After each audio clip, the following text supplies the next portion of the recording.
A debate on unequal exchange. Wages, underdevelopment, imperialism. A Emmanuel. Introduction. The presentation of this book requires a few warning remarks. Weaving on the exact scope of the debate it presents. If it is true that the theses supported by A Emmanuel, in his work The Unequal Exchange, one to which this debate refers, serve him starting point, it must nevertheless be clarified that the object of the discussion essentially concerns the central thesis presented by this author and not his entire work. To the extent that we will have correctly determined the thesis debated, as the critiques that we bring to him that the author's responses will be able to present in self-interest and provide elements for a more fruitful reading killer of Emmanuel's work or any other consequent contribution created to study the relationship between underdevelopment and trade international. The debated thesis is mainly based on 2 points. 1. National wages are a free variable. In others' terms, it is necessary to completely situate their dynamics according to the action of political institutional factors. 2. International terms of trade, i.e. prices relative of the goods produced by the different countries, are constituted on the basis of national monetary wages considered as independent data and profit rates that international mobility national capital tends to a large extent to level out. With an almost zero influence of profit rates, prices would reflect directly the prices of monetary wages, so that at relatively high wages correspond to terms of trade advantageous with countries with lower wages. The fact that this thesis is central does not mean that criticizing it implies the refusal of all conclusions and all the considerations that Emmanuel based on it. In others' terms, so important that, from a theoretical point of view, is the fact to provide a clear response, in a positive or negative sense, to the central question. This does not mean that this response exhausts the judgment made on other important problems as much as the work of Emmanuel, like the recent series of studies devoted to underdevelopment and relations between metropolises and peripheries, raised. No one would dare deny that wage progression influences factors such as productivity and technical progress, whatever determines the stability or instability of the growth process and accumulation, the relative weight of the internal market and markets foreigners, and therefore the essential sectors towards which the industrial development of a country, that it also determines the standard of living of the majority of a country's population and, thereby, the very nature of social relations. The examination of a certain number of theoretical questions could lead to findings and political conclusions convergence, on some fundamental points, with those stated or suggested by proponents of the unequal exchange theory. Let us recall, among other things, the thesis according to which the weakness of labor movements in backward countries is not only a reflection of their underdevelopment but also an element having an active role in the reproduction of this underdevelopment, or again the thesis on the need for economic development lines mics aimed at forms of self-sufficiency or, at the very least, at a break with most of the mechanisms that link economies underdeveloped to the current structure of international markets. Such political implications can undoubtedly be deduced theory on unequal exchange, but they will certainly find a much wider approval than the latter. However, there are other implications directly related to the most specific and controversial points of the theory on unequal exchange, the free variation of national wages and the formation of the terms of trade based on this. These final implications undoubtedly constitute a large part. Political reasons for the controversy over unequal exchange, even if all those who criticized Emmanuel's theses do not refuse necessarily the most specific implications of his speech too, so that, once again, the extent of political approval is broader than that of theoretical approval. These essential implications could be summarized as follows. 1. Extension to the entire proletariat of the advanced countries of concept of labor aristocracy that Lenin had proposed in reference to certain sectors of the working class in imperialist countries. While Lenin explained this phenomenon by economic privileges mics and policies that certain working sectors manage to take advantage of the privileged position of the industries where they work, and therefore as a reflection of the monopolistic character of the capitalism has reached maturity, in Emmanuel's vision it seems that he simply limit this phenomenon to the strength and degree organization of the labor movement as a whole. 2. the concept of interaction between development and subdevelopment, namely the role that the development of metropoles would play a role in deformation or in stopping development of the peripheries, as proposed by a vast literature, especially South American, would subsequently be defined by locating in the behavior of labor movements in advanced countries one of the main drivers of this mechanism. In the context of conflicts of classes which characterize imperialism, that which opposes the proletariats of advanced countries to those of underdeveloped countries could therefore gain essential weight. 3. However, while with Emmanuel this conflict seems above all to take place according to national lines, its diagram could easily be just as well applied within the same country by referring either to the terms of trade between zones and sectors having levels different salaries, or the conflict between industry and agriculture. 4. In other words, the city-country relationship would take on a character very marked antagonist and would make the proletariat a typical element purely urban. On a more directly political level, we can see in these theses a justification, in terms of structural necessity, of positions which have been supported by various extreme sectors left, especially where this justification comes from a judgment negative historical and strategic impact on the entire movement worker in advanced countries. These positions involve in particular that 1. Each time it defends immediate economic interests, spontaneously the workers' movement of the advanced countries can only assume up positions of the trade unionist type and pro-reformism imperialist, and that, therefore, the split along lines national labor movements or, better, the split between the labor movements of advanced countries and the popular movements layers of underdeveloped countries is a necessity. 2. The center of the revolutionary movement is found in the underdeveloped countries and the allies of this revolutionary process are the same as those who oppose, or are eliminated, to the power blocks of the metropolises in which intervenes, under various forms, worker co-participation. With these considerations, we simply wanted to brush in broad strokes the political context on which the theme of the unequal exchange is grafted and, at the same time, we have wanted to warn readers against too much superposition mechanics of political and theoretical theses. We have already said it, we will probably not find in this discussion the common thread allowing an interpretation of the subdevelopment and the problem of the revolutionary movement international market. If we read it taking into account its limitations intrinsic, this discussion can however contribute to a certain decantation of these themes. Luciano Baggio and Eugenio Someni.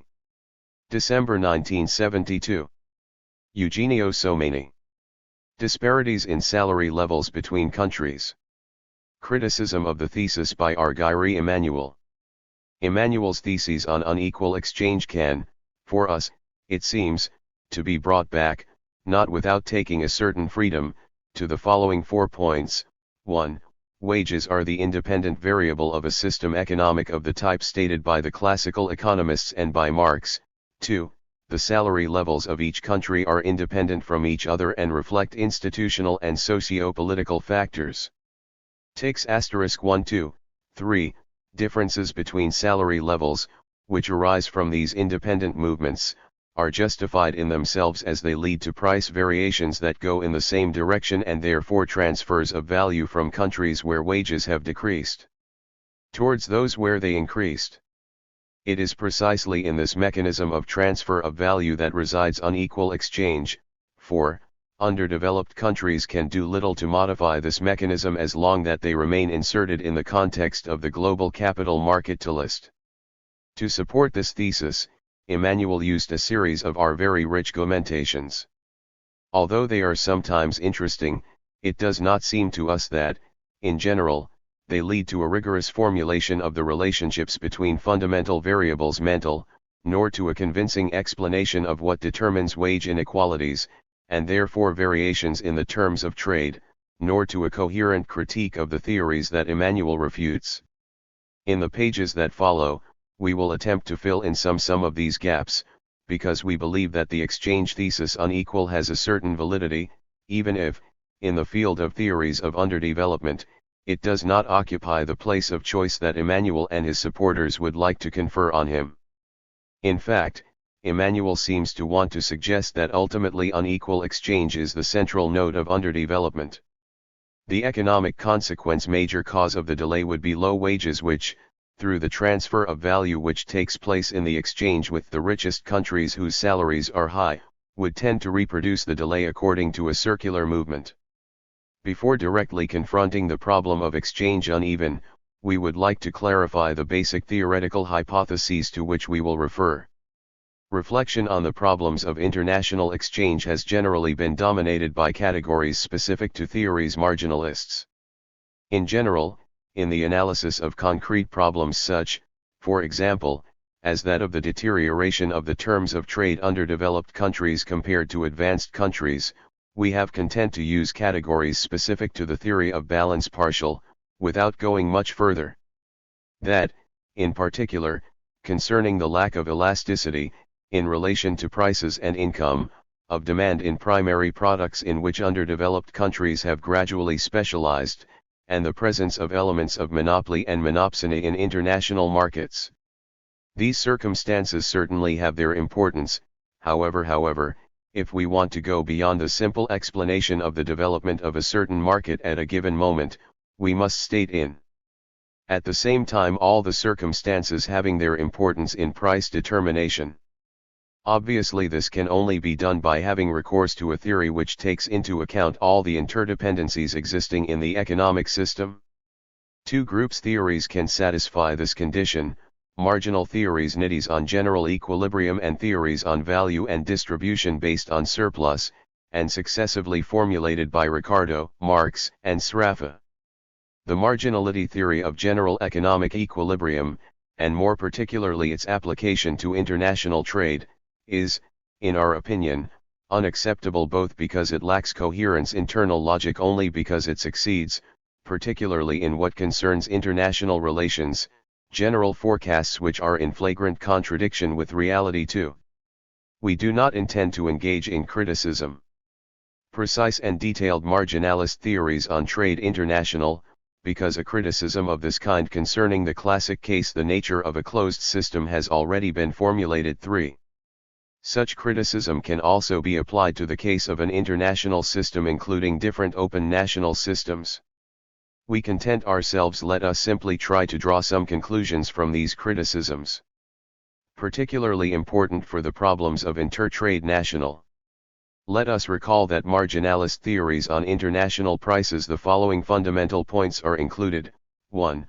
Remuneration of productive factors according to productivity respective marginal prices and determination of equilibrium prices according to the quantities of factors used and their price.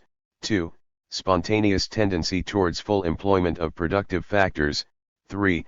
International specialization based on commercial costs, clothing and changes. Comparative costs and exchange rates determine how the international demand for each product is distributed between the different countries, and they therefore establish for each country the demand for products, and indirectly for productive factors.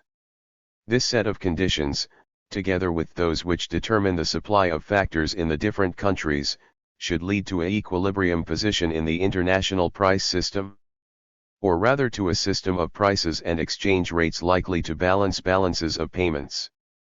A deficit in the balance of payments would lead to pressure on exchange rates, that is to say it would result in a devaluation and a deterioration in the terms of trade. This deterioration would tend to rebalance the balance of payments to the extent that it would cause an increase in the value total exports greater than the increase in value total imports, otherwise, the effect would be unbalancing.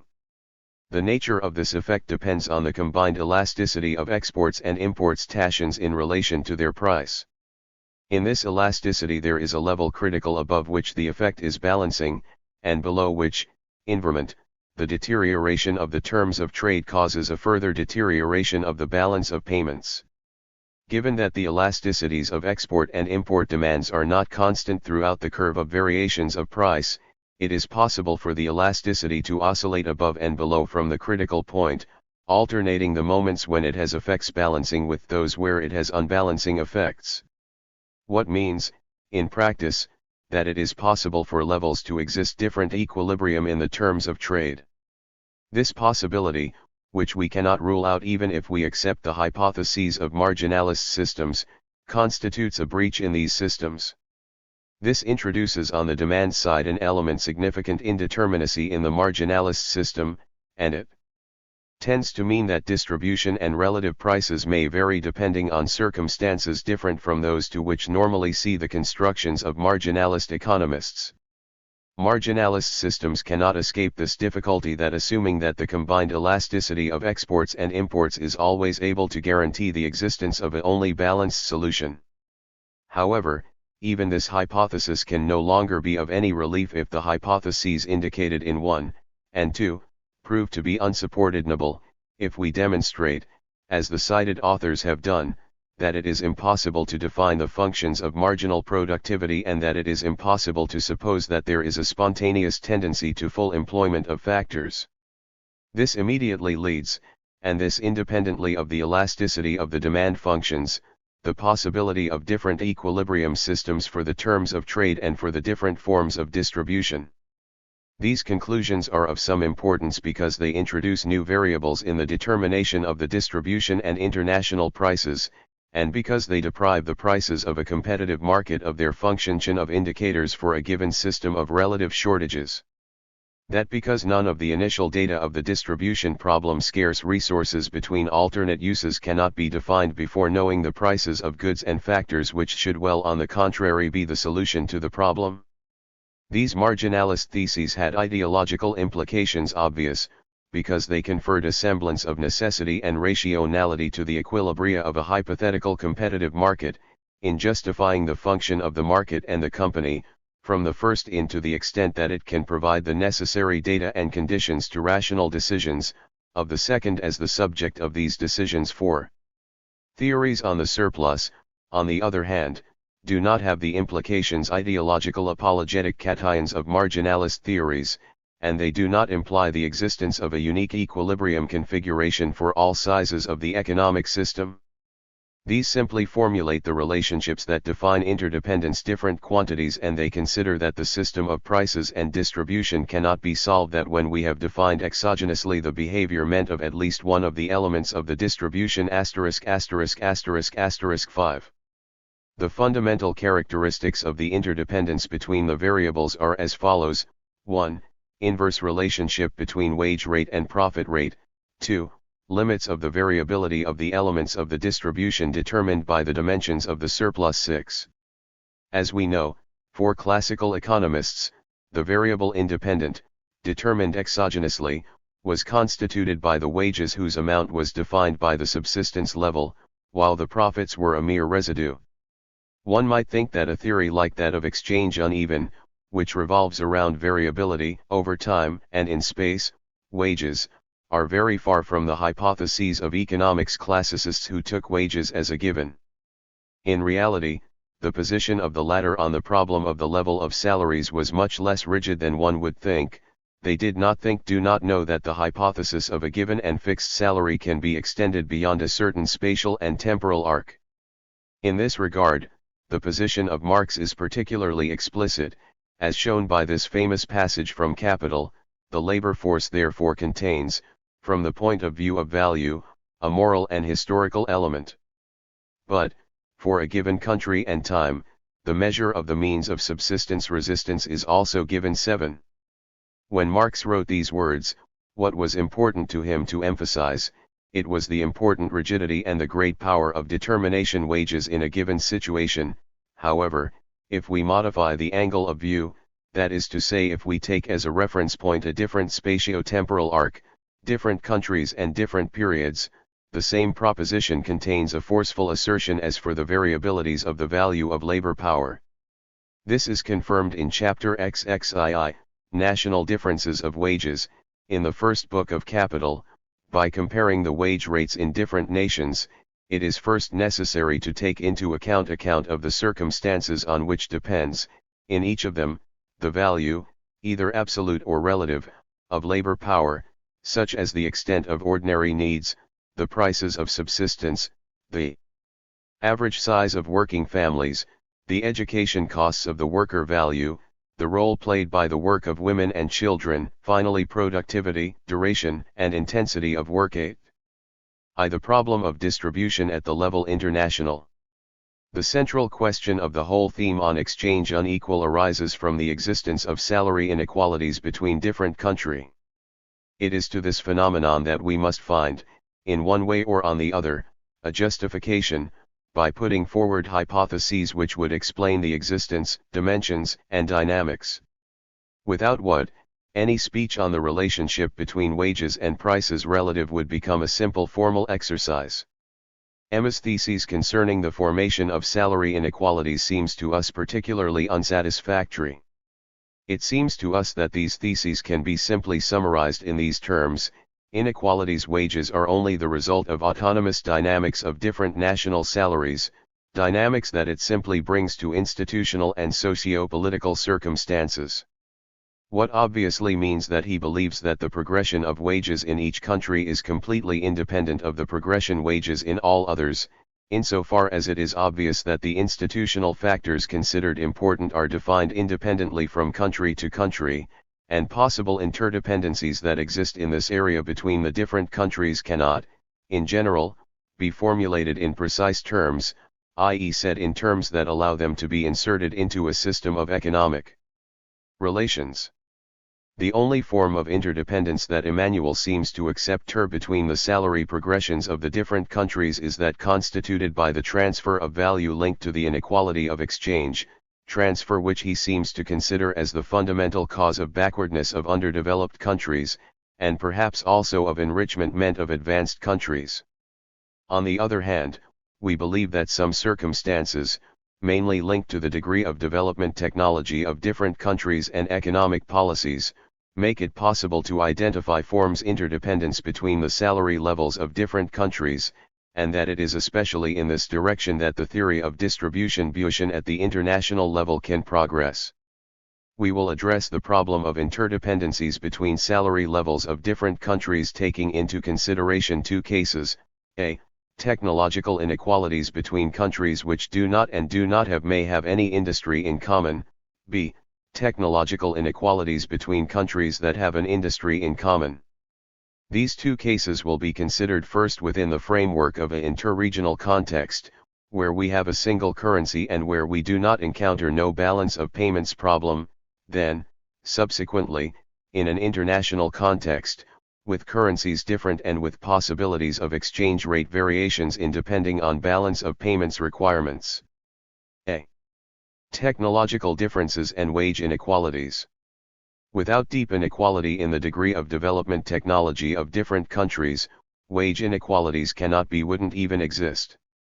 Indeed, if the technical conditions of the production of different goods was reproducible in each country, investments would tend, under conditions international mobility of capital as it happens currently, to concentrate where salaries are lowest. 9. Any explanation of wage inequalities must therefore include the search for strength such as all industries represent in a given country, or, better, all the industries which directly or indirectly derive exported goods. 10. Act in conditions different from those achievable in other countries.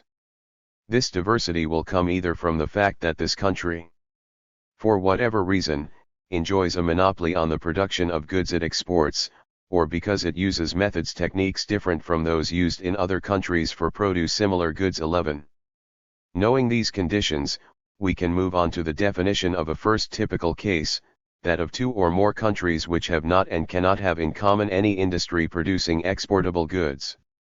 Under these conditions, if there is no obstacle of another kind to variations in the terms of trade international, are formed in the different countries of the markets independent of the labor force.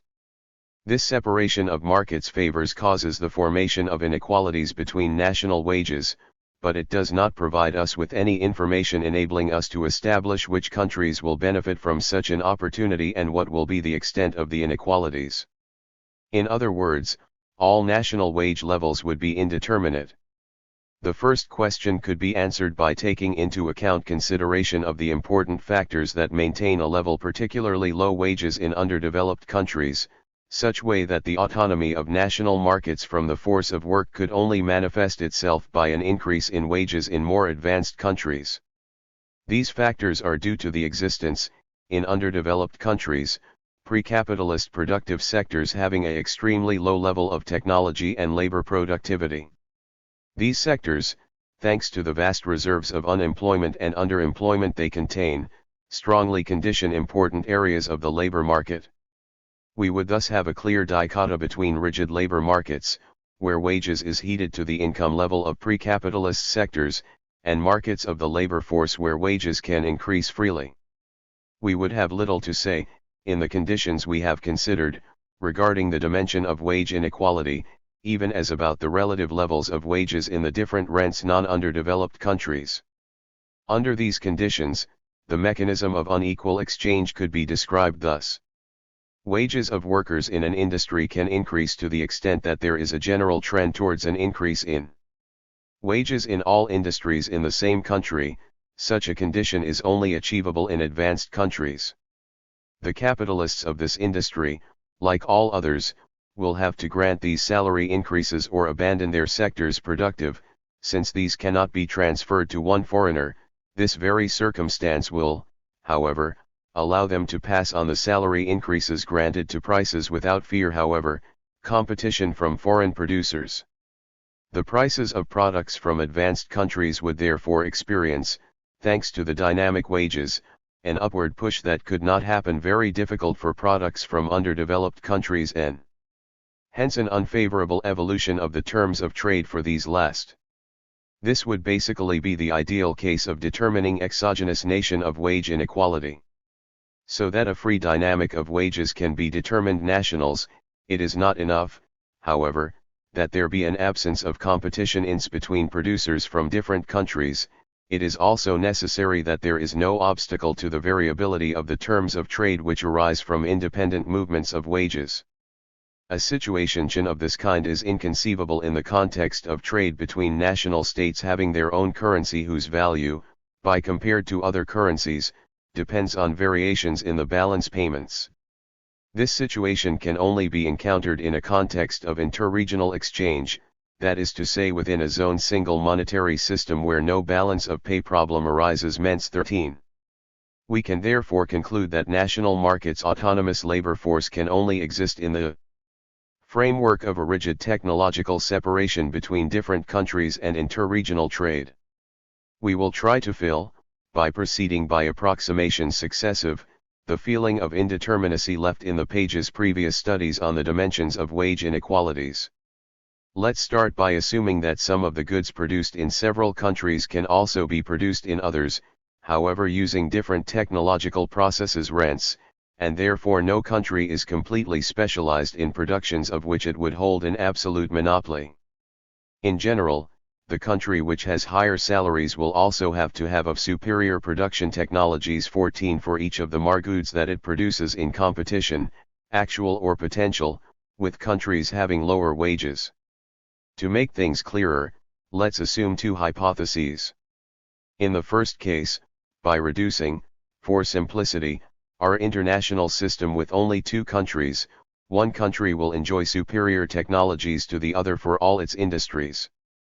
In this case, the first country will undoubtedly have higher salaries to the second, but the measure of such superiority, the technical difference logical not being equal from one industry to another, will depend on the way in which different industries are distributed among two countries. In the second case, each of the two countries will enjoy an advantage in certain productions. In this case, the form of the division international labor market will not only reveal to us the dimensions of wage inequality, but also which country will be favored. Even in this case, the decision will not depend on the absolute importance technological advantage in specific industries, but of the number of industries in which each country is favored, as well as and above all the level of demand for their products. 15.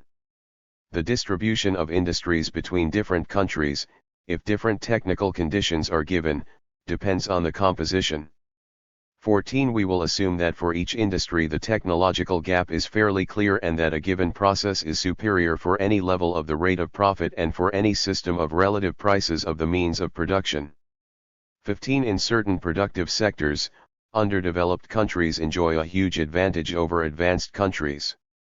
but the number of these sectors and the level of demand for their products prevent underdeveloped countries to derive any benefit from this superiority, unless that they do not resort, as has been said, to explicit forms of organization, monopoly or tax imposition.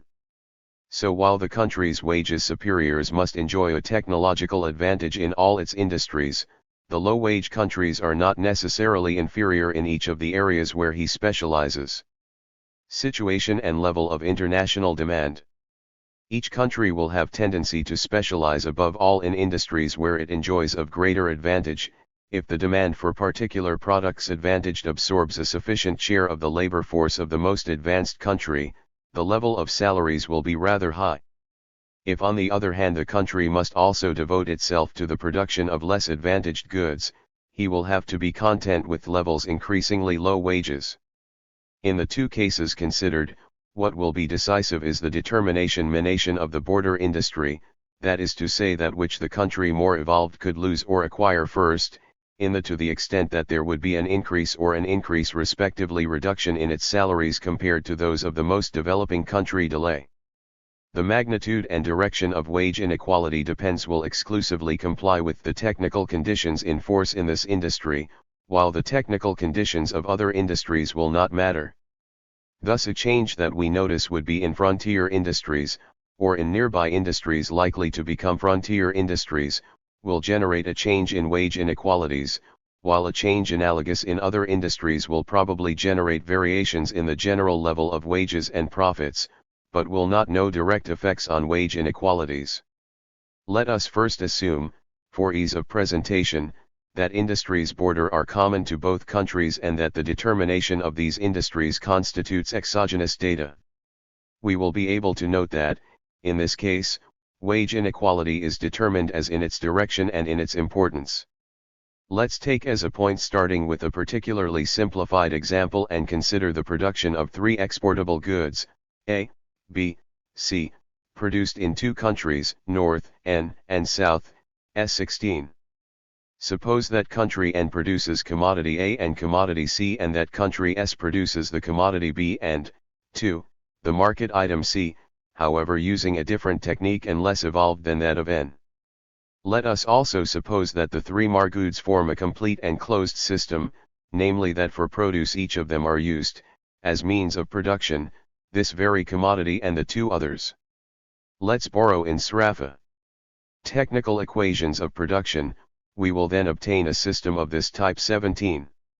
AAPA plus BAPB plus CAPC, plus LAWH equals / plus LBWS equals P and I plus R, plus LCHWH, PCIAC% PA plus GAP plus CSTPC, plus L and WS /*. It is a system of four equations with five unknowns, namely the two relative prices PA/PB and PDPB, the profit rate R and the two wage rates VVN and WS. This system becomes determined if we introduce a fifth equation which defines exogen any of the three elements of the distribution. The particularity of this system is that the salary inequality WNVVS is determined by the starting conditions of the system, more specialment by the different degree of technological development involved cites in the differences between the techniques used in N and in S to produce the same commodity C. This inequality is determined even if its dimensions vary depending on the absolute level of wages WN and WS. In other words, we will have wage inequality determined for each level of R. We can suppose that S is an underdeveloped country where the salary is determined according to subsistence conditions. In this case, WS would be the variable given exogenously which completes the system TTH, WN would remain determined according to technological inequality between N and S and the profit would be a simple residual. We are getting closer. Let us thus seek, by a new indirect route, theses of economics classic myths for which salaries were dictated by the livelihood conditions and profits were a residue. This reintroduction of the concept of subsistence as circumstance that determines wages would however have a particularity. The concept of subsistence has, as we know, a historical element and moral, and it is therefore, by definition, different from one country to another. In the hypotheses that we have raised, The salaries of the countries the most advanced, however, tend to be linked to the level of subsistence tans of other countries, even though they would have no precise relationship with the subsistence level definable in their own context socio-cultural. The case that we have presented is, in essence, only a formulation slightly different from the case presented by W.A. Lewis 18, where wage levels and terms of trade between developed countries and underdeveloped countries are directly linked to the productivity of work in the subsistence goods sector, a sector that represents would reflect the industry common to the two countries. Labor productivity is an approximation that is not entirely satisfactory for a definition of the degree different from technological development. It is true, in fact, that the productivity of labor in N and in S will be different, namely that. It is also quite likely that this productivity will be more low for S, the least developed country and which has a level of lower wages. However, it does not seem possible to us to affirm that WS always implies TCCS, and even less that too that there is a precise proportionality between wage inequality and the difference in labor productivity 19. It is, in fact, not legitimate to correlate salaries national and labor productivity in common industries that if we stick to the framework of the hypotheses put forward by Lewis, which supposes, for reasons of simplicity of presentation, that the goods are exchanged in each country according to the labor incorporated, this because the labor incorporated in a unit of merchandise is nothing other than the inverse of labor productivity 20. By introducing as exogenous data communes, we can therefore obtain a system of wage inequality determined according to technological conditions expressed by the different methods used in industries common to several countries. However, the diversity of technological conditions does not give an unequivocal determination of salary inequalities only if we can demonstrate that different countries cannot have more than one industry in common and if we manage to find the circumstances which make it possible to define what the industries will be tries together. If we abandon the hypothesis of a single commercial industry common for each pair of countries, our system would prove surdetermined. We should then abandon some of the hypoexogenous theses concerning the characteristics of the system and the form of the 2-1 distribution. This would mean that we should abandon the hypothesis an equilibrium price system. In fact, it can be defined as a price system which fulfills, in accordance with the techniques given born, certain structural and exogenous conditions of the distribution. Among these structural conditions, there are the definitions of the limits and forms of competition, national competition on labor markets and therefore leveling of wages at within the same country, international competition on commodity markets, and therefore the existence of a single system prices for goods subject to international trade finally competition international exchange of capital and therefore the existence of a single rate of profit or a system of international profit rates, in function of exogenous circumstances such as the degree of monopoly. What matters is not so much that these conditions are more or less realistic than the fact that the existence of more than one industry common for each pair of countries would violate the conditions of any form of competition. We are therefore entitled to think that it will be up to the competition itself to decide, at least for the essential, common industries in surplus. This process competitive in itself is not capable of determining which will be the industries in common and even less, therefore, what will be the price system and what will be the average level to which prices will tend salaries in different countries. However, given that the circumstances authorities who decide on common industries, levels of wages and terms of trade are definable, we can think that the competitive mechanism will tend to make industries disappear common sorts and salary levels which are not reconcilable with these circumstances. 22. This does not mean, of course, that prices actually in force at any time may be considered as equilibrium prices, nor that it is realistic to think that the different countries actually have in common at most a single industry sort. Real economic processes do not take place in the abstract and reversible time specific to a general price system of balance, but in a historical time where the different rhythms of variation in economic variables and the fact that these interact with a series of other variables leading to configurations for which economic theory can only partially account meant. The international division of labor particularly, know the number and type of industries specific to each country, and the number and type of those which are common to several countries, is strongly conditioned, in addition to the conditions and possibilities of the present, through all of past history. The distribution of industries between different countries, and therefore also the price system relative and the form of distribution at the international level, bear the lasting imprint of this historic determination. Now that we have justified the hypothesis of a single industry in common, we must look for the circumstances who decide which must be, among the many possible, frontier or common industries. Until this problem is resolved, it will be possible to destroy as many price and distribution equilibrium systems, of the type that we exposed above, that there are cases possible joint industries and international division of work. Each of these systems will be fully determined and we will give a system of wage and price inequalities relative, but it will not provide us with any element to identify, among all possible systems, the one which will tend to be accomplished actually 2-3. To do this, we must introduce the conditions which define senses the level and composition of international demand. That is only possible if we explicitly introduce the limits imposed by balance of payments requirements. b. Balances of payments and wage inequalities. Assuming that each country has its own currency, the value would depend on the position of the balances of payments, bears what wage inequality, as it emerges if we compare at the exchange rates in force the different salaries expressed in currency national, can only be maintained if the terms of trade which result from it can guarantee the balance of the balances of payments 2-4.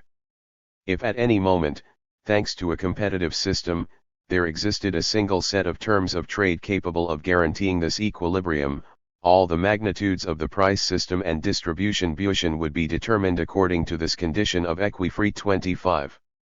However, the functioning of balances of payments depends either on the terms of trade or on the level of income 26, that is to say that there exists a system of terms of exchange of equifree for each income level, in each of the countries that participate in international trade 27.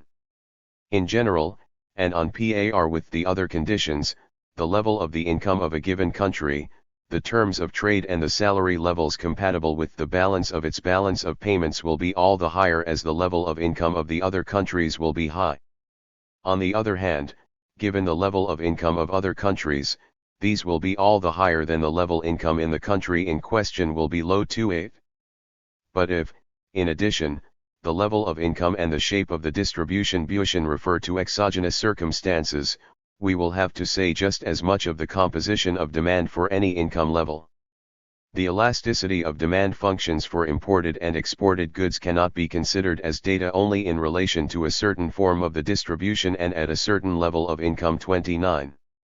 This means, in practice, that a country, by varying its own objectives and its economic policy instruments, can, within certain limits, choose the terms of exchange and the level of wages he desires. We can briefly recall the political means by which a country has the power to determine its own terms of trade with foreigners and the relative level of their salaries. 1. General economic policy, thanks to the determination income level. 2. Investment policy, either because it creates the technological conditions which, as we have seen, are the basis wage inequalities, either because it directly influences the composition and level of aggregate demand. 3. Monetary policy, or by its consequences on the level of income and on investments, or by its effects on the international capital flows and the balance of payments. 4. Fiscal policy, either as an instrument for determining mination of the level of income, or as an instrument for direct action on the terms of trade 30. 5. Commercial policy. 6. Pure and simple policy which allows not only to have an influence on the choices of other countries in each of the areas indicated above, but also, for example, to have a permanent deficit in its own balance of payments or to impose to others a rapid settlement of one's own accounts abroad. See conclusions relating to points A and B. We can thus summarize the essential conditions in the determination of wage inequalities that we have progressed clearly distinguished in the preceding pages. 1. Technological differentiation generalized to all industries tries belonging to countries with different salary levels. 2. Decisive nature of technological conditions for frontier industries. If these industries are common, the wage inequalities will have to respect the limits imposed by the unity of the price of the same commodity wherever it is produced. 3. Distribution of industries between different countries based on the composition and level of international demand and technological conditions which are in force there for the different industries. 4. Existence of several equilibrium systems of terms of exchange according to income levels in different countries. 5. Possible existence in certain countries of a link between salary and income level of subsistence sector producers. In the case where this link would be rigid, each of the possible ranges of inequalities salaries would be indexed to this type of base salary, while profits at the global level would be a residual. Technological changes and choices in economic policy more particularly would be the independent variables important, from a dynamic point of view, in the determination wage inequalities. Technological changes determined would not be either the distribution of industries between different countries, either the conditions of production in frontier industries. Political choices would contribute to determining the level of the composition and distribution of international demand. This set of conditions makes it possible to determine the inequalities wages and the terms of exchange not in isolation, but jointly meant to the composition and volume of international trade. Such a result is especially important from the point of view of the problem of unequal exchange, to the extent that the importance of the international transfer of value, and therefore the scope of inequality of trade, depends on the volume and composition of trade international at least as much as it depends on the terms of trade. D. Inequalities in profit rates. Their weak correlation with salary inequalities. In the preceding pages, we have considered salaries national as the most notable variable in the distribution at the international level. This means that we assume that wages countries have their own dynamics and their own tendencies to diversification which, on the other hand, does not find a correspondence directly influencing the profit rates of different countries.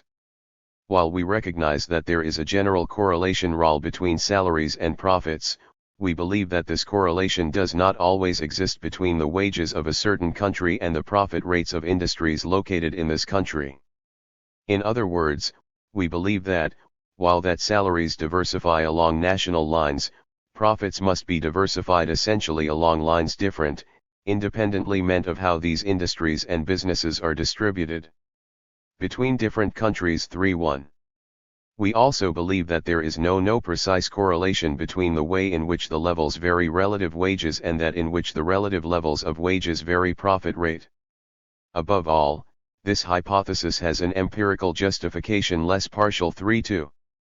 However weak and uncertain the comparative data on national profit rates, no source does not attest to a diversification as profound as that of salaries and above all a diversification which is systematically in correlation with that of wages.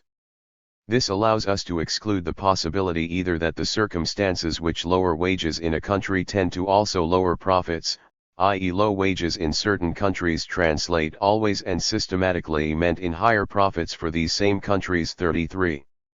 This justification empirical cation of our hypothesis becomes more plausible if we think that, while for workers the area of competition is represented by the national labor market, for the capitalists this area is represented by the world market, especially in the current situation, where we see the vast presence of international investments.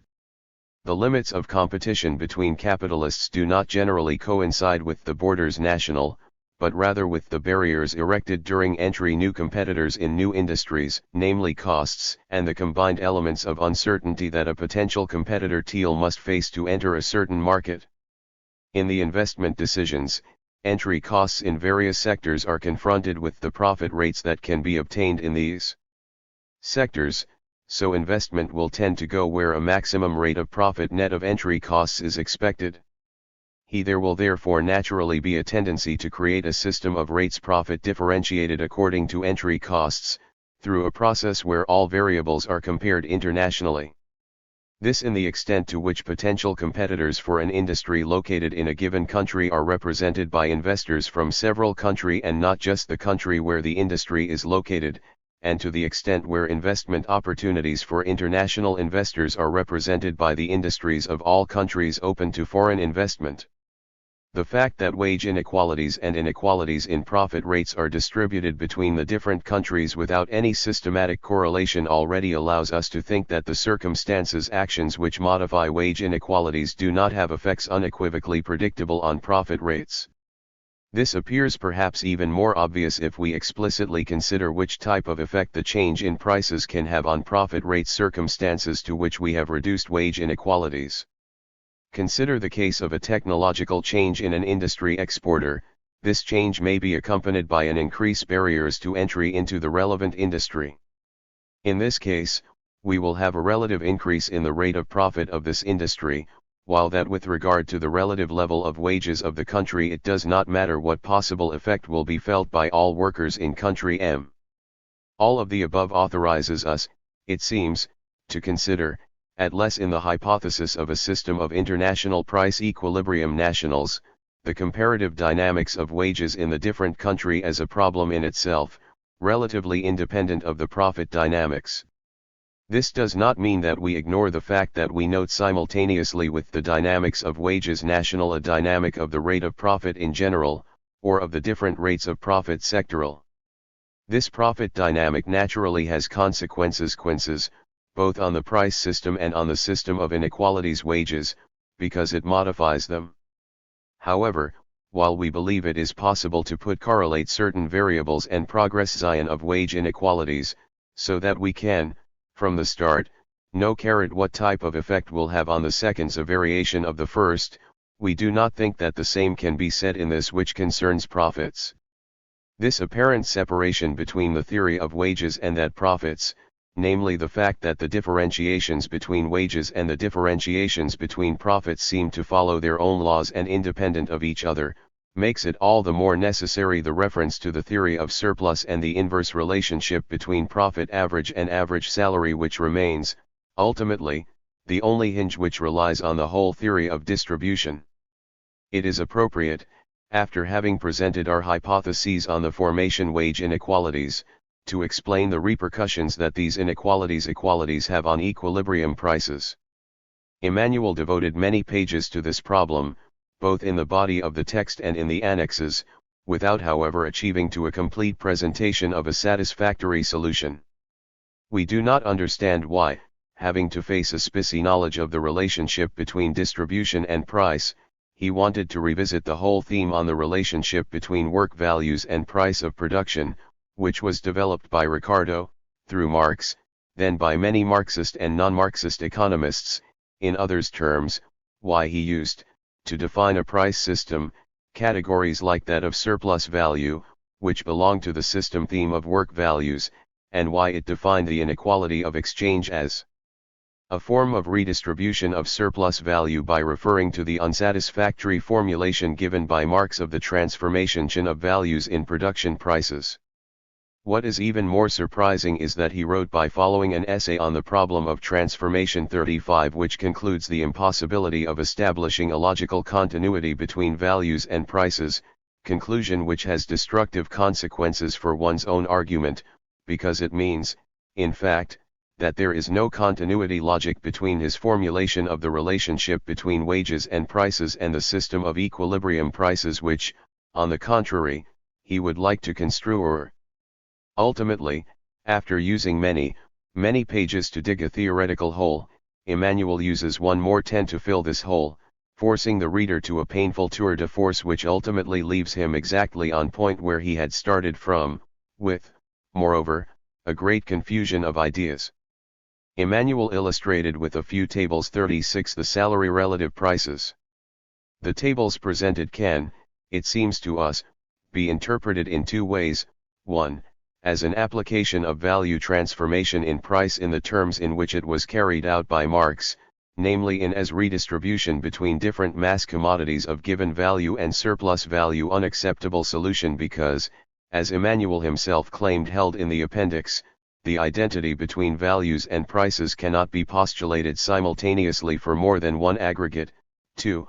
Assuming that past work product inputs are already transformed into production prices, in other words, that their dimensions in the initial diagram do not express values but international prices. 3.7.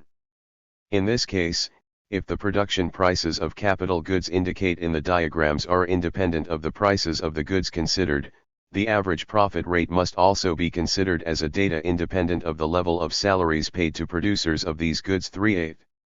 The wage-price relationship could thus be considered as a particularly simplified case and low importance. It would then tend to take the form of a simple transfer to the price of the variation in salary.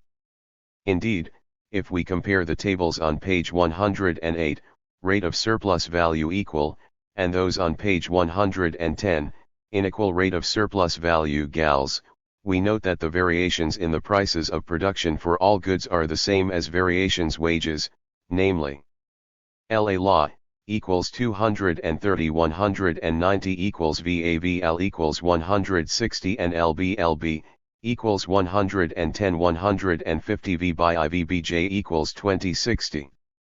In the appendix, Emmanuel offers a demonstration of the fundamental proposition of the theory of unequal exchange, in starting from a production price diagram basically analogous to that of Sraffa.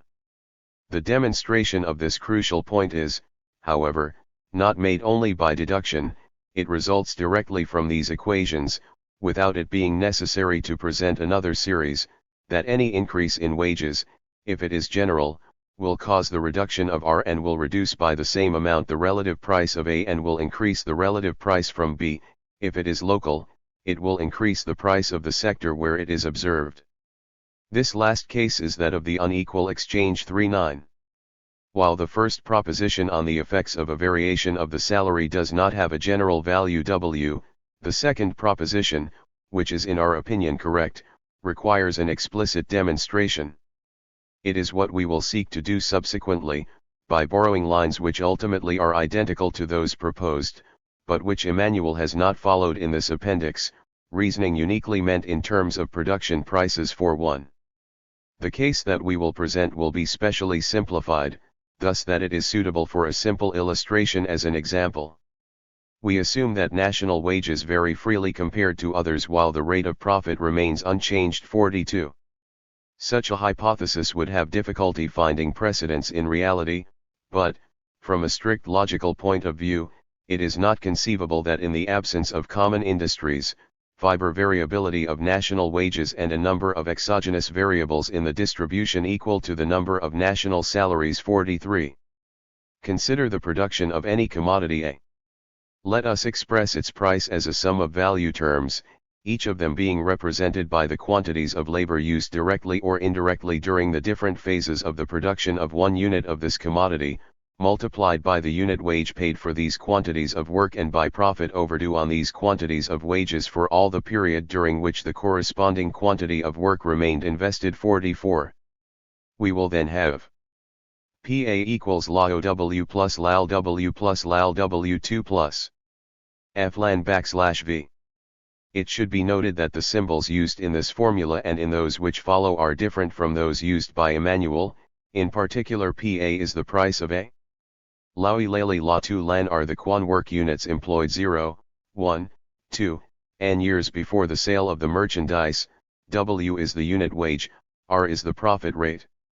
We propose to demonstrate that, if the salary paid to workers employed during the final stage of the production of A increases, while the wages of workers their employees at previous stages decrease so as to think about increasing the former and keeping the rate unchanged of profit R, identical at all stages of production, the price PA of A increases in relation to that of each of its means of production, this provided that the method's production techniques are not modified according to variability relative levels of wages, that is to say that the sum of quantities of work necessary to produce one unit of A and their distribution at the different stages of production, namely each of the quantities LAO, LAI, LAI, LN remains unchanged. We will notice that equation constitutes a closed and complete system, because it is the resultant of the equations of the production of all the means of production used directly or indirectly to produce A. This means that the prices of these means of production can be taken from the same equation and that the profit rate which appears in this depends solely on the salary which appears in the equation itself. We will assume that A represents, directly or indirectly, among the own means of production and among the means of each of its own means of production for S. In this case, the prices means of production and the general rate of profit depend also of the wage paid for the direct production of A. This way we can take into consideration the effects of salary variations in the most general case where they would have an influence on the prices of all products. Considering a production which manifests itself in cycles annual, we can group the components of the price of A expressed by equation as follows: salary W0 paid to workers LA0 directly employed to produce it, value M means of production consumed, profits fructified during the year on the value of these means of production, or PA equals EAOOFA/.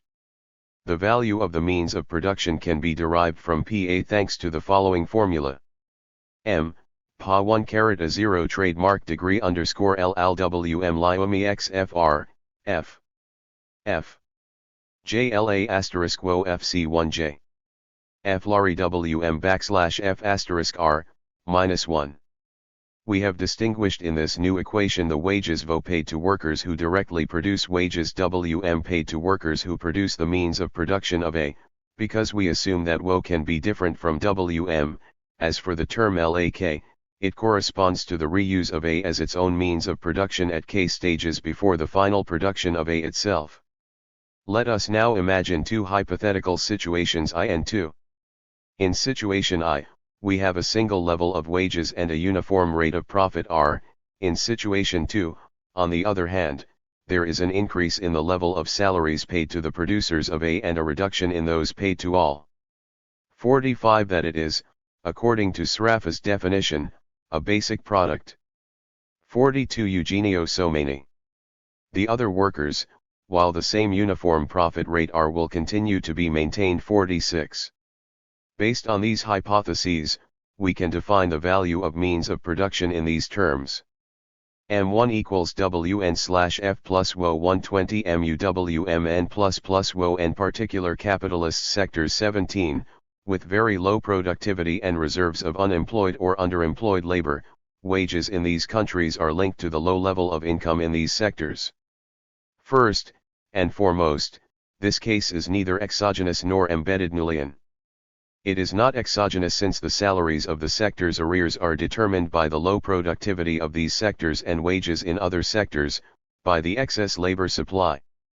Upon his request, he is not Emmanuelian because Emmanuel does not recognize any direct link between the salaries of certain branches and the productivity of these same branches and denies the existence of a labor market where equilibrium wages could be determined by supply and demand. Lewis's theorem. What Someni describes in the passage in question corresponds rather a pseudo-Lewisian case. Lewisian because, just like A. Lewis, Someni begins by referring to a pre-capitalized sector list, therefore excluding by definition salaried employment, nickname because there includes also particularly backward capitalist sectors, whose low wages prevent others from moving up. In the Lewis model, what prevents industrial wages to rise? It is not agricultural wages, it is yield in kind that man can extract from the earth for his own subsistence. Tense. The worker, in this model, has the choice: cultivate the land and live from your product or engage as an employee in the industry's export. The possibility of this arbitration conditions a connection between the two incomes.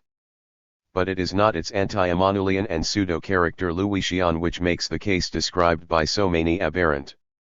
It is in itself. According to the received terminology, what distinguishes the mode of production capitalist of pre-capitalist commercial modes is the fact that the labor power itself becomes a commodity and has a price. Someni introduced into his model indifferently pre-productive sectors capitalists or also particularly backward capitalist sectors. As he gives us no definition, we must conclude that he sticks to the received terminology. So he is indifferent to him whether there is or is not salaried employment in these sectors. However, in the rest of his presentation, when he speaks of exogenous determination of wages, he explains that it is a determination of wages by other salaries, that is to say the determination of the general rate wages by certain predetermined sectoral wages. In fact, the relevant question is not whether sectors accused are capitalists or not, but whether they market or not their product. A non-capitalist sector may or may not commercialize its surpluses, but a capitalist sector, however backward it may be, must market at least part of its product, even if only to pay for its hired labor. From the moment a part of the product of a branch is commercialized, no income distributed by this branch can depend on productivity without going through prices. According to my point of view, this dilemma is indifferent, since I have never done depend no income on productivity. But Khomeini establishes this dependency explicitly. So, and that's the least we can say, he is wrong about the concept. He thinks he's talking about productivity and speaks in terms of profitability. Much more rigorous, Lewis poses his fundamental condition from the first words and with perfect clarity: suppose that two countries A and B produce food but do not market. He thus creates a caricature model which has no connection with reality, especially since non-commercialization is, in this model, a sine qua non condition. Meant for the underdeveloped country, but also for the developed country. But it is a theoretically coherent model, which is not the case for that of Khomeini which he presents, on top of that, as a first typical case of autonomous force markets of work 1/8. If wages in the export sector depend on income, salaried or not, from the pre-capitalist or backward capitalist sector, and if this latter income depends on the profitability of the sector, therefore price, there is no exogenous determination of the wage, since we can't know it before the prices. Khomeini is wrong therefore on the identity of its own model, of its first case type, when he declares that it is an exogenous determination of the salary. Under the conditions set by Khomeini, this determination is perfectly endogenous. But at least as such this determination really conditions the differentiation of salaries in the direction intended by Khomeini. Not at all. Khomeini explicitly states that the products of the backward sector cannot compete with imports since it is two or more countries which do not and cannot have in common no industry producing exported goods 19 tables. So nothing prevents domestic prices in this sector from vary, as it should, in inverse proportion to its productivity. The possible low level of the latter no longer constitutes an obstacle to the increase in income salaried or not in this sector, since this low level is strictly compensated by prices. We can also wonder how we measure the bottom level of productivity in this sector since, depending on the conditions posed, its products are not in competition, therefore cannot be compared with nothing. It follows that, unless we introduce into the model another factor, an institutional factor, for example engender of the little decree that we spoke about above, that is to say just the kind of impurity that Khomeini systematically refuses to leave entering into the noble schemes of science, we see no factor exogenous that could influence wages or income in general of the traditional sector. In this case, on the contrary, it is the salaries of the export sector which become the epicenter of the determination since they are the only ones to be subjected to external confrontation, increase in productivity and reciprocal demands, in line with most orthodox neoclassical, to the refutation of which I will not come back here since I have devoted long developments to it in my work and since Khomeini does not invoke it. 20. What remains are the vast reserves of unemployment and underemployment to one existing, according to Khomeini, in traditional sectors.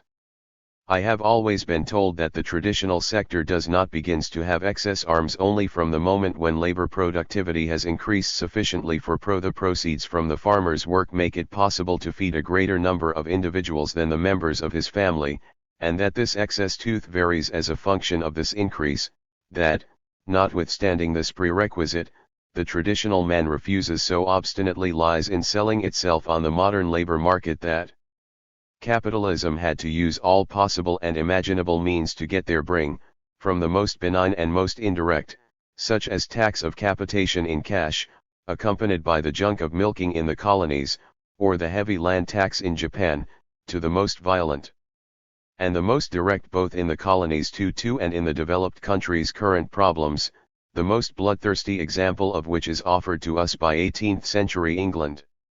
The entire history of industrialization was a story of wrenching arms away from recalcitrant agriculture, inevitably going hand in hand with a continued increase in labor productivity of those who remained in the sector.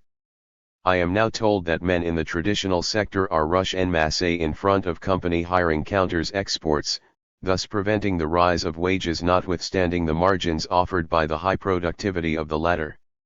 I regrets, but, in the absence of any beginning of demonstration, I am obliged to consider such a strong statement as a speculative freelation. The use of Marx's diagrams. So many criticizes me for having resorted to the non-formulation satisfactory given by Marx of the transformation of values into production price to I and having devoted very many pages, while I myself admit the existence of a rupture logical in the very principle of this transformation and that I am trying to show it in the appendix. I have to say right away that this is the only criticism of so many which seems to me, if not entirely founded, at least relevant. However, so many does not take into account the fact, or perhaps he does not know it, not that the appendix to which he refers was written 3 years later the writing of the main text and 2 years after its publication in the first edition of my work. When I was writing the main text I had not yet explored this question, and I freely admit I do not saw in Marx's error that, above all, the quantitative gap. I am therefore limited to reporting it by referring to what was agreed to appeal Bortkewicz's objection.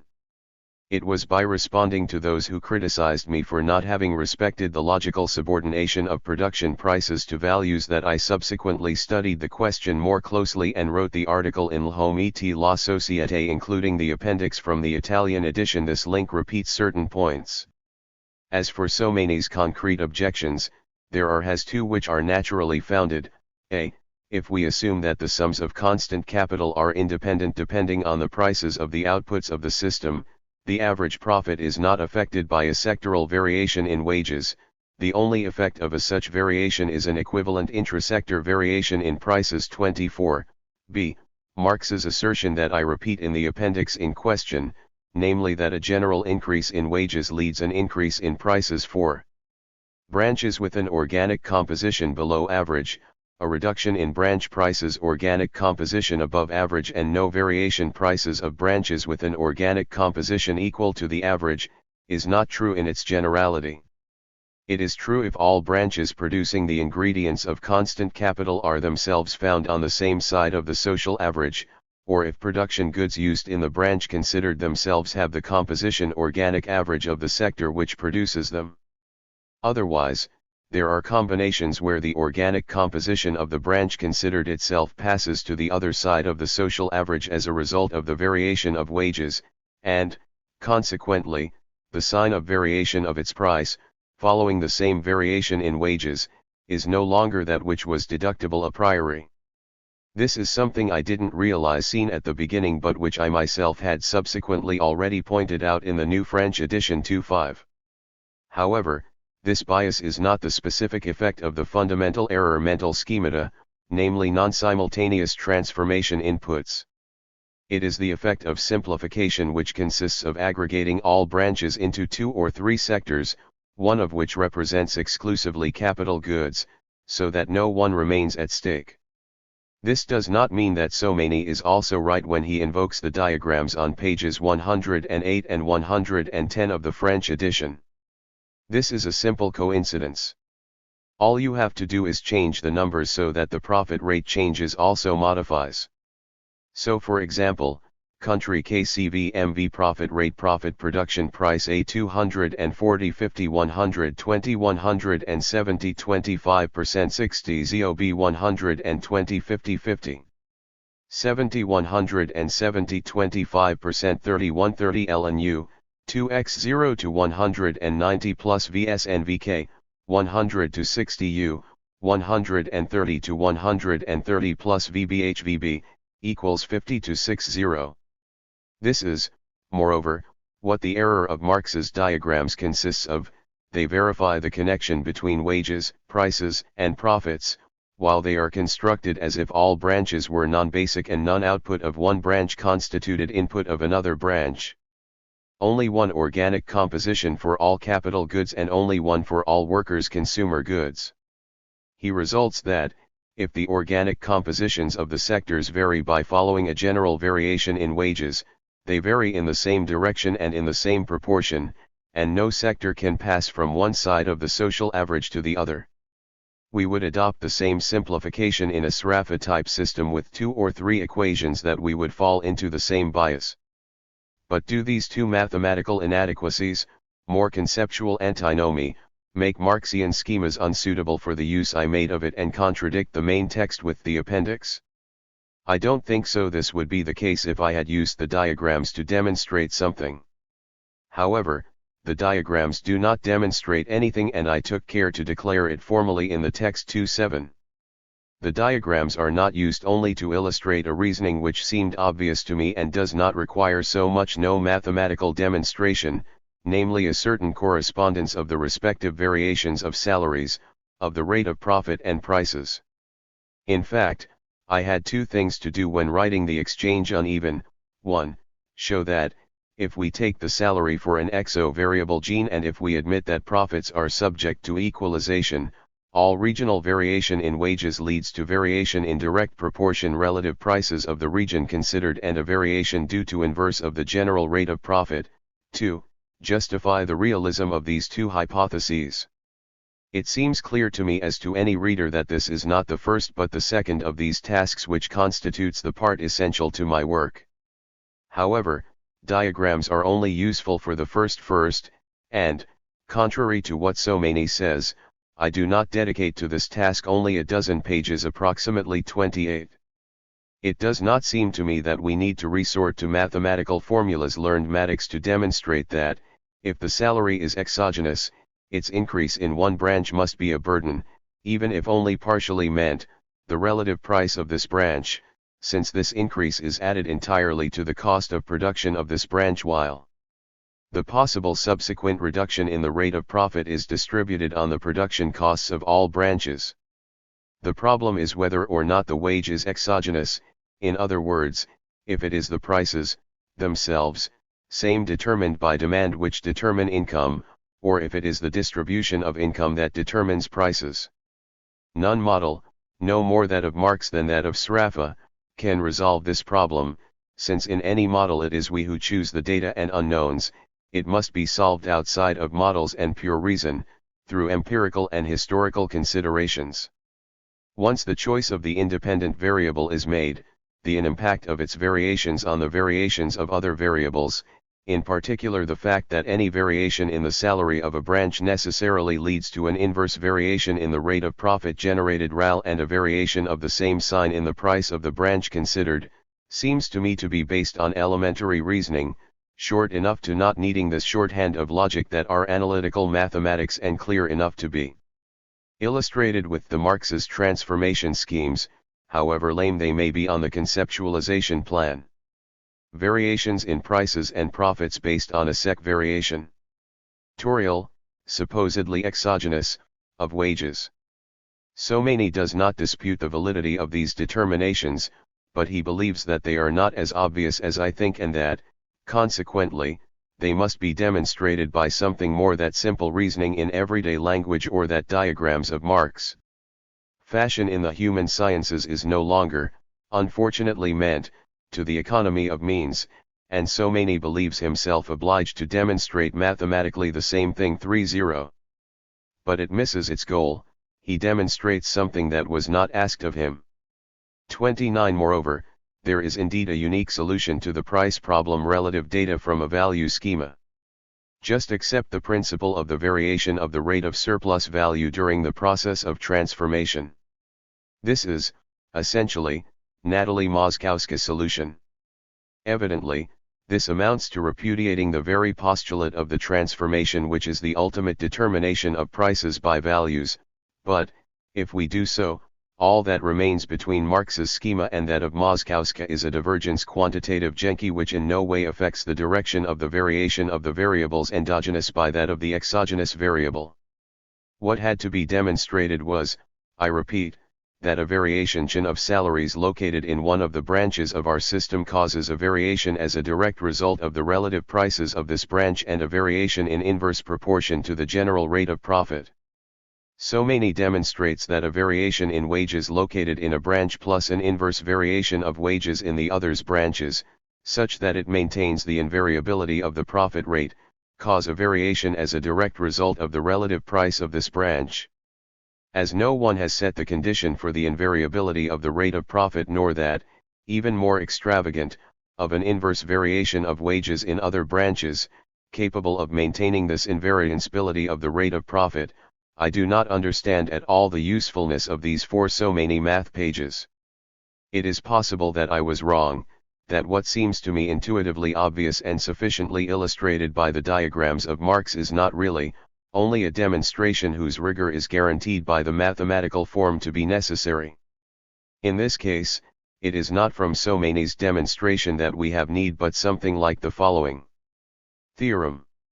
Given a system of n prices, n wages, and a rate single profit, satisfying P equals AP plus LW.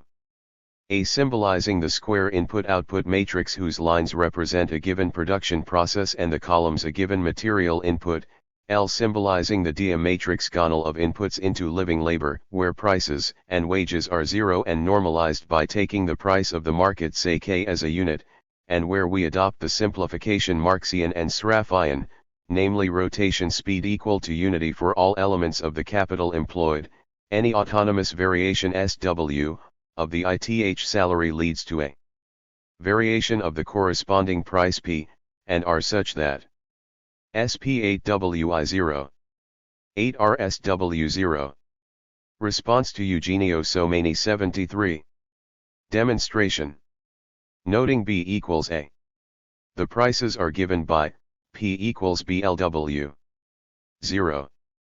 To the variation 8W equals corresponds to SP and 8R satisfying 8W 0. dB8PLWSR plus BLDWDR. dB/dr is obtained by differentiating B1A, 1. JD. BA plus A, equals 0 dr. Equals B of dr.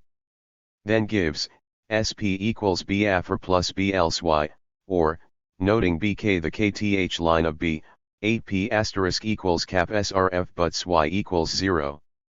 While 8P, is given by, 9, SP, by a BRB and UDWI.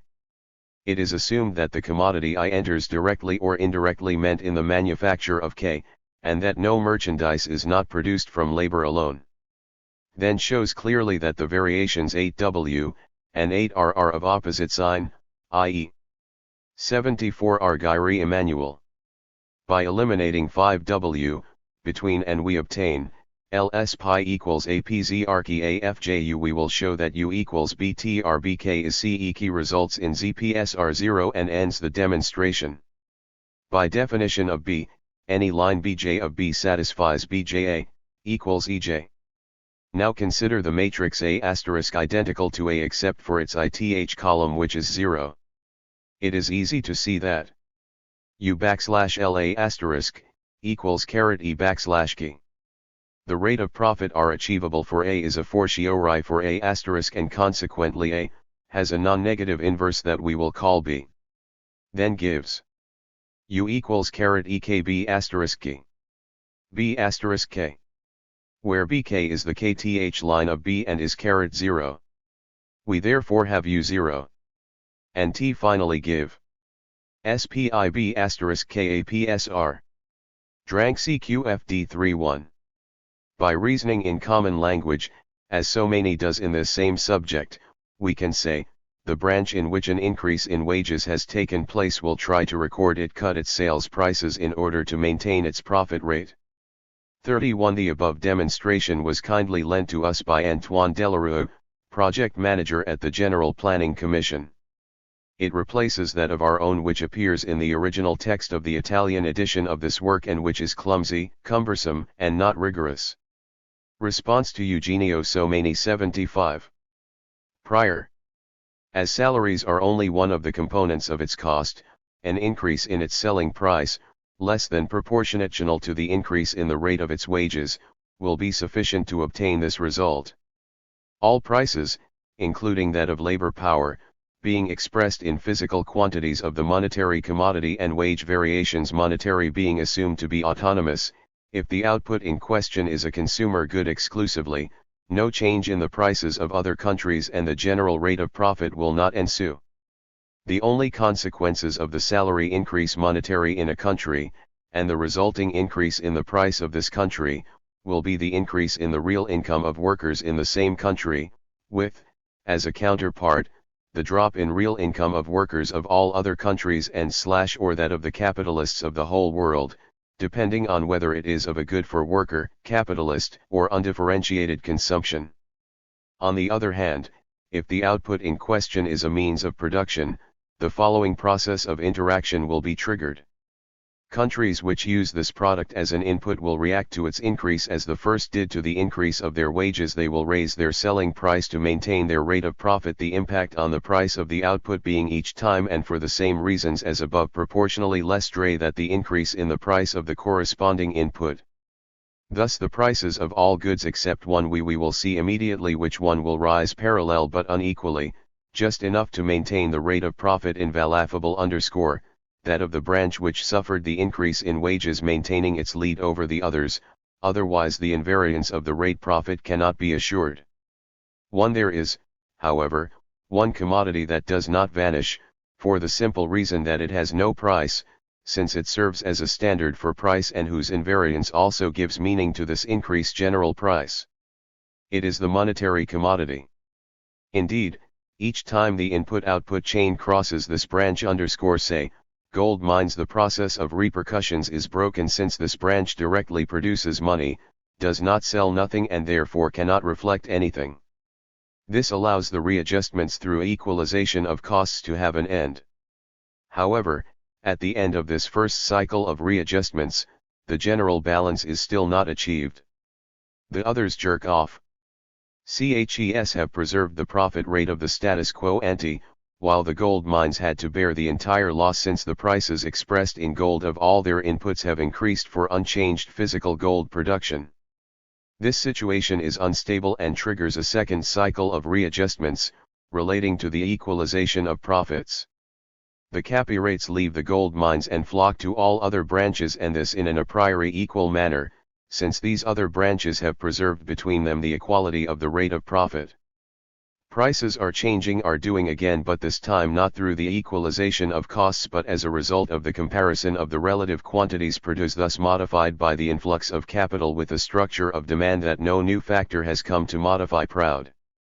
The final balance can only be achieved if the general level prices expressed in gold fall sufficiently, to allow gold mines to make the same profit rate as everyone else. This change in level will cause a drop in the general rate of profit, since previous prices were just enough to ensure the other branches the previous rate of profit. But if the rate of profit falls, no branch, among those where wages remain, in any terms, unchanged, cannot, in the same terms, having an output which increases proportionally much more than any of its inputs. There must be at least one input which has increased more than the output. Let's take a branch I, plus y equals I pi. It is clear that, R having decreased and U and K, having remained unchanged aged, pi cannot increase at a rate greater than that of PA, PB, PC. At least one of these prices must have increased at a higher rate to that of P, and, if there are several in the same case, there will necessarily have one who will have preceded all the others. Either this price Pj of the input but the input H of branch I is the output of branch J. There is therefore a branch, BHWIJ/7, in which this increase in the price of output at a higher rate that all inputs are possible and effective.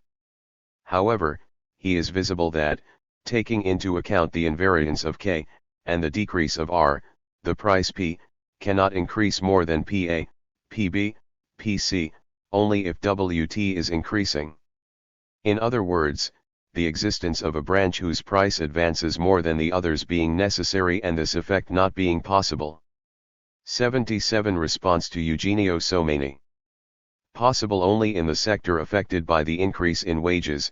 It follows that this effect is necessary in this same branch.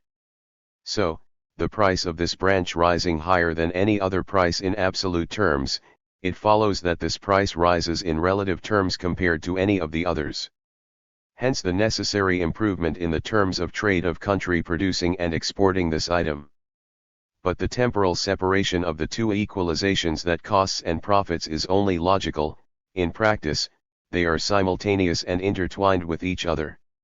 Everything changes level causes a questioning of relative prices and, therefore, a restart of the chain reaction of costs, which in turn remodifies the cost of production of gold mines and puts capital back in motion from ore to this branch. However, this simultaneity in no way modifies the coordinates born from the result of the two movements, as it emerges from the analysis above.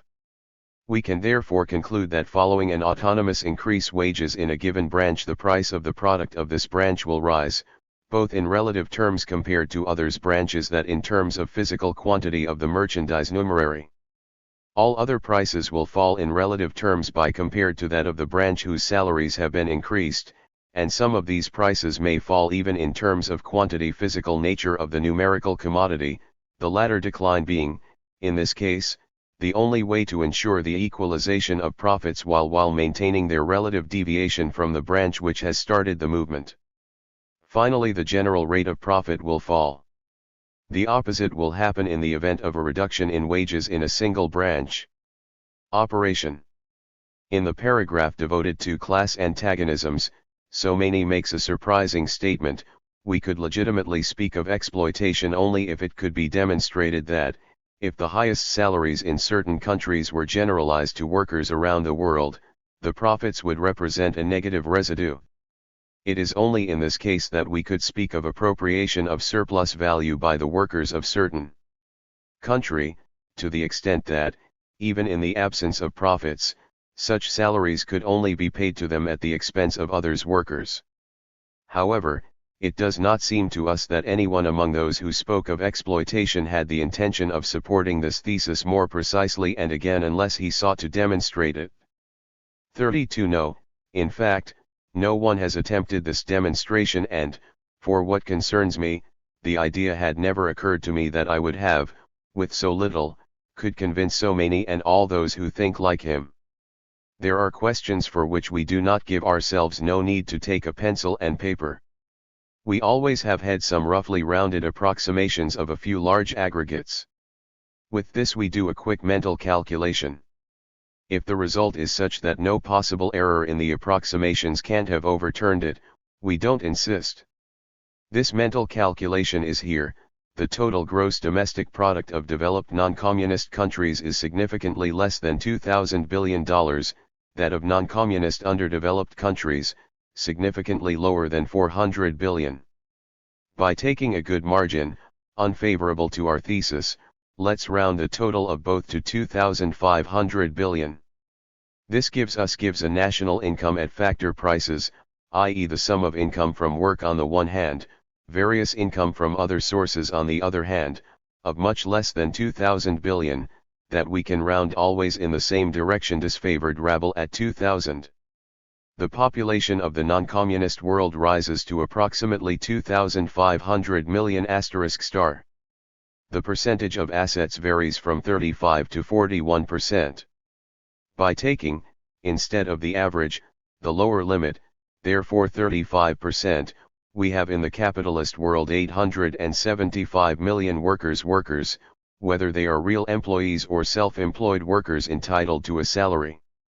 If the surplus value was zero, therefore if they shared the entire sum of the remuneration of the factors of 2,000 billion, they would get 2,000, 0.875 equals $2,285 per year to each, or about $190 per month, about $1 per hour, as the average salary for all categories.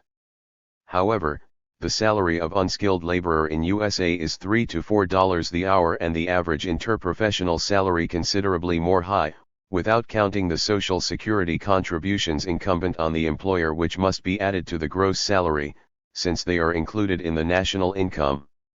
This means that even if we made a mistake of 300% in its approximations, we are still far from the mark. So, we give up. Does so many still want a demonstration? Either. I will offer one, only concerning the countries of the OCDE, for which we have precise statistics, and I will demonstrate that, even on the scale of developed countries, wages could not align with the American rate without the plus value becomes negative. I hope he will be satisfied then. In 1969, the total income of employees in the United States amounted to $566,558 million, less salaries of the armed forces $20,229, salary income from civilian employment $546,329, the total number of civilian employees having been on the same date of 70.274 million, the average annual income per employee, in 1969 in the United States, was $7,775. The total number of civilian assets for the 22 OECD countries, i.e. for the whole minus Turkey, was in the same year of 282 million, of which employees 218.9 employers and workers valiant in their own right, what nation's Statistics United call the independence teeth traders. 63.1 accepting that employers and people working on their own account are only entitled to the same average salary, despite their upper average qualification. All liberal professions, lawyers, doctors, artists, etc., are included in this category. We will therefore have, in the event of equalization of wage income within the group of developed countries alone, to pay 282,000 lions of assets at $7,775, or $2,192,550 million. However, the total national income at the factor prices of these same country was in 1969 of $1,487,200. We will therefore have added value negative of $705,350. If, now, we wanted to include in this calculation the countries non-communist underdeveloped countries by extrapolating certain data which we lack, we would first have to pay into the pool an additional total population of 1,680 million. The PRO's average asset percentage in developed countries is 40.8%. Rounding up to 40%, we have an additional 672 million of men and women to be paid at the average American rate of $7,775, therefore a payroll of 5,224 billion to add to the 2,192 developed countries, a total of $7,416 billion for the entire non-communist world. However, national income at factor prices in underperforming countries, non-communist developed countries, was in 1966 $248 billion. According to Paul Baraka's estimates, from 1966 to 1968, it grew by about 5% per year. By counting largely 6% per year until 1969, we have for 1969 $295 billion, which, added to the 1,487 from developed countries loped, give us a national income at factor prices for the whole world non-communist of $1,782 billion. Like the payroll at the rate North American would then be 7,416. There would be a negative added value of 5,634, that is to say 11 or 12 times the total sum of the surplus value currently carried out in all 22 Western countries, CDE, and about 10 times that of the entire non-communist world. The numbers are so overwhelming that no statistical bias may have distorted the result. Interdependence of national wage variations. If salary is not an independent variable, says Somaini, the high salaries of some countries cannot be considered as the cause of low wages in other countries. 3.3. Have I ever said or implied that the high salaries of some countries the cause of low wages in other countries? If I said it somewhere, I must have been dreaming, and if I left it to here, I expressed myself very badly. These are naturally monetary wages, since it is in currency that this variable is expressed, and it is also a question of cause immediate, since a variable cannot be or not be independent. Pendant then in a system of simultaneous interdependence. But, independently of my own thesis, this sentence from Somaini is absurd in itself.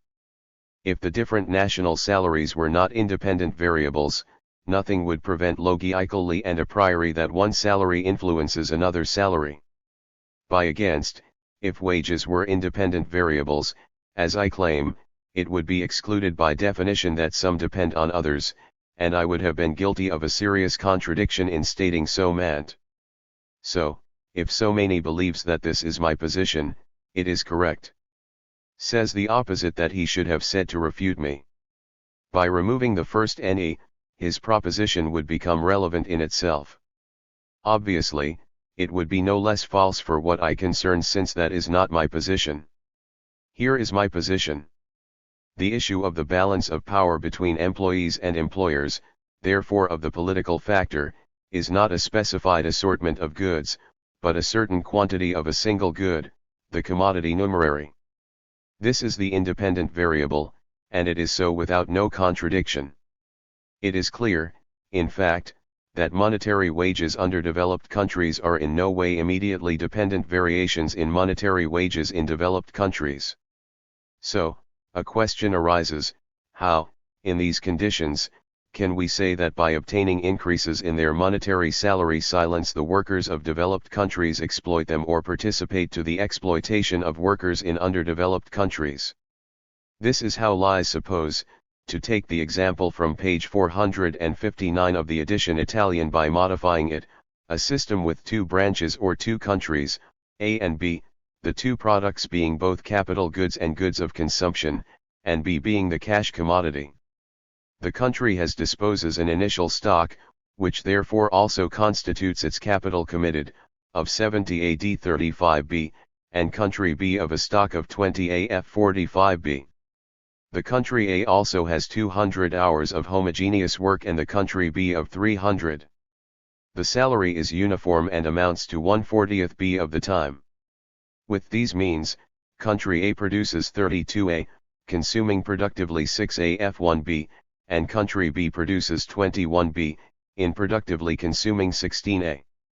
The general rate of profit is represented by R and the price of A by PA, B being equal to unity.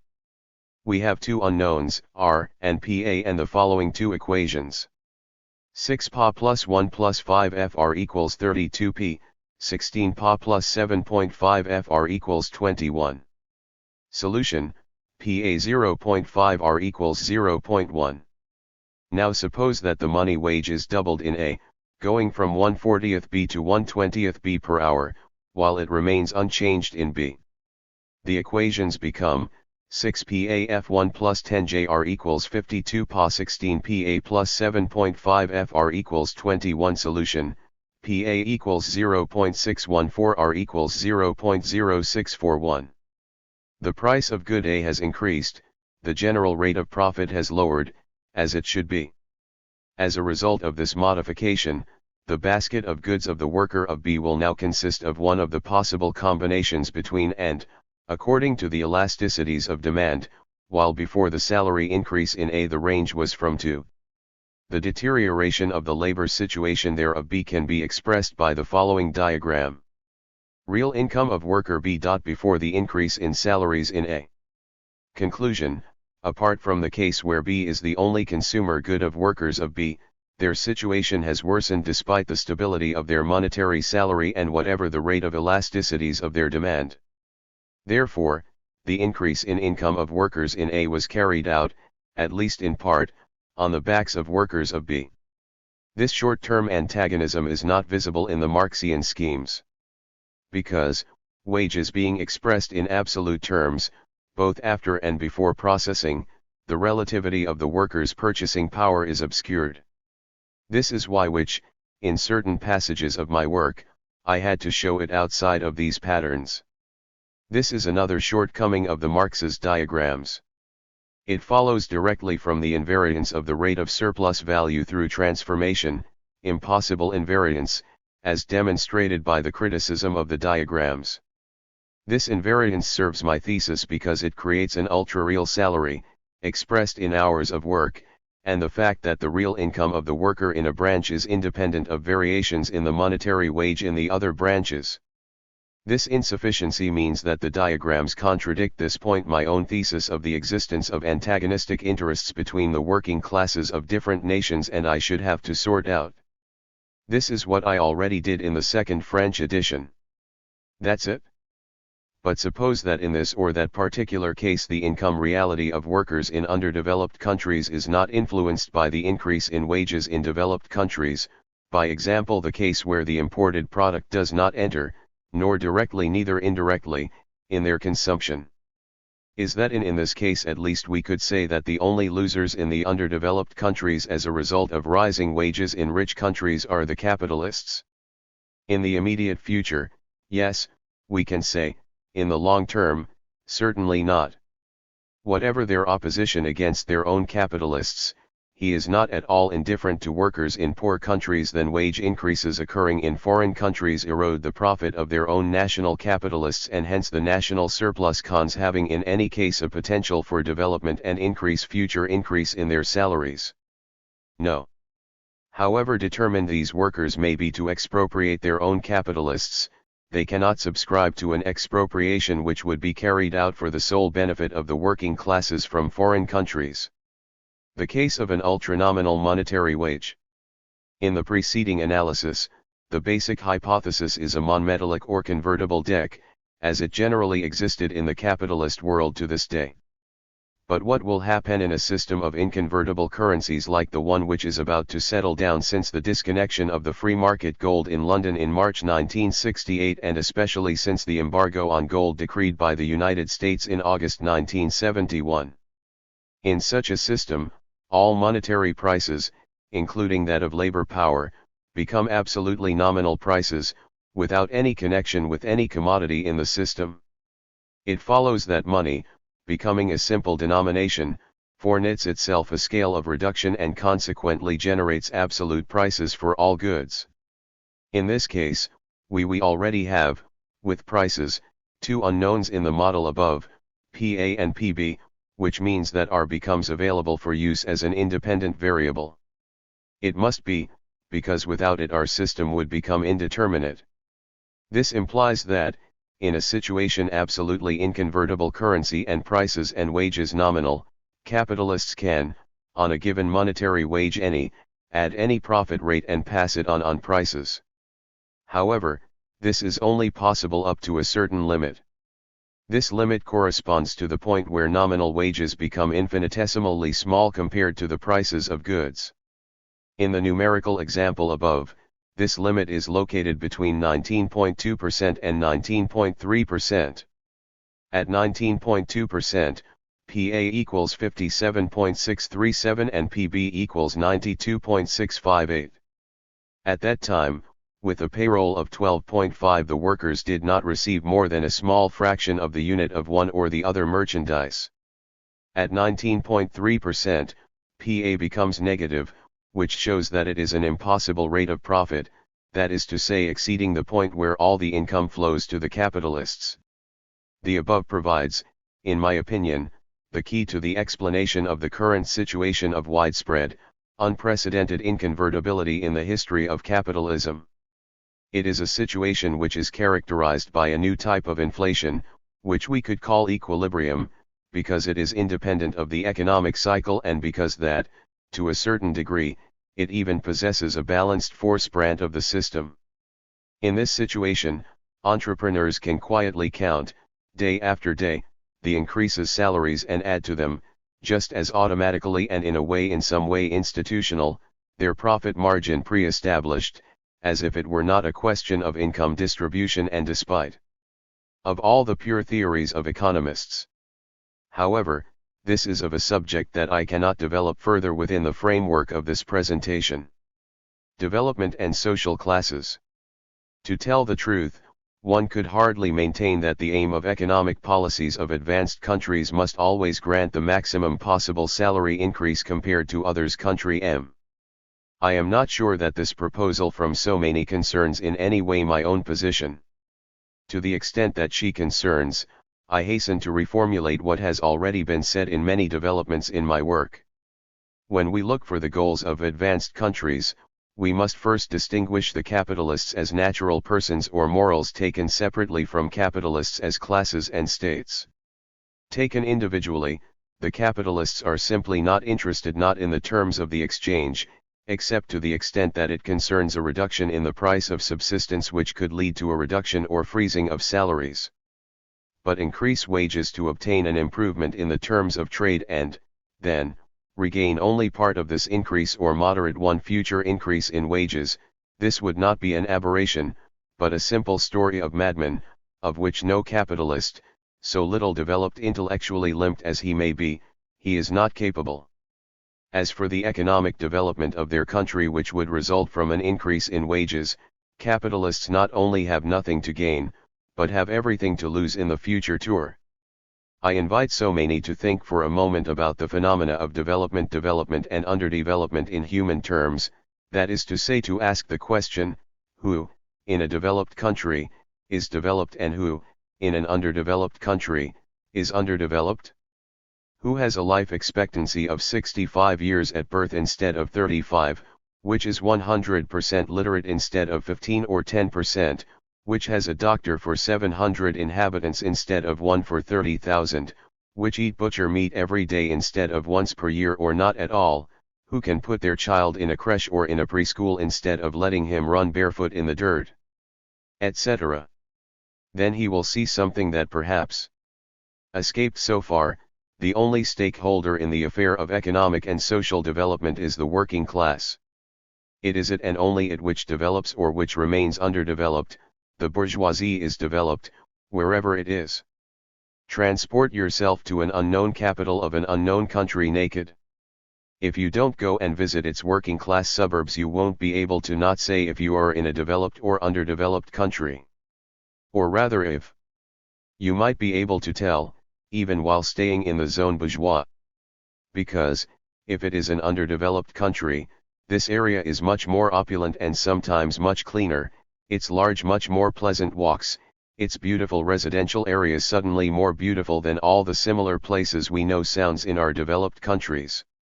Because they are not only frequented by the few, they are also freed from the others, and this social situation has, whether we like it or not, a great importance for what we call today the quality of the life.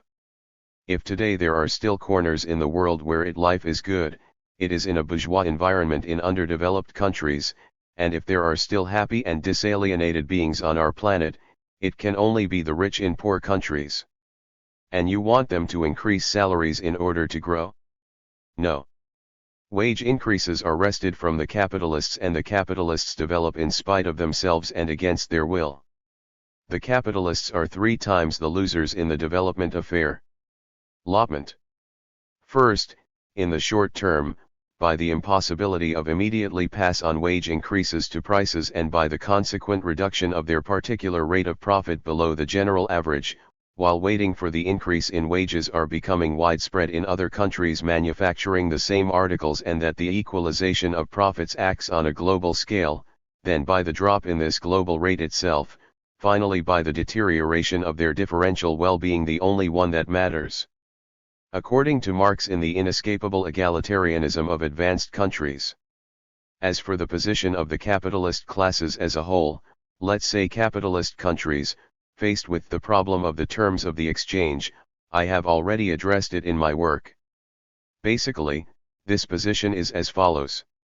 The age-old constant of capitalism being underemployment and deflation, its imperative is, as a general rule, to sell the most possible and therefore undersell its competitors, and not to sell as expensively as possible. This need for outlets is such that very often he agrees to sell not only for little, but for nothing at all, for doubtful or downright unrecoverable debts payable, for dollars that are inconvertible today, for marks clearing, before the last war. This is only in very exceptional periods, such as that which we live, where for the first time in its history capitalism has gone through a quarter of a century without crisis and in full or almost full employment, that we remember the terms of trade and that we talks about it, these terms of exchange discovered by the classics, in a context of full employment too, if not in that of the reality of less in that of their hypotheses. England and Japan. So many cites as an example of the role favorable to development played by low wages in the English and Japanese cases. This argument had already been formulated by other opponents and had been discussed in my work and in several articles. In these writings I had pointed out, a, in the English case, on the one hand, another fixed income, having also the status of the independent variable, namely a basic annuity very high price, prevented the surplus value extracted from the workers' English to spill outside. On the other hand, the standard of living of the average English citizen was relatively high, despite the low income of workers, which did not constitute, in the 18th and early 19th century, only a minority. Therefore, despite low wages, the market was quite large for the time and for the given industry of the time. b. In the Japanese case, despite a fairly widespread belief, a substantial increase in wages preceded the development lies and therefore cannot be its effect. 3.5. My arguments may not have been convincing, but I believe that no one can criticize me without making the slightest reference to these arguments. This is why I refuse to continue the discussion on this subject. 35. In 1952 to 1954, Japan, although industrialized, was an undisputed country underdeveloped, with an annual national income of $190 per inhabitant, but, above all, with 45% of its active population employed in agriculture, one of the most backward in the world, and only 22% in secondary school. Significant wage increases began in 1958 to 1959 and in 1962 the average monthly wages of industrial workers, including bonuses, varied between 30,000 and 45,000 yen, or between 52,000 and 80,000 Italian lire, plus particularly substantial ancillary benefits, therefore not far from the level of Western Europe at the time, while the development of the productive forces was still very far from it. 2. The branch boundary theory. Recognizing that demand elasticities cannot they alone determine the terms of exchange, given that there is not a single exchange rate that balances the balance of payments, so many constructs a two-country, three-item model in which prices and the difference in wages are apparently determined by production conditions and without interference from demand. I propose to demonstrate that his model already contains in its data the presupposition of a determination of the exchange rate by demand elasticities. The structure of the model. Why do we immediately consider the so-many model as technically determined, while at first glance there is 5 unknowns for 4 equations and its author sees himself obliged to resort to a subsistence wage in one of the two country in order, precisely, to eliminate an unknown and thus obtain the determination? Because so-many unnecessarily complicates things and sometimes to his disadvantage. He goes through the detour of a living wage in one of the two countries to finally tell us that what its model aims to determine what wages are not in absolute terms read, but their gap. If this is so, the hypothesis of living wage is useless. Its aim is to refute the thesis of unequal exchange and to demonstrate that it is development which conditions the wage gap and not the other way around. It is enough to take immediately as unknown the WA/WB ratio and its model will become determined. The WA/WB form of this dependent variable would then be the most appropriate for the very cause of so-many, since what he sets out to demonstrate not only that the wage gap is linked to a certain difference in productivity between the two country, but at the same time there exists an objective basis for solidarity, international workers' rights. So solidarity is clearly visible in this form, since WA/WB is invariable for any value of WA and WB, that is to say that the variations of WA and WB can only be strictly proportional to each other, the other, which constitutes the most perfect solidarity that can be dreamed.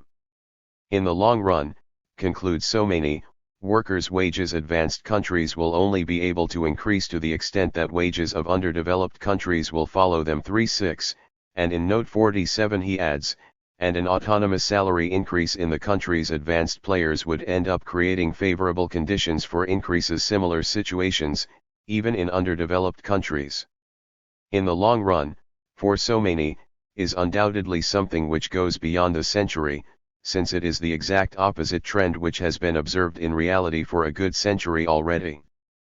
But that's not the question. So-many's theory is not only suspect because it is denied by historical reality, it is incoherent and contradictory in itself. Because what So-many deduced from its model does not occur there, as we will see immediately, only under the prior condition that the play of elasticities of supply and demand has predetermined the existence of an industry common to both countries, that is to say that this game is such as not to allow either country to specialize exclusively in A or in B, leaving C to its partner. We know, however, that the game of supply and demand can only permit or prohibit something in correlation with certain prices. Supply and demand meeting before the price is an unintelligible thing. It follows that one existence and the choice of the common industry itself can at most be determined simultaneously with prices, but never before prices. Consequently, erect X hypothesis, the commodity C into an industry common renders the Force-Raffian equations that So-many uses superfluous, given that, by their nature, these equations determine prices by the conditions of production and without no consideration of demand elasticities. The neoclassical antecedents of frontier industry theory. The above probably constitutes a reasoning a little too abstract. To explain it and to show this predetermination culmination from the request, I propose to resume the example of Graham, of which the So-many model is only an adaptation. Taschen under conditions of heterogeneity of costs and equalization of one of the elements of these costs, in particular profit. On the basis of the Ricardian hypothesis of the immobility of factors, Graham gives the following example: with a unity of productive force, country A can produce 10x or 20y or 100z, country B 10x or 15y or 90z. Obviously A specializes in y and B in x. But who will take z? It depends, says Graham, on the x/y ratio. If 10x-18y B can export z in addition to x, if 10x-18y, A can export z in addition to y. For 10x equals 18y, z becomes indifferent and each country will produce it for its own needs. And z thus becomes a common industry. So far, there is nothing unusual. In the orthodox line classical and neoclassical, it is the demand which determines the rate x/y, and it is this rate which decides whether or not z will become an industry common. But So-many reverses the reasoning. It starts with z common industry, as a piece of data whose nature it does not explain reason for being. Therefore, there is only one rate x/y compatible with this condition. Based on Graham's numerical data, this rate is 10x equals 18y. Because for 10x 18y, A prefers to export z instead of y and eliminates z in B, for 10x 18y, B prefers to export z instead of x and eliminates z in A. This exchange rate visibly provides country A with an income national level higher than that of country B, since by devoting 3 productive units, 2 in y and 1 in z, that is to say by producing 40y plus 100z and exchanging 19y for 10 and 5/8 x, xyz, this country will be able to have 10 and 5/8 f21 f100, while country B, with the same effort, will only be able to have 9 and 3/8 f19 f90. 20 plus 40 f190, which, in this example, is completely normal given that the country A has equal or higher productivity in all branches to that of country B.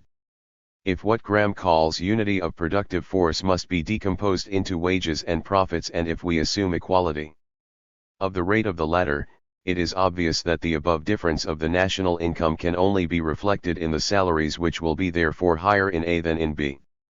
Consequently, it would be the superiority of productivity in A which determined the superiority of its wages. By reasoning in this way, we simply forget that this which makes Z become a common industry, it is a certain relationship dimensions of the two countries and a certain proportion of the consumption of the three items, therefore, ultimately, certain curves of supply and demand. If B was a small country compared to A, or if JC was a mass consumption item compared to two others, B could have specialized in X exclusively and obtained Y and Z by the exchange. The comparative advantages of agricultural and mining countries. It is possible that, in the example above, this would not have changed a lot, because, even in JC, B has no superiority absolute on A37. But what would happen if A was not more productive in all branches? Somaini admits that this is precisely the case in the real world. In certain productive sectors, underdeveloped countries enjoy a huge advantage over the advanced countries. 3/8. I have already had the opportunity to point out the geoclimatic advantage of the agricultural and mining country is, in the products it exports, considered vastly superior to technological disadvantage logic in the product it imports. It would certainly cost a lot Algeria or Cameroon to manufacture their own transistors or their own refrigerators, but not as much as it would cost for France to cultivate coffee or palm trees in greenhouses, survey the entire extent of its territory to extract the last drop of oil, or breeding elephants in the woods from Boulogne to harvest its ivory. So, to better reflect reality, we should modify somewhat, follow Graham's example and say, with a unity of productive force, 7K/Mn. A, industrial country, can produce 20 or 10 or 20 or 10 or 20. B, agricultural country and mining, can produce 15 120 15 120. 18A has a modest advantage and specializes in /and/. B has an overwhelming advantage and specializes in K and MR. Therefore, we can distinguish three cases. First case. If N did not exist, the exchange rates J/K and L/M would vary, depending on the elasticities of reciprocal demands, between 1/2 and 1/8. If we admitting that there is no reason why the elasticities of the demands systematically favors one country more than the other, or, which amounts to the same thing, that in the large number of productions and in the long term, favorable and unfavorable requests compensate each other, we should take the geo-average metric between 1/2 and 1/8, i.e. /1/2x8 equals 2. We would have, J equals L equals 2K equals 2M. Based on these terms of trade, the country B can have, for the same productive effort, therefore for the same active population, a national income 3 times higher than that of A.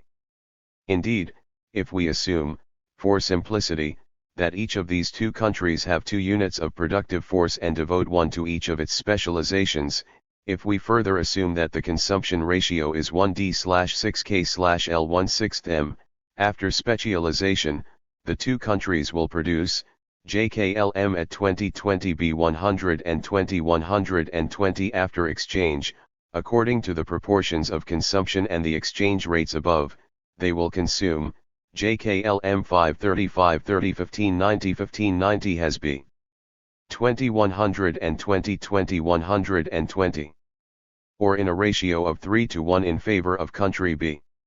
This ratio remuneration of the factor unit is exactly that which is given by the ratio of productivities. In fact, for half of possible productions, country B is 1/4 less productive than the country 2, for the other half, it is 12 times more productive. Its overall superiority is therefore the geometric mean of 3/4 and 12, i.e., S/3/4x 12 equals 3. Second case.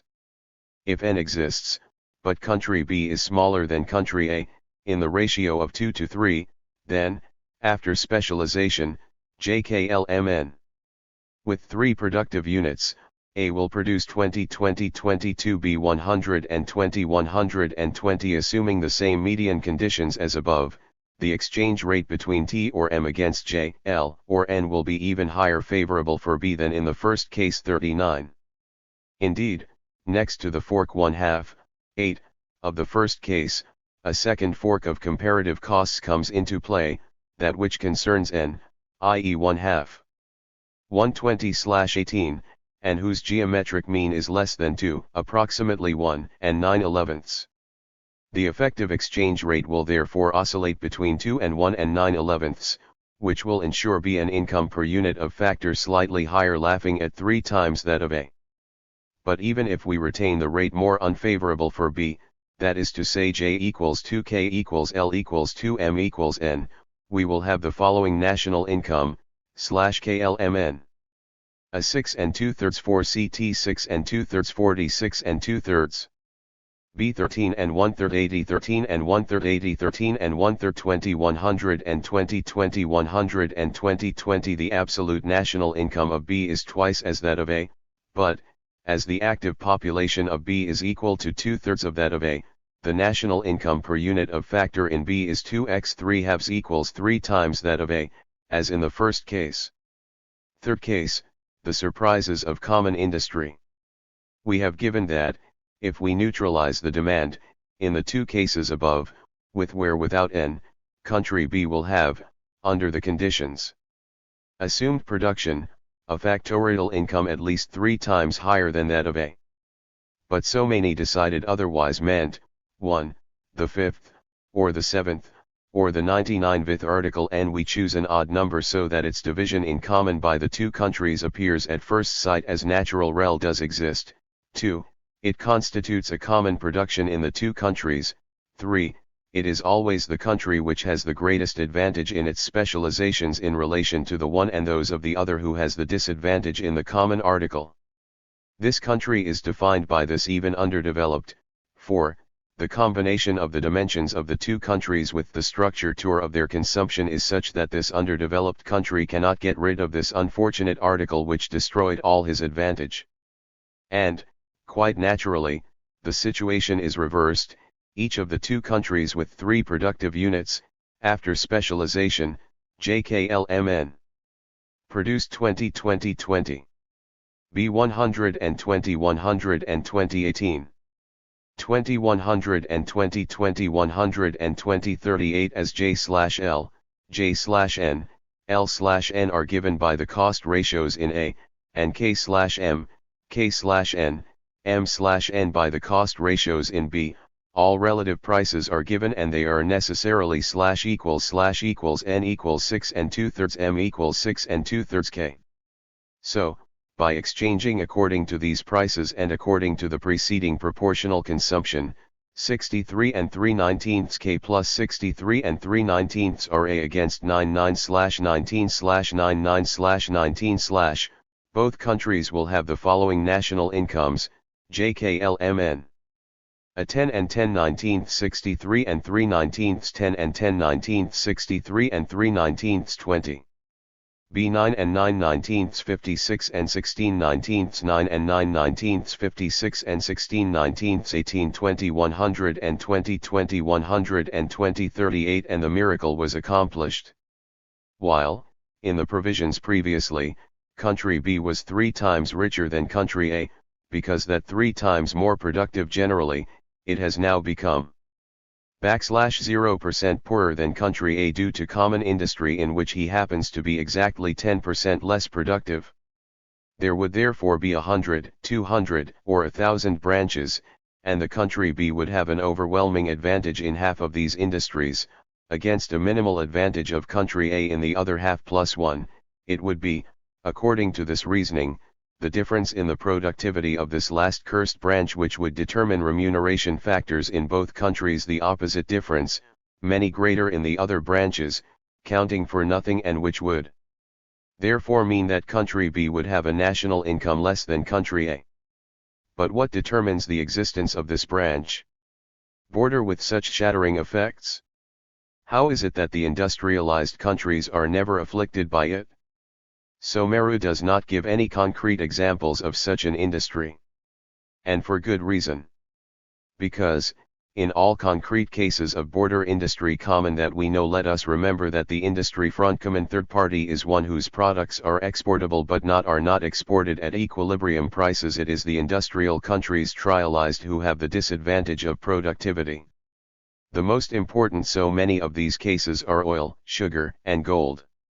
As for certain other industries that could be considered frontier industries common, notably light manufacturing branches, textile, hosiery, clothing, shoes, etc., in which there has no productivity advantage for third world countries, there is no marked disadvantage either, and they are not communes only thanks to the customs protection of developed countries. Without this, their products would have flooded the market a long time ago. Markets of the latter. Or does so many believe that the difference productivity in textiles in India compared to textiles in United States is such that it can justify a difference in salaries from 1 to 40? The virtues of monoculture. Moreover, according to so many's own reasoning, these are the countries which have the most varied specializations, therefore the country's industrialists, who theoretically risk the accident of industry disadvantageous border. Among these countries, they are even the most large, those whose economic potential exceeds the capacity to absorb. Sorption of one or a few branches in which their advantage is the greatest, which, being obliged to diversify, dangerously lower the scale of comparative advantages and risks to fall into the abyss of a disadvantaged frontier industries. Here is so many's proposal which summarizes this reasoning. Each country will tend to specialize above all in industries where it enjoys a greater advantage. If the demand for particularly advantageous products absorb a sufficient share of the labor force of the most advanced country, the salary level will be rather high. If, on the other hand, the country must also devote itself to the production of less advantaged goods, he will have to content himself of increasingly lower wage levels for zero. It is on this same reasoning that the Ricardians and the neoclassics are based on concluding that monoculture is the ideal situation that a country could achieve, and the smaller the country, the greater its share in the gains of the international division national labor law.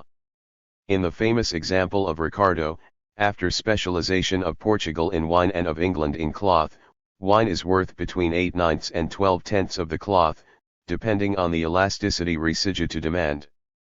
But, if Portugal is a small country and all its production is not enough for the consumption of the whole, then England will be obliged to produce a part itself, if minimal as it is, of his wine. From this moment, the exchange rate is necessarily determined by the cost ratio in England, and Portugal sells its wine at the upper limit, 12/10 of the sheet, thus withdrawing the entire gain optimization of the whole and leaving England in the status quo ante. However, the classics had the excuse of having developed their theory at a time when things were actually happening this way in the real world, that is to say at a time when small agricultural and mining countries, mono or oligo exporters, saw their terms of trade continually improve. Today, we don't have that excuse. And, so coherent, so solid that the theory may have appeared, we were indeed obliged by the facts to put it into question and look for its flaw. So many rehabilitates her unconditionally nally. The emphasis on the frontier industry. This what will be decisive is the determination of the front industry tier 4-1, which the classics and neoclassics were not unaware of. Cf. Graham's example above, does not change, as we do. Let's see it, an iota of the essentials of this theory and its hypotheses fundamental. The harms of diversification. To simplify our example above, we assumed the same difference in productivity per pair of branches. But we can imagine any gradient in the future. Comparative level. For example, with a productive unit, high JKLMN. A can produce 20 or 20 or 20 or 20 or 20 or 20 or 22 B 216 160 17 120 18 20. Country B begins to specialize in H, in which it has the maximum advantage. If it is small enough, not only lies so that he does not have to do anything else, but so that A is obliged to also produce a little h to complete his own consumption, then it is H which is the common industry and B exchanges 1H for 1I or 1/ or 1K or 1/ or 1M or 1.1N. He thus appropriates all the advantage and country A gains nothing. B comes out 10 times richer than A per unit of factor. If B is a little larger and the total consumption of H overall cannot absorb the entirety of its pro-potential ductive, he adds / in his specializations and his advantage deteriorates. because, even if A must produce part of its J, the exchange rates will be 1.25 H equals Li equals LJ equals LK equals 1/1 M equals 1.1 N. It's I who is now the common industry. And so on. At each addition of an additional specialization, its enormous advantage of start will crumble a little. However, it will remain considerable up to and including L. But, if unfortunately it falls into N, it is the falls vertically, because, as soon as B begins to produce the first kilo or first yard of N, the only possible exchange rates will be 1H equals 1/11 equals 8/10 _I/2K equals 3/4 equals 1/11 M equals 1/10 N. And suddenly the country B, instead of being several times richer, becomes around 10% poorer, that is to say as much as his disadvantage in N. This is Somaini's theory in clear terms. He still had to tell us which of the two countries is underdeveloped and which developed, because nothing in its four-equation model and nothing in the diagram above does not tell us. There is a problem there.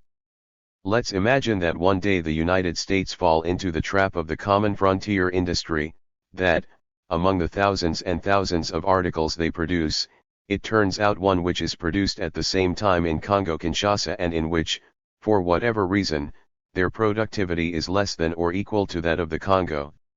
Americans will wake up the next day with wages of 4 or 5 cents an hour instead of $4 to $5. No danger. The case is excluded by definition. In the system Somaini region, underdeveloped and low wage, is the country that is less productive in the frontier industry, whatever its superiority elsewhere.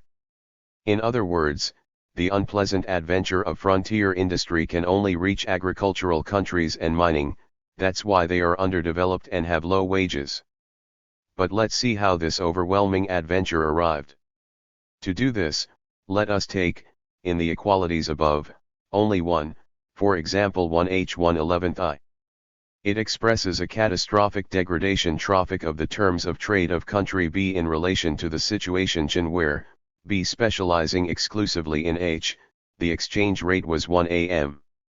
Li, or 11 times better.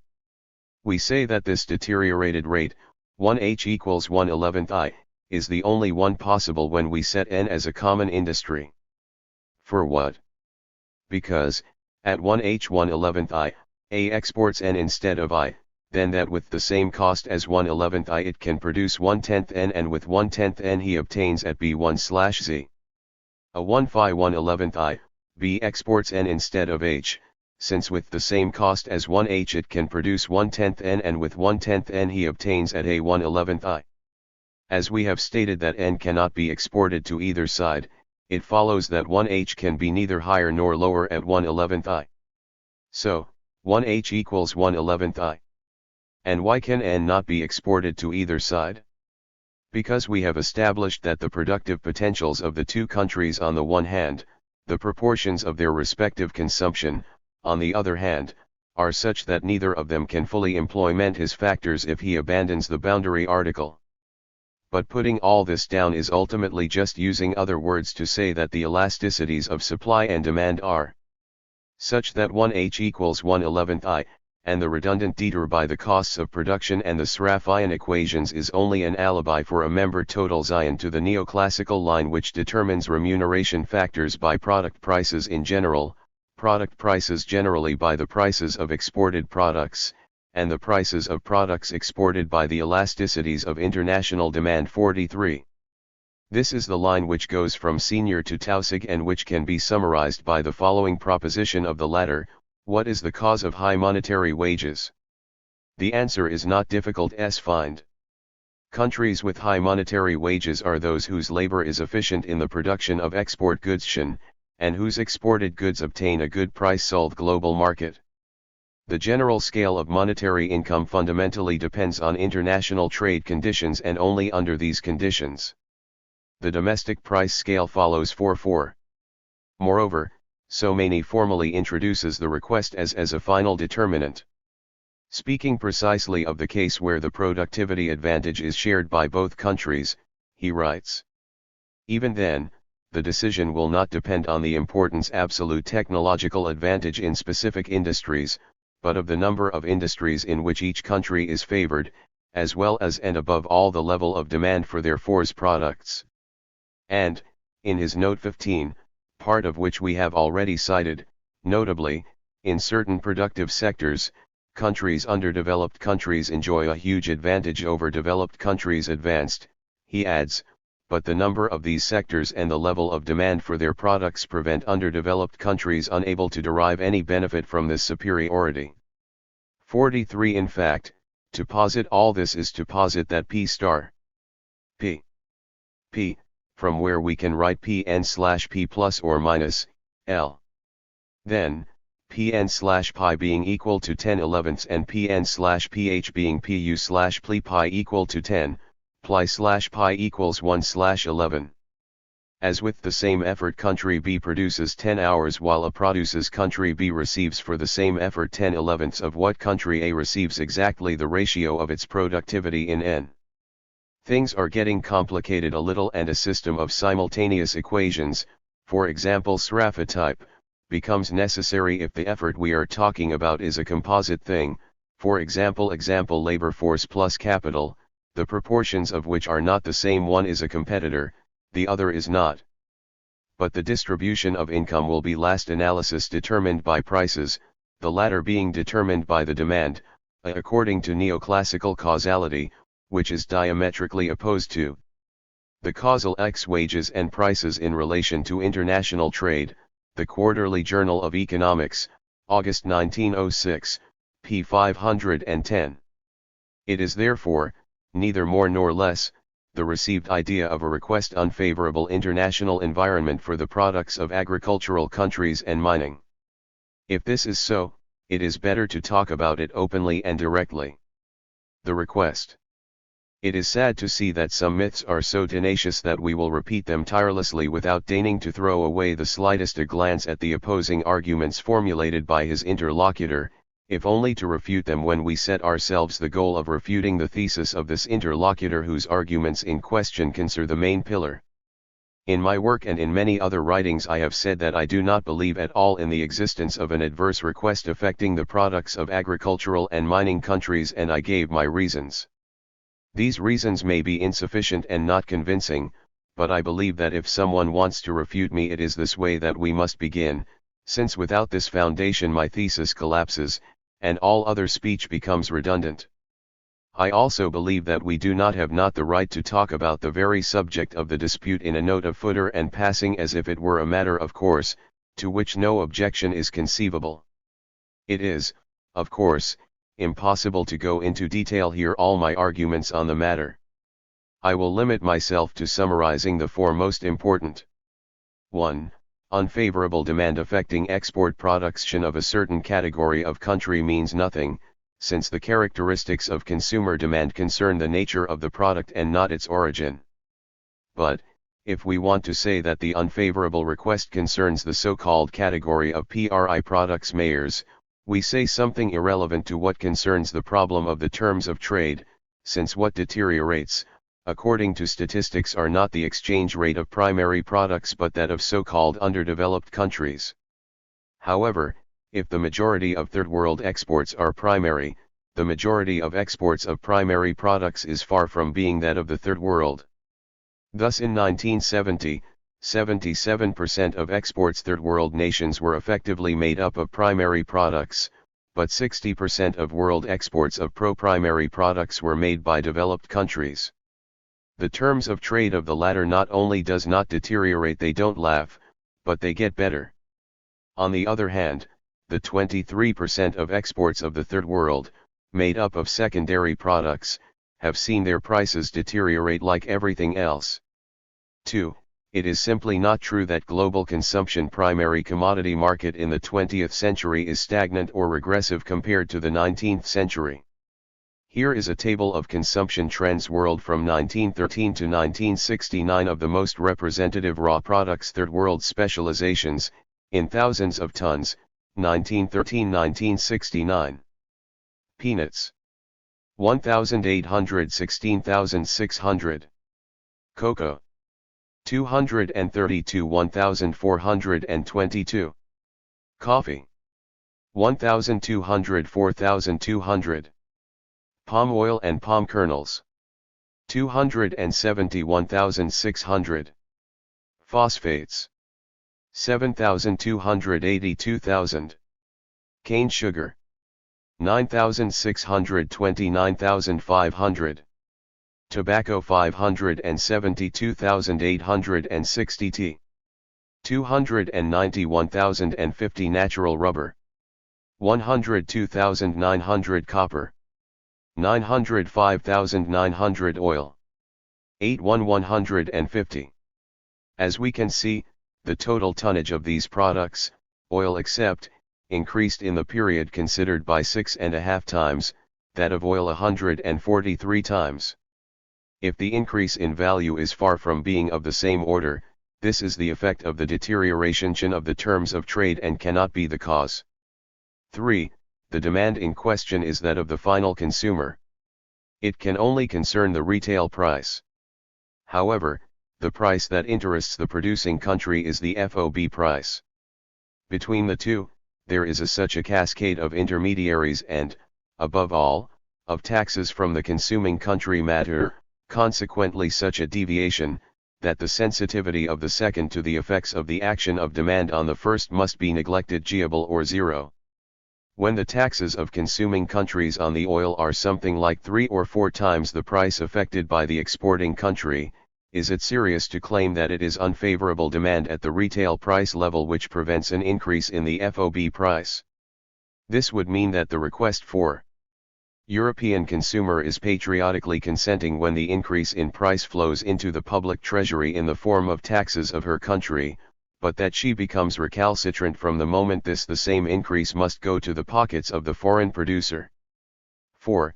But the most decisive consideration seems to me to be the following: boasts, particularly for third world products, the reference on demand is absurd in itself. Because it simply does not exist, there is no request of their own. Almost all of the primary products exported by the third world undergo a transtraining within developed countries. Take, for example, cocoa, which constitutes the exclusive raw material of chocolate, and let's break down the price of chocolate into Italy and Germany. In percentages. Germany, Italy. Cocoa beans, price CAF 1011.59. Other ingredients. 34.53. Import duties and taxes. 517.17. Costs and profit margins of import and processing 3620.31. Gross distribution margin 4646.40. Retail price of chocolate 100.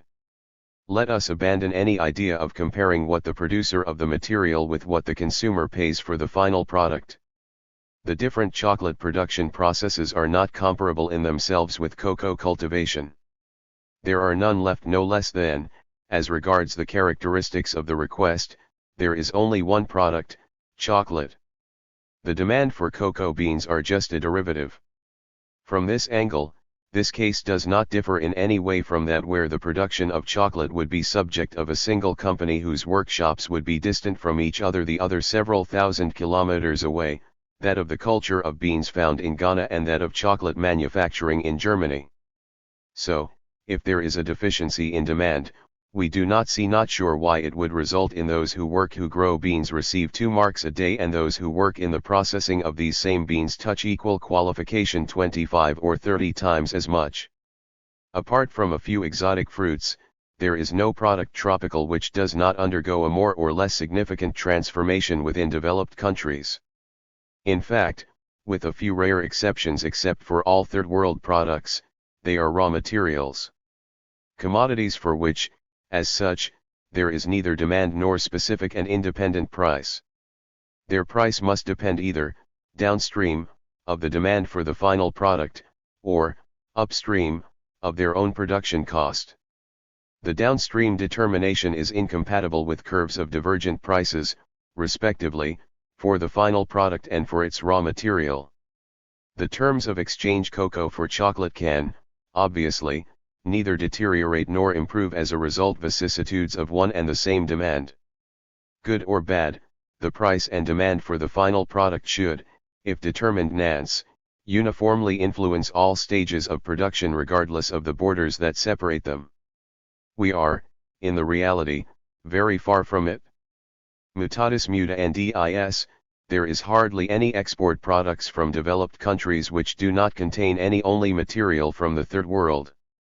If they benefit from a good request, it is not very clear how one or the other of their ingredients could be excluded from this benefit. 46. Two additional questions. L. The neutralization of the border article. Looking at the possible extravagant feats of the article border, a question naturally arises in mind: if this article is so catastrophic and if, nevertheless, its production is necessary to the country which is the victim, because of its dimensions and the structure of consumption as a whole, what prevents therefore this country to put it off the market, either through subsidies to national production, either through import taxes or even by its pure and simple quota? 46. Unless there is a possibility of substitution by a material produced in developed countries themselves. This possibility, which has sometimes been made this case, is another myth. In any case, even if there is one for some sui bu, is indisputable that for some others it is not, exists none, at least on a commercial level. However, both are subject to the deterioration of the terms of trade. Indeed, it would be too easy, and all the more so since it is a marginal article by definition and in which the productivity gap is located not at the top but at the bottom of the range, according to the Desimani's own description. His protection would cost infinitely cheaper than the general reversal of comparative advantage that he provokes. This is exactly what happens with common industries which we have already cited and which, moreover, in the real world, are the responsibility not of underdeveloped countries, but of countries developed, notably the examples of oil, sugar, and gold. For material reasons, the West must produce a part of its oil; for social reasons, it cannot eliminate its beet sugar, and for perhaps strategic reasons it decides to produce some of his gold. Under competitive conditions, perfect ints, which are those of the Somaini model, gold and sugar would probably be eliminated. Oil would have constituted an industry common sort having all the characteristics of the model. However, the result would not be exactly that of the model. A single price would, of course, be established. But this price would be that of last well, the least productive, in the United States or Canada, whose production would be necessary to cover consumption worldwide. The difference between the high cost of this well and the low cost of Middle East wells would not necessarily go to Arab wages, but to landowners in the form of rent. This is another thing that is difficult to imagine for Somaini, since the socio-political factor of income distribution does not fit into his views. Regardless, the United States and Canada did not let this price equalization occurs. They protected their oil and thereby dissociated it from Arab oil. Therefore, despite the identity of the product, everything happens as if there was not a common industry, but two different industries and two different products, whose productivities are therefore not comparable. 2. The balance of payments. According to Somaini, the socio-political factor we are talking about can be decisive because, if a salary increase was incompatible with the equilibrium of the balance of payments, a devastation, the rise in the currency, would de facto cancel out this increase. This is to confuse the limit of a variation with the causes which determine it. All these analyses of demand elasticities and of the balance of payments ultimately amounts to saying that there is a limit beyond which the item can no longer be sold, made more expensive by the rise in wages, or that it can no longer be sold in sufficient quantities to pay for its imports. It is the most played of banalities. 47. What is important to know is, a. if, below this limit, there are variations in wages due to an exogenous factor, and what is the margin of action that the limit leaves to this factor; b. if this limit is not itself movable, and if it is not driven by other non-autonomous factors acting in the opposite direction, notably by those that Somaini already calls the other variables of the balance of payments, on the one hand, by the income elasticity of demand, on the other hand. Among these other variables that Someini only talks about in a small footnote 48, the most important is the movement's financial statements. I have already had the opportunity to say that Someini, in speaking of balance of payments, means trade balance. This even small note explains to us why. It is because these other variables are considered autonomous, of which there are no, therefore has no reason to suppose that they act systematically matically in the direction of rebalancing. They can therefore, depending on this conception, be relegated to the cateris paribus. That the unbalancing action of prices itself and the deficit commercial can in itself generate compensating financial flows Tories, that capital is attracted by a certain void and goes there where they are needed, that there exist in the capitalist system mechanisms of communicating vessels, that the thirst to sell is such that we often end up giving to the country that is willing to buy the means of paying. All this cannot fit into a view which is located between classicism and neoclassicism. But what is even more important is the elasticity of the demand relative to income. Someini talks about it but only in a very particular case, that of its variations following a devaluation carried out in the deficit country 49. But this elasticity is generally and except in perverse cases. The inverse of price elasticity. When prices increase we buy relatively less of the expensive item, but when as income increases, we buy relatively more of the same item. So, as incomes increase and wages rise and by the improvement in the terms of trade, of which this increase is the cause, to the question of who will buy the quantity of the expensive item corresponding to its revaluation, the answer is simple: these are the developed countries themselves. The balance of the balance will be achieved by exporting to relatively underdeveloped countries vehement less of the expensive item to import relatively more the cheap item. Suppose developed countries manufacture 1,000 cars, consume 500 of them and export the other 500 to underdeveloped countries loped against 500 tons of wheat, of which the underdeveloped countries take 1,000 tons and keep 500 for their own consumption machine. An increase in wages occurs in the first group which causes the price to double cars. From now on, 1 car equals 2 tons of wheat. After this increase in wages, the first group will consume 700 vouchers and will export 300 to the second group by getting paid for them 600 wheat. The second group keeps 400 wheat for their consumption local. The two elasticities of demand worked plausibly stated. In A, car consumption has increased very sharply, wheat consumption much less. In B, the consumption of cars has decreased very sharply, the consumption wheat much less. The balance of the scale is not nonetheless disturbed. This model demonstrates nothing more than a simple possibility. But Someini's model not only demonstrates nothing more, since it provides no proof of price elasticity of the demand greater than unity, but the possibility that it expresses is less plausible since it takes no account of the calm thinking about income elasticity. To decide between us, there is nothing other than historical reality itself. To go no further, we note that, since 1950, real wages and prices of products exported by industrial countries trialized have progressed considerably, those of the Third World have, during the same period, regressed. However, the overall balance of commercial exchanges between the two groups, far from having been challenged tax for industrial countries, was in surplus. In the meantime, the production in developed countries not only increased by prices, but increased in volume at growth rates without previous. So what happened? How could the balance be ensured? Who consumed these growing floods of goods dear? We only have to take a look at these same statistics to have the answer to this question. The volume of trade between developed countries grew at a rate about 1.7 times higher faster than that of exchanges between the two groups. These waves of expensive goods were increasingly traded and consumed between and by high-income people, about the same way than that which is roughly synthesized in the example wheat cars above.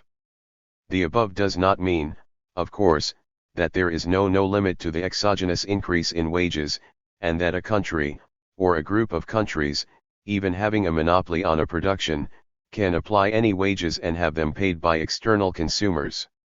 Such an idea would be so ridiculous that it would not be worth discussing. Obviously, there is a limit. We could, perhaps, object that recognizing the existence of such a limit is in contradiction with our hypothesis of a price elasticity of demand less than unity, since such elasticity gives us an infinite increase in the product of multiplication of quantities by prices. But it also seems to us obvious that, whatever the elasticity of demand, it cannot be linear. There must be a threshold beyond which the reduction of the quantity sold will be more than proportional to the increase's additional price changes. From this point, the product of multiplication of the quantity by the price will begin to decrease and, if imports are considered invariable, the balance trade will enter a deficit.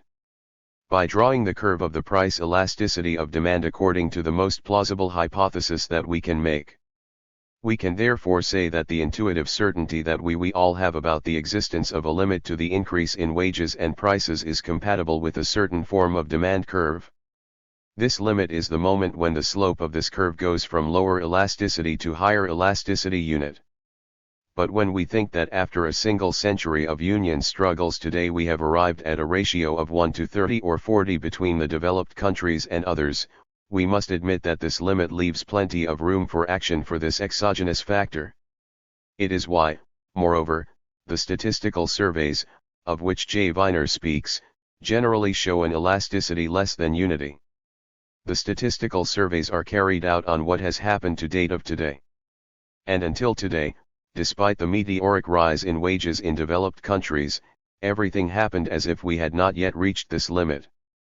Wage disparities must be compatible with the balance of payments, says Somaini. They are. The fact that they exist proves that they are 5-1. From then on, we must no longer compare whole rectangles, but their non-hatched parts. They represent the net income from exports. Then the optimum moves from D2 to a point P3, correlating to PS, greater than pi. Cosi dip cuci di pi.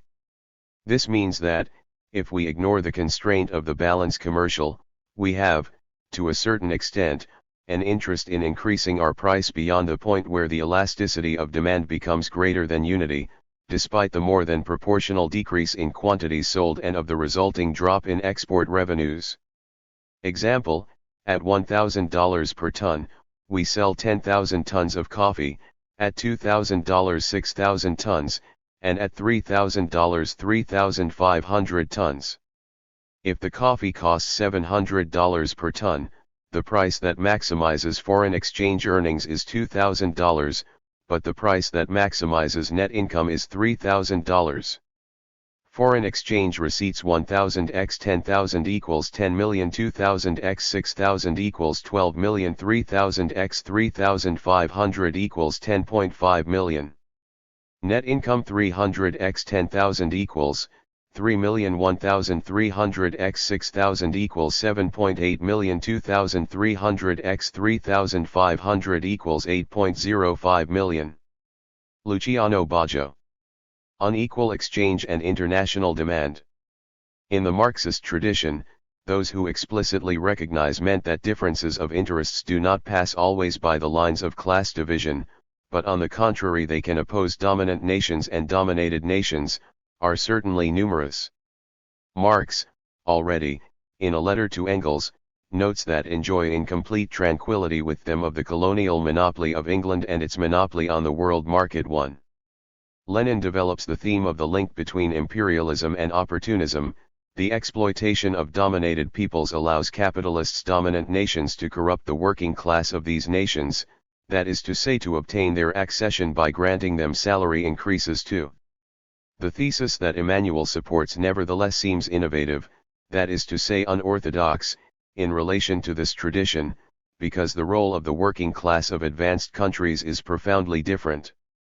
The orthodox tradition sees in the capitalist class advanced nations the active subject of the process, the latter dominates, exploits and corrupts the working class. For Emmanuel, on the other hand, it is precisely the action of working class which is at the origin of an objective mechanism of exploitation.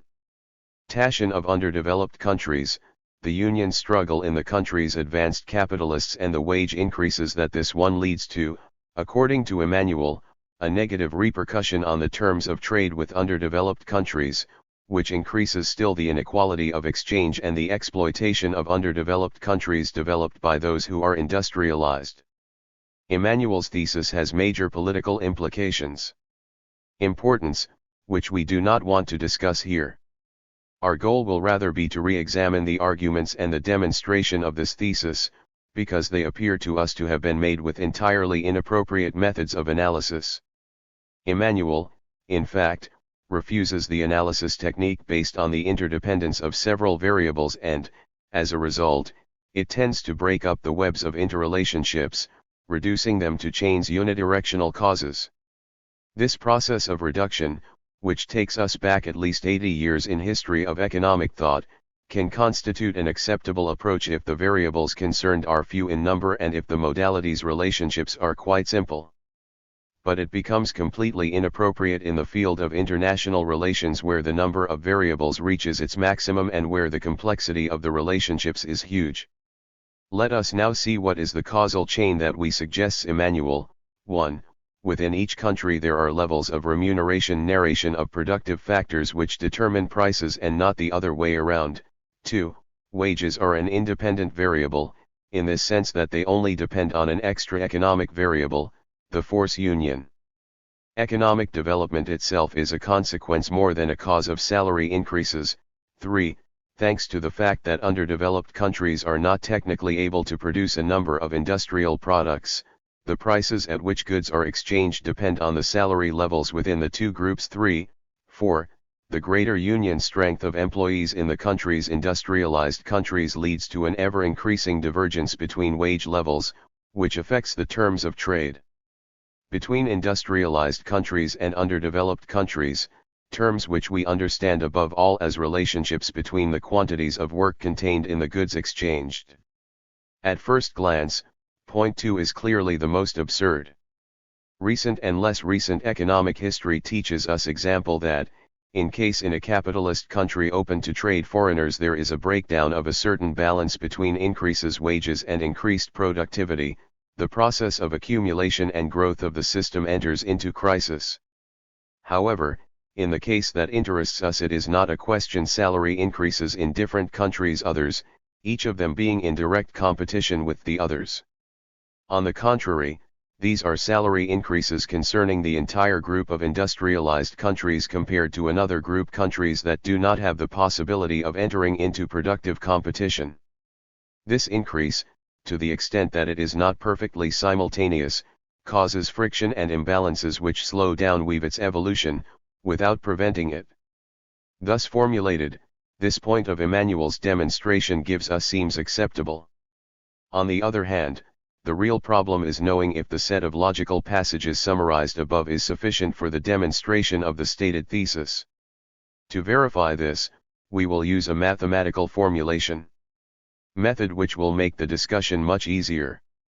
We will resort to some simplifying hypotheses which, in our opinion, should not however, not to distort the analysis, but to make it clearer. The first simplification consists of considering in a first approximation the two groups of countries as entities homogeneous inside and therefore represent them as two countries, country A, industrialized, and country B, underdeveloped. Each of them has a single salary rate at home, which we will indicate, expressed in national currency, by W\and VVB. The goods exchanged are two, namely A, industrial product and B, primary product. A is only produced by A and B by B. This corresponds to point 3 of our summary of Emmanuel's theses. Points 2 and 3 can be translated by the postulates following: A. The profits/wages or price/cost of labor ratio per unit of product is rigid for B. The wage rates in each country are they also determined exogenously and vary over time. By calling PA and PB the prices of A and B, expressed in units monetary values of the producing country, WA and VVB the wage rates in A and in B, D\and DB the two parameters which represent the constant of the distribution of income, the A and H the quantities of work necessary to the production of a unit of A and B, we obtain PA/WPJA equals DK. PB/WSH equals dB. Furthermore, by calling QA and QB the quantities of A and B exchanged as equivalents, we define the reason for exchange between goods T. T equals QB/QA5. If R is the exchange rate, that is, the quantity of money of B which we exchange for the monetary unit of A. T equals PAR/BP. While the terms of exchange between the quantities of labor are from TI equals HQB/K, which, in correlation with, becomes 5. The original manuscript contained an inadvertent error on this point tense that Emmanuel noted in his response. Therefore, Emmanuel considers among the determinants of the unequal exchange of differences in the organic composition of the capital are included in the ratio dA/dB, and the ratio WA/VVB port, the exchange rate R, even if it is implicitly considered derated as giving meaning to international comparisons of wage rates, plays no role in the analysis of the determination of T and of U. This is not a simple omission of one of the various factors that determine a variable, but a serious error of method, given the direct and necessary link between WA/WH and R. Indeed, if WA/VVB varies, the balance of payments will generally suffer repercussions which can lead to variations in R such that any effect of this variation on T and TI can be cancelled. Emmanuel does not seem aware of the problem. For him the balance of payments, demand, and supply international institutions constitute precisely this approach based on general interdependence, the fog of interdependence, which results 9 times out of 10 in circular reasoning. It's an approach that he judges to be radically opposed to his own and whose weaknesses seem to him to constitute the best proof of the correctness of its own positions. This is why we affirm that Emmanuel is not conscious of the problem, because its methodological prerequisites prevent it from consider it a problem. Take Emmanuel's thesis into consideration again without precondition. Regressive methodological labels therefore means recognizing before while at least international demand has an elasticity not negligible compared to the price level of exporting countries. We will therefore try to fill this gap in Emmanuel's regarding from this crucial point. We will once again resort to other very simplifying hypotheses which will be added to those that we introduced above, in order to keep the reason its essential character. We designate by DH and DA the quantities of B and A respectively veli demanded by A and B on international markets. These depend on various factors, but we will consider among them, for the moment, the quantities which have already been introduced, namely the price and the exchange rate R. We then have DA equals Z FA, DB equals MBP and dash, APA.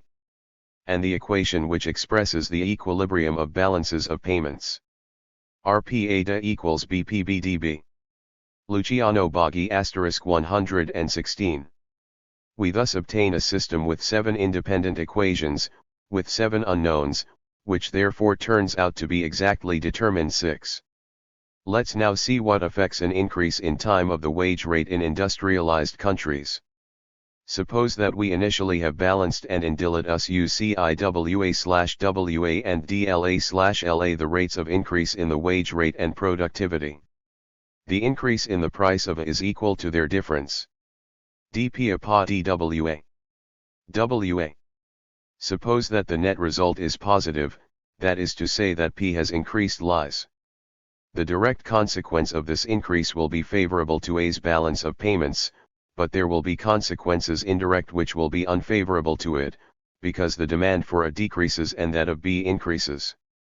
We can easily demonstrate that, if the elasticity of supply is infinite and if we start from a situation of equilibrium of the balance of payments, the effect on the balance of payments is favorable to A, if the sum of the elasticities of the demand of A and B is less than 1. D to DDBD has plus DH dP a dP a dad. Otherwise, the net effect is favorable to B. It appears from this point that these two parameters have a role primordial, and therefore that the need to return from the model to the reality imposes itself, to see what values can be attributed to them. 6 certain criticisms contained in Emmanuel's response prove that my presentation may give rise to misunderstandings as to the structure of the system of equations. The 7 equations are, we therefore ignores, because, as we said in the text, we transform in thanks to. This is why the quantities q and do not appear no longer exist either as unknowns or as parameters. Moreover, as we knows, the exchange value between two goods QLQ and relative prices palp T are two equal and identical ratios. This is why the ratio STH/Q can always be replaced by P/PB. Vapors 7. Let us note immediately that must have a very small value, because the possibilities of substituting exports from primary goods coming from underdeveloped countries to goods industrial products which have become more expensive are very reduced. As for imports of industrial goods into countries underdeveloped, they are largely made up of goods essential to the maintenance and expansion of national income (NAL). Given the current level of income and expansion plans Zion, the amount of imports is very rigid. The only exceptions are countries where the income level is very low and development plans not very ambitious, so that imports are essential mainly constituted by luxury goods. So it seems legitimate to conclude that the sum of the elasticities is less than unity. Therefore any increase in salaries or prices in industrialized countries deteriorate the balance of payments underdeveloped countries. To remedy this imbalance, underdeveloped countries could, theoretically, raise prices and wages in turn or else revalue their currencies. But both of these solutions prove impossible for the same reason: in the absence of social conditions that lead to continued salary increases and generalized in developed countries, there would need to be unity and political strength which these countries unfortunately lack. In fact, it is likely that it is exactly the opposite that is happening, that is to say that the underdeveloped countries, instead of revalue them, devalue their currencies. 7. Part of the consequences of price changes on demand is quite slow to manifest, hence the successive increases and essential decisions to rebalance the balance of payments that arises when the readjustment is not yet completed. However, we do allusion here to the value of elasticities for a long period, especially since the argumentation of the text is a fortiori valid for shorter durations. We will note that in reality, given that prices are increasing in industrial countries on a fairly regular and continuous basis, the effects on demand include both those immediately due to the most recent increases than those deferred due to increases more distant in time. If the elasticity is constant, the sum of the effects for a given period of all increases past should be equal to the total effect of the increases that occurred during this period. The problem is similar for the elasticity of supply. The hypothesis according to which this elasticity is infinite can only be accepted if it is the long term. However, even then, if the increases are slow and continuous, we can easily include them in the producer's forecasts with other long-term demand trends. These forecasts may prove to be imperfect both by excess and by default, so that the short-term behavior of the supply curve will become important, but, in the absence of a systematic tendency to errors, in the absence of prod rivers of increasing prices, these errors can be neglected in a preliminary first approximation. There is in fact a precise mechanism which pushes them into this direction when they have to deal with any cause of imbalance of the balance of payments and not only to that of which we are talking. This deserves our attention at some point. Just a few moments. We have already seen that, for underdeveloped countries in taken together, price elasticities are low, so that to improve the balance of payments they would need carry out a collective revaluation, while the devaluation would have the opposite effect. From a single country perspective, however, the elasticity of exports in relation to its supply price is beautiful higher, because, by reducing prices, it can take away other underdeveloped countries' part of their exports. There's therefore has for each country a very specific incentive for devaluation, which tends to produce a creeping devaluation in all the group of countries, and it is therefore a harm caused to the whole group. Fortunately, there is another possibility of reacting to imbalances in the balance of payments. This involves reducing the income level and development plans, so that import needs decrease. So bad this solution may seem, it is still better than the spiral of devaluations and growing deficits. Now we can specify the theoretical framework of what we could call the pure Emmanuel effect, that is to say which cannot be combined with this spiral. We could replace equations and by these. The existence of an Emmanuel effect depends on the fact that the elasticities are very low. If their sum were, in absolute value, greater than 1, the thesis would no longer have any reason to exist, because the wage increases in A, causing a deficit in the balance payments of A, would lead to devaluations of the currency in A which would cancel the salary increases, expressed in currency of B. 2. It was assumed that the rate of increase in wages was more important than that of productivity, but we can easily extend the analysis in case it is lower.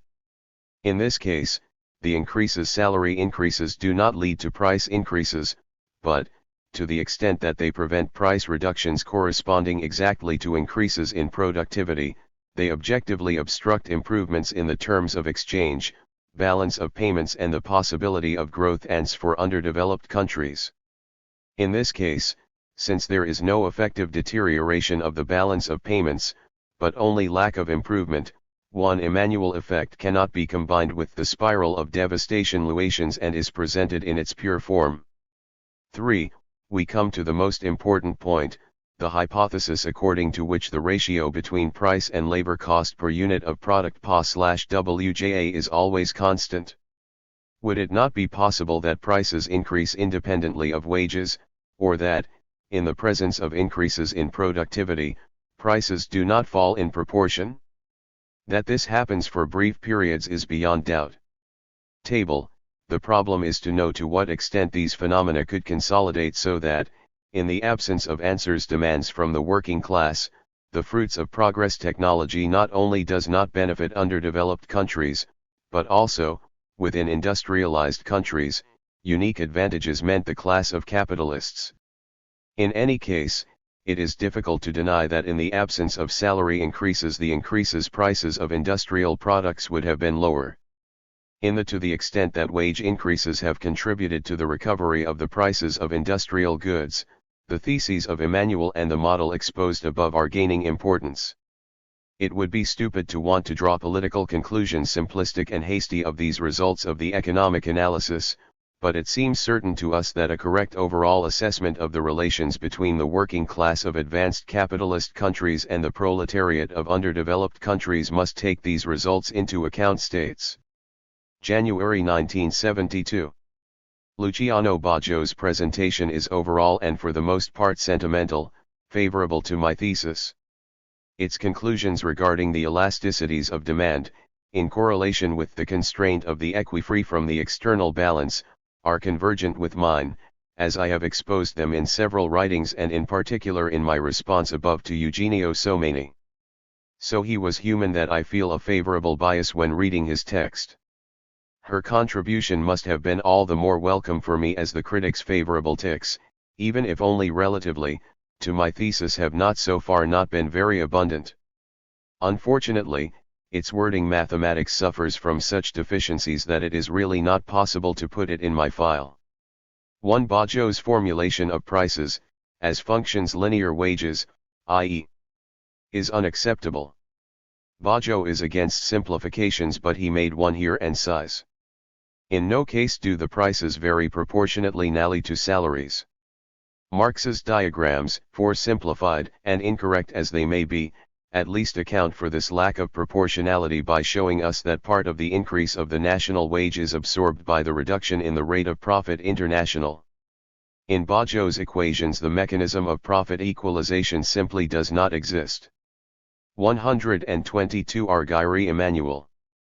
The profit/wages ratio or price/cost of labor by unit of product is rigid, writes Baggio, p. 113 supra, and in its footnote, he adds. This postulate finds expression in the work of Emmanuel even in the way of using price equations of the type Marxian. This is false. Here are Marxian type equations. Before salary changes. Country cap early. I engaged VMV. Price rate of profit P production. A 240 50 60 60 170 33 and 1/3% 80 190. H 120 50 60 60 170 40 150. Price/labor cost ratios, A. 19/6. B. 15/6. After modification of salaries. A 240 50 120 170 25% 60 210. B 120 50 50 70 170 30 130. Price/labor cost ratios, A. 10 21 carat 6 19ths. B. 13 fifths 15 sixths. Bajo's assertion neither takes into account the intervention of constant capital consumed nor of the equalization of profits. IJ1, YD/V dia in his equation on page 116 above WALA it does not even take into account its own parameter D/ and makes thus fall back on prices all the difference between increased wages and increased productivity. 2 If T equals PAR/PB, then T equals QB/QA and not QA/QB, as Bajo writes between equations and. But this is probably a simple inadvertence since in the equation chen further, Bajo replaces QB/QA by PAR/PB. But there is more serious. 3 Bajo's model is not at all a system of equations simultaneous operations according to the method of interdependence of several variables which he opposes to the one-dimensional method which I would have made guilty. PA is determined directly and before the other variables by equation, therefore by production costs and without interference of demand. Likewise, PB by equation. QA, QB are presented as data in equation and are not included in the list of unknowns. If this is so, T is also given by its definition, and then R is determined directly by. If R is given by, TL is also determined directly by. It follows that dA and dB are then determined, each by a single equation, respectively by and, equation becoming redundant. Each variable is therefore determined by its own equation definition and there is no interdependence. Assuming that QA, QB, are not known data, but parameters of which only the ratio counts and that this ratio is an unknown, then, PA, PB, being in any case determined directly by and, we can have a system of 3 simultaneous equations, composed by equations and more the definition, TL equals IBT/log QB/QA by T. This system determines the 3 unknowns T, TL, and R, independently of QA, QB. So, again dA, D, are determined, as in the first version, the first, directment by and the second, directly by, equation becomes not redundant. What is spicy is that, contrary to logic itself of Bajo's model, the most sought-after thing, R, supposedly depending on requests, dA, dB, can, in both versions above, be determined before these variables, therefore, independently meant of them. 124__R A Emmanuel. On the basis of the second version, that is to say on the hypothesis that QA, QB are not data, we can also, after having deduced PA and PB, respectively from and, use the last 3 Neri equations as a simultaneous system and determine dA, dB and R, after which T and TL are determined respectively, the first, directly by and the second, directly by. Conclusion, if QA, QB are given, there are 7 challenge equations nitions, not simultaneous and without any interdependence. If QA, QB are not given, there is a system of 3 simultaneous equations only, within which there is interdependence, and 4 separate equations definitions, non-simultaneous and without interdependence dance. In terms of a one-dimensional system, we do not make better. In the best case, all we can get from the Bajo model is the subsystem composed of the last 3 equations with 3 unknowns, dA, dB and R. If indeed we need analytical mathematics to say this thing very simple, namely, that if the prices in national currencies are rigid, fluctuations in international demand cannot act only on the exchange rate. It should perhaps be added that the even considers nominal prices as rigid and report the entire effect of the request on the exchange rate, prohibited absolutely to confer on them the status of dependent variables in a system of simultaneous equations, as Bajo attempts in vain to do it. For neither in my thesis, nor in Bajo's own equations, there is nothing that allows us to define an exchange unequal where TLJ*1. Like dk*db, if war equals WB, then TL#1, although the exchange is not unequal. However, if war*WB. Since also dk*db, WR/dB, it is possible that equals WB/dA.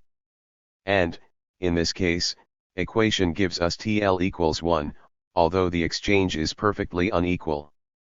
I have already explained in my work that inequality does not consist not in the exchange of unequal quantities of labor but of quantities unequal in the aggregate of the two factors.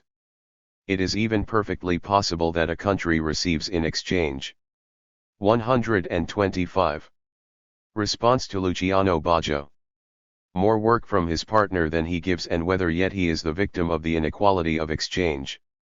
When Katanga exchanges its copper for Belgian shoes, it can very well find that the superiority of the organic composition of copper mines over that of shoe factories is such that to overcompensate the difference between Congolese salaries and Belgians. In this case, for each kilo of copper exchanged, the Katanga gives fewer working hours passed and living put together than what he receives in exchange. He does not suffer any less unequal exchange. I did not present it in the first French edition case, nor in the Italian edition, a separate diagram for this case, thinking that there was no particular problem there. But, in the second French edition, I proposed the following diagram. 100 pairs of Belgian shoes cost 280 hours of work and have the same production price than a ton of copper which does not contain that 180 hours of work. So, by exchanging 100 pairs of shoes on the market for a ton of copper, Belgium gives 280 hours of its national work against 180 hours of Katangi's work. Yet, in this example, the exchange is unequal to the detriment of Katanga, because this country at the same time gives the use of a capital of 800 against 200 from Belgium. In relation to what is their unequal exchange here to the detriment of Katanga? Compared to what the exchange rate would have been if the salaries were equal on both sides. If we equalize wages by multiplying by 4 those from Katanga, KCV/MTLV copper will no longer trade at PAR with shoes but at the rate of 236/224. It is this rate which constitutes the initial standard from which the inequality of the exchange is measured. 5. Let us now move on to the elasticities of international demand, nationality and balance of the scales. The implicit assumption of Bajo, who we do not know if he realizes, is that the two monnaies are absolutely inconvertible and indefinitely floating, so that the excess or lack of demand can appreciate or depreciate directly issue bills of exchange drawn by exporters of one country on the importers of the other. Without this, the direct effect fluctuations in the balance is to inflate or deplete reserves banks of issue without affecting currency parity, and it is only indirectly and in a second step that this gives us leads to the deliberate act of revaluation or devaluation. I do not know that the history of 80 years of economic thought Mike encourages us to put into equations such a deliberate act. But let's respect his hypothesis. 6. The formula that Bajo offers us for the sum of demand elasticities is completely wrong. Unless there is a perverse elasticity, dDA must be negative since PA increases, the first term is therefore negative. dDB/dB being, according to Bajo himself, very small, in any case smaller than dPA/PA, the second term is less than 1. Then the sum will always be less than unity, and all the more so as dDA/dA will be larger. Now, if dDA/dA is large, the balance of payments is not favorable to A but unfavorable. Furthermore, if the second term is very small, the sum of the two terms could be, not only less than 1, but less than 0. Now, an elasticity, or a sum of elasticities, less than 0, I don't know what it is. but suppose that Bajo takes variations in demand as positive in both directions and that by therefore eta is positive in its formula. This one will not be less erroneous. The sum of the two elasticities, as they are formulated by Bajo, can very well be less than 1 and nevertheless cause an unfavorable balance for A. For example, after increasing PA from 50 to 60, A sells to B 85x60. BA 130x40. A's balance is in deficit by. However, according to Bajo's formula 15/105/125 10/50ths, which is contradictory. If, moreover, d is calculated as it is, i.e. for negative, then 15/105/125 plus 0 and 10/50ths, which is not only contradictory but absurd. 7. Bajo's error can be corrected as follows: when PA is multiplied by X, dA is multiplied by Y, and dB is multiplied by Z. For the balance to become favorable to A, it is necessary that PARXQAYPBQBZ _127 equals 5100 equals 5200. 100. As PARQA equals PBQB, it is necessary that XYZ. Hence Z. Michel Salvati. The Unequal Exchange, a Controversial Intervention. The Book of Emmanuel and the debate to which it gave rise by the following concern points of great theoretical importance and policy. The dominant economic doctrines on trade international *1 have reached conclusions of such obvious absurdity. Just think of the famous theorem on the equalization of the price of factors 2 and, of all way, of such insignificance compared to the real problems of economic policy that even bourgeois economists' feet have serious doubts as to the foundations on which the theory of international trade is built. We've been waiting for a long time a critical intervention on the part of Marxists. Given the nature of the problem, an intervention by this genre could not avoid addressing a theme of obvious importance: political attitude. By simplifying, is the exploitation a relationship between classes or also a relationship between states? He is well known that this theme did not get the attention it deserved and that it has not, in any case, been adequately resolved. A correct position of the problem and, then, convincing answers contest today prove to be of the greatest importance, being given the disorientation it causes among activists, whose sterile accusations of third-worldism and workerism are a symptom. We therefore have problems that are theoretically ripe and politically important. Emmanuel confronts them both in their aspects more technical than in their most political implications and he does it with a sense of provocation and the necessary heterodoxy to fight against the litanies neoclassical and Leninist that we sing about it. The big source of embarrassment for a Marxist reader comes from the fact that the book is a big mess who risks compromising the chances of the point of view he wants to defend. What bothers me about him is not so much that he confirms the worst prejudices of bourgeois economists about the economy Marxist, it is rather that it risks causing great confusion in the minds of young activists and students, attracted by the importance of the subject and by the response that the book found. To avoid confusion, and to do something real useful, it would therefore be important to reframe the problem in terms correct, and not to limit ourselves to a criticism of Emmanuel. He is unfortunately impossible to do this in a few pages. Moreover, on such a complex and controversial subject I have no idea sufficiently clear to risk giving a brief synopsis thesis. I will therefore content myself with making a criticism of it, having nevertheless take care to emphasize at all times that this is criticism of the way in which the thesis is presented, more than of the thesis itself even, and above all, its political implications. Third-worldism does not necessarily come out scratched, under the pretext that Emmanuel defends poorly. Even an exhaustive critique is difficult, given the incredible cry of the themes evoked by Emmanuel in his work and by the debate which followed. 3. The price of cotton goods. From the Marxian problem of transformation, of the methodology of social sciences to the problem of revolution during the era of imperialism. I had to narrow down the subject of these notes. It will only be a criticism, but still a criticism some essential points of the interpretation of Emmanuel and the debate that ensued. First of all, it will be a thesis statement fundamental. Then we will have a summary assessment of the problem apart from the position taken by Emmanuel.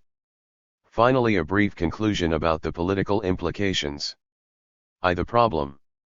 The term unequal exchange is a new way of baptize a phenomenon whose dynamics have been a concern for a long time in underdeveloped countries and which has been the subject of numerous studies in the post-war period.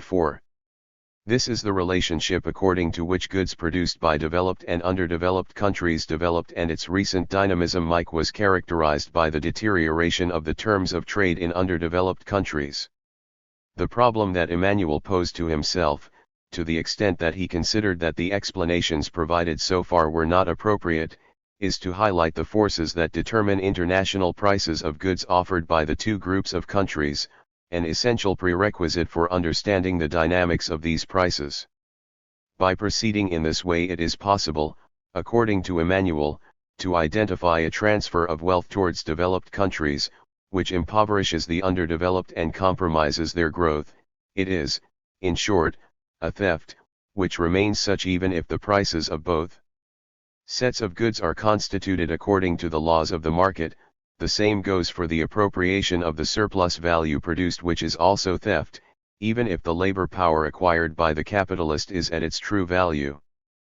Freed from complications by the whatever happens the development of the argument, it is reduced, in its most sensible part, to an idea, already expressed by Arthur Lewis and taken up by many others. 5.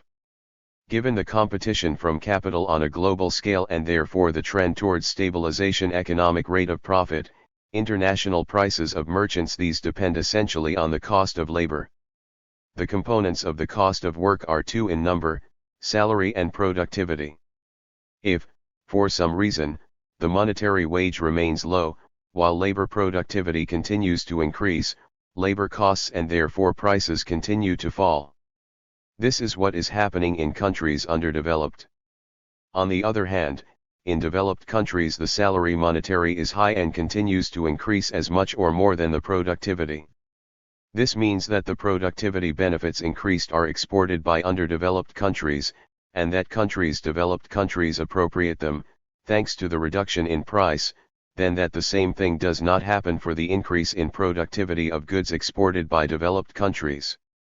All like Lewis, Emmanuel rightly emphasizes the importance of this consideration, demonstrating how for a number of goods exported by underdeveloped countries we see an insignificant increases in productivity, that, in each case, the productivity is very high for these goods, whatever the physical criterion which we use to consider it. Finally, that, in certain cases, developed countries would not be able to produce these goods, given the lack of resources, climatic or mining.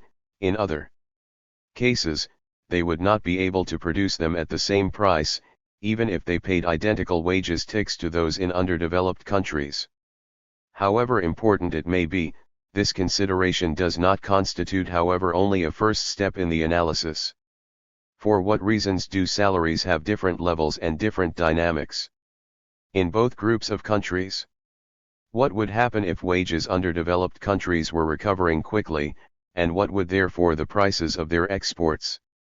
And, more particularly, what would be the consequences on the quantities requested by developed countries? It is by seeking to answer these questions that we will be able to get to the heart of the problem. Not only Emmanuel does not answer these questions convincingly, but the very conceptual definition of exchange uneven is obtained by using inappropriate instruments and wrong way. The theoretical diagram. As we have just suggested, the problem of exchange unequal is a problem of wealth transfer by a mechanism, prices. Unfortunately, Emmanuel takes up the formal analogy of this transfer with that described by Marx in Book 3 of Capital, when he deals with the transformation of values into production prices duction. In this case it is a transfer of value from the sectors which have the lowest organic capital composition towards those which have the highest, so as to guarantee the uniformity of the rates profit in all sectors. It is not this form of non-equivalence which interests Emmanuel. He, however, it is easy to adapt Marxian examples to this form of non-equivalence which is at the origin of the unequal exchange and which manifests itself when wages are different between countries. Their definition of unequal exchange is therefore carried out from a particular boration of Marxian schemas on transformation, of which we give an example in the table below 6. 6 Table 1. Country KCV MVRTPL. A 240 50 120 170 150 25 60 210. B 240 50 20 100 170 70 25 60 130 480 100 120 120 340 220 120 340. K. Total capital committed. C. Constant capital consumed. V. Capital variable. M. Surplus value. V. Value C plus V plus M. A. Production cost CFV. T. Profit rate ZM/ZK. P. Profit TK. L. Professional price induction C plus V plus P. This is the simplest example of Emmanuel who, for eliminate the transfer effect due to different compositions organic capital, assumes that the structure of capital, in both countries, is identical, only the distribution of the net product between wages and added value is different. Both goods include therefore the same quantity of work. If we exchanged them according to the values, it should be done according to the ratio 1/1. The different distribution of the net product is the only cause which determines the ratio very different that there is between the effective prices of production. This is where, according to Emmanuel, the unequal exchange comes from, or even non-equivalence in the literal sense. The definition is therefore, apart from any alteration of prices resulting from imperfect competition in the commodity market, exchange unequal is the ratio of equilibrium prices which is established by virtue of the equalization of profits between regions at a rate of surplus value institutionally different. The term institutionally means trusting that these rates are, for whatever reason, subtracted to competitive equalization on the factor market and independent pendants of relative prices. 7-8. For the one who writes these lines, the motives which pushed Emma to disrupt the problem of transformation in order to how to define unequal exchange remains a mystery. This is a problem which arises from the difficulty we have in integrating the two levels of analysis on which Marx played 9, that of the identification of characteristic forms characteristics that the social division of labor in the mode of production capitalist production can assume, and that of the analysis of relationships within which the merchants exchange in balance. Say. We have known for a long time that particular integration suggests managed by Marx is not admissible. 10. There is no doubt about this point. On the other hand, doubts and controversies exist concerning nating the theoretical acceptance of the two irreducible levels of analysis tables, and on the meaning that the simultaneous presence of these two levels can be taken when trying to understand the process of exploitation, when trying to identify the revolving agent machinery, and when we want to carry out the analysis of the development of the capitalist mode of production.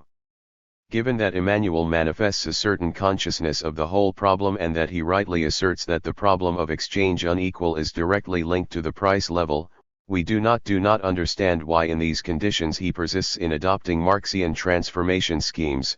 Values do not translate form not in price according to what appears in these diagrams, and this is enough to prevent their adoption, if we persist in wanting to resound in terms of price. 1-2.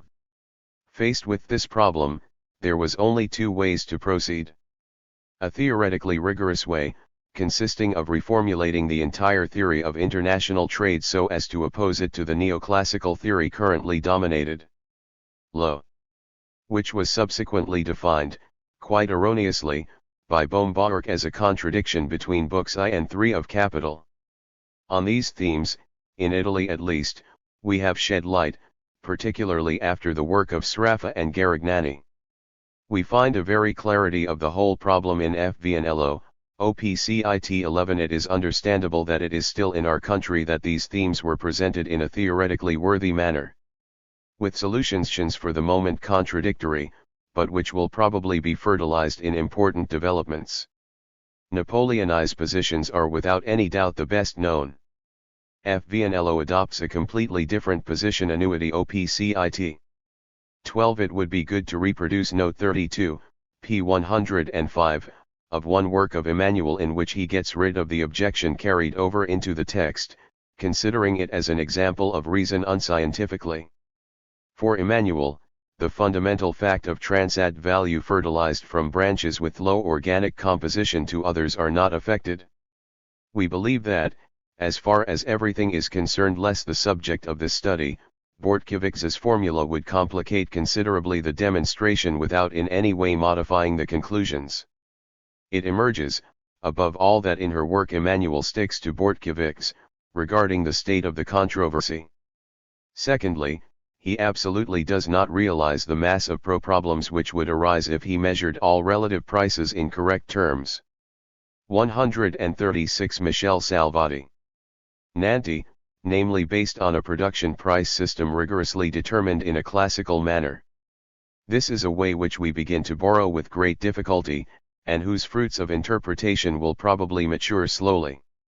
Theirs has a less ambitious way which consists of carefully studying existing empirical information, with the hope of finding some obvious conclusion, or at least with the feeling of bringing together a useful material, with all the distrust that one can harbor towards it against common sense and a sum of experiences devoid of any theoretical support. It was not, however, a path without glory.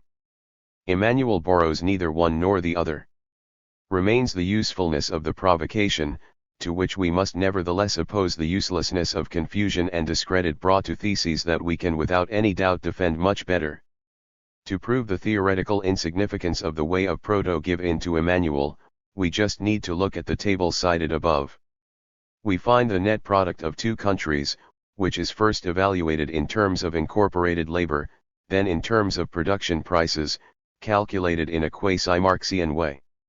In terms of value, this product is equal, while it is different in terms of production price, when the exploitation rate is different, that is to say when the division of this net product between profits and wage goods is measured in incorporated work. But Lewis's thesis, which Emmanuel seems to consider as entirely compatible with its own formulation, is based on the difference between the real wage of the two countries measured in terms of goods, that is to say, it is based on the fact that labor there Indian receives a pittance wage while the worker from Detroit receives a salary which allows him to have a suburban home, a car, and unlimited food. It is therefore not based on the difference in labor embodied in the wage goods of the two workers. It could very well be that the work embodied in the miserable goods salary of the Indian worker is higher given the low productivity of subsistence sectors in this country to the labor embodied in the rich goods wages of the American worker. Lewis's entire explanation is exactly focused on differences in productivity of subsistence sectors several countries. Let's follow Emmanuel closely. How can he justify the thesis extravagant according to which the rate of surplus value is higher in underdeveloped countries and the assertion that this is the cause of unequal exchange? Where does the conviction come from that, in these countries, the labor embodied in wage goods represents a much smaller fraction of net product than in industrialized countries? Unless to assert that the organic composition of capital is lower in exports from underdeveloped countries, Emmanuel's hypothesis is completely unfounded. It could in fact be that the productivity of the subsistence sector ANSES in the underdeveloped country are so low that the miserable salaries that one earns there represent, in terms of work incorporated, an even larger fraction of the value of the product, and that they therefore give rise to a lower rate of surplus value than in developed countries. Dear, the secret of unequal exchange in the diversity of the rate of plus value therefore has no meaning. Emma's theoretical formulation null is a step backwards from sensible statements by Lewis. At this stage we should give up taking care of the work of Emmanuel, if only because he tries to translate, even if the terms are inappropriate, a thesis worth studying more thoroughly, Lewis's thesis precisely. It could therefore be that, in the least distorted parts of the theoretical structure adopted, the unequal exchange contains indications of interpretation important actions. 3. Salary, a variable independent of the system. Lewis gives a very simple explanation for low wages in the industrial sector (THIRD-WORLDism) and in the export sector of underdeveloped countries. Under conditions of unlimited labor supply, wages are linked to the subsistence level in the traditional sector, where the workforce comes from. It is, in short, an application of the classic theory of wages to conditions which still exist today in the countries underdeveloped. However open to criticism, the formulation of Lewis 13 constitutes still kills an overall sensible explanation. She has an important consequence, namely that salaries in the sector industrial cannot be increased if we do not also increase the productivity of the sector subsistence. As long as the sector, which occupies the largest part of the population, is characterized by low productivity and by low returns per individual, the wages paid to workers in all sectors of the economy will suffer the consequences of competition made by a reserve army which lives at the limits of survival, and will not be able to increase, even if productivity in certain sectors increases. It should be noted that the link is not between salary and labor productivity in the sector where the worker works, but quite the contrary between salary and productivity in the sector of goods wage. So this is a completely different explanation of the neoclassical one which links the salary to marginal productivity of the worker in the sector where he works. This is an obvious point and one that does not even need to be emphasized.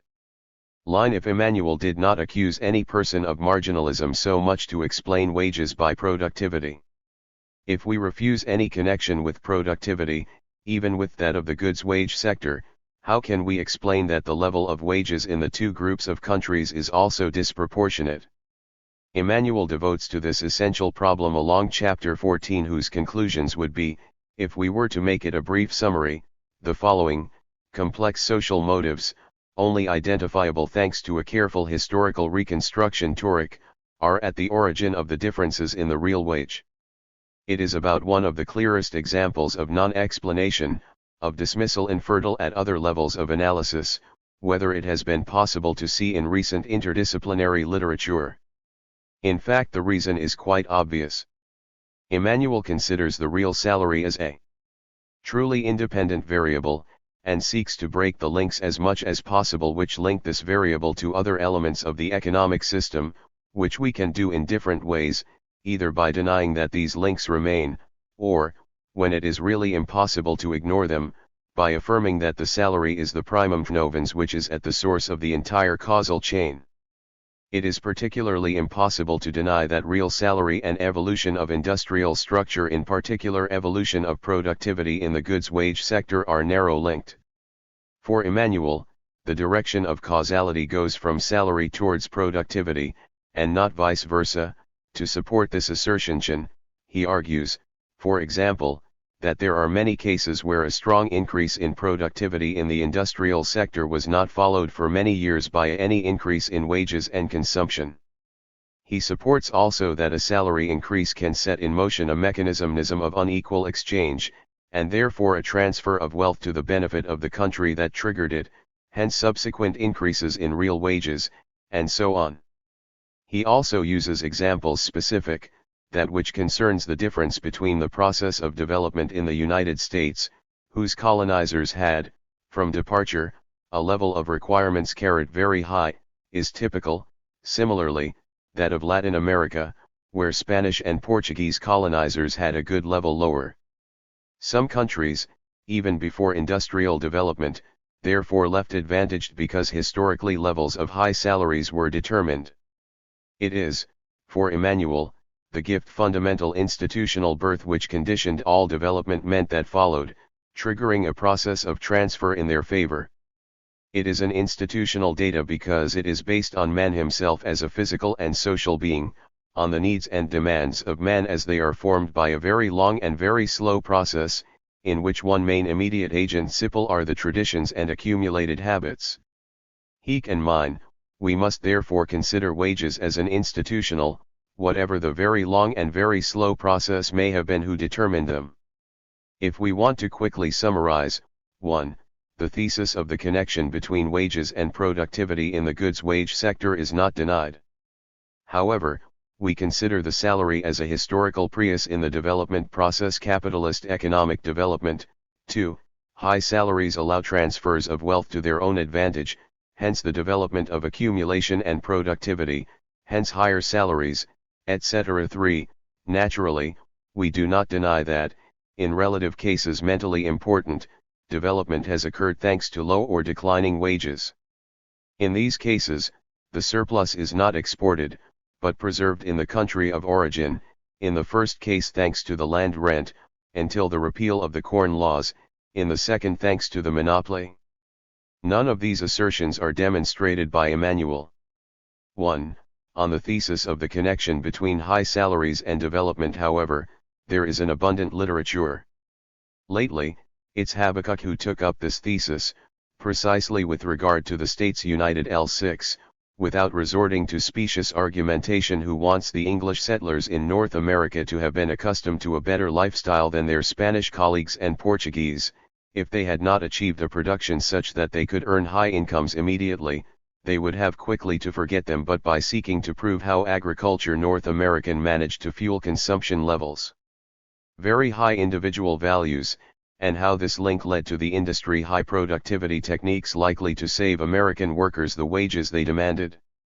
It's in directions not very different that Celso Furtado intervened also. 1.7, making a very eloquent comparison between Brazil and the United States, in which he attempts to explain by what mechanisms Brazil's insertion into international markets led to underdevelopment, while the United States was able to avoid this spell. In any case, the story is much more complex than the simple wealth transfer mechanism through the deterioration of terms of trade. 2. If we wanted to give this transfer mechanism the enormous weight that Emmanuel attributes to it, it was necessary to make an estimate quantitative of the surplus that the metropolises managed to take back through this average. Emmanuel quotes the New York Times. Indisputably, the high standard of living in Europe and the United States depends, to a certain extent, of the existence of raw materials and inexpensive labor in Africa and Asia. 18. In which measure? What would be the loss for Europe and the United States if raw materials from underdeveloped countries were paid at a price that would take into account their current status and especially their future scarcity, and whether manufactured products from underdeveloped countries were sold at a price that would allow the payment of American wages? Yanks. Even if we didn't want to make a quantitative estimative, it would however have been necessary to insert this mode of wealth transfer characteristic in the context of countless other processes thanks to which the participation of an underdeveloped country in the international trade conditions it and prevents its development payment. This justified criticism was made to Emmanuel by Henry Dennis, and Emmanuel recognizes that there is a gap there, which is when even quite serious. If high salaries, in themselves, cannot trigger a wealth transfer process having the importance that Emmanuel confers on him, these salaries must then be supported by the productivity of the goods wage sector of the same country or they are paid. In this case, it is no longer so easy to prove that there is a contradiction of immediate economic interests between the proletariat of Western countries and that of underdeveloped countries. 3. To what extent the Corn Laws and the Zaibatsu were able to prevent the lowering of export prices of English products and Japanese?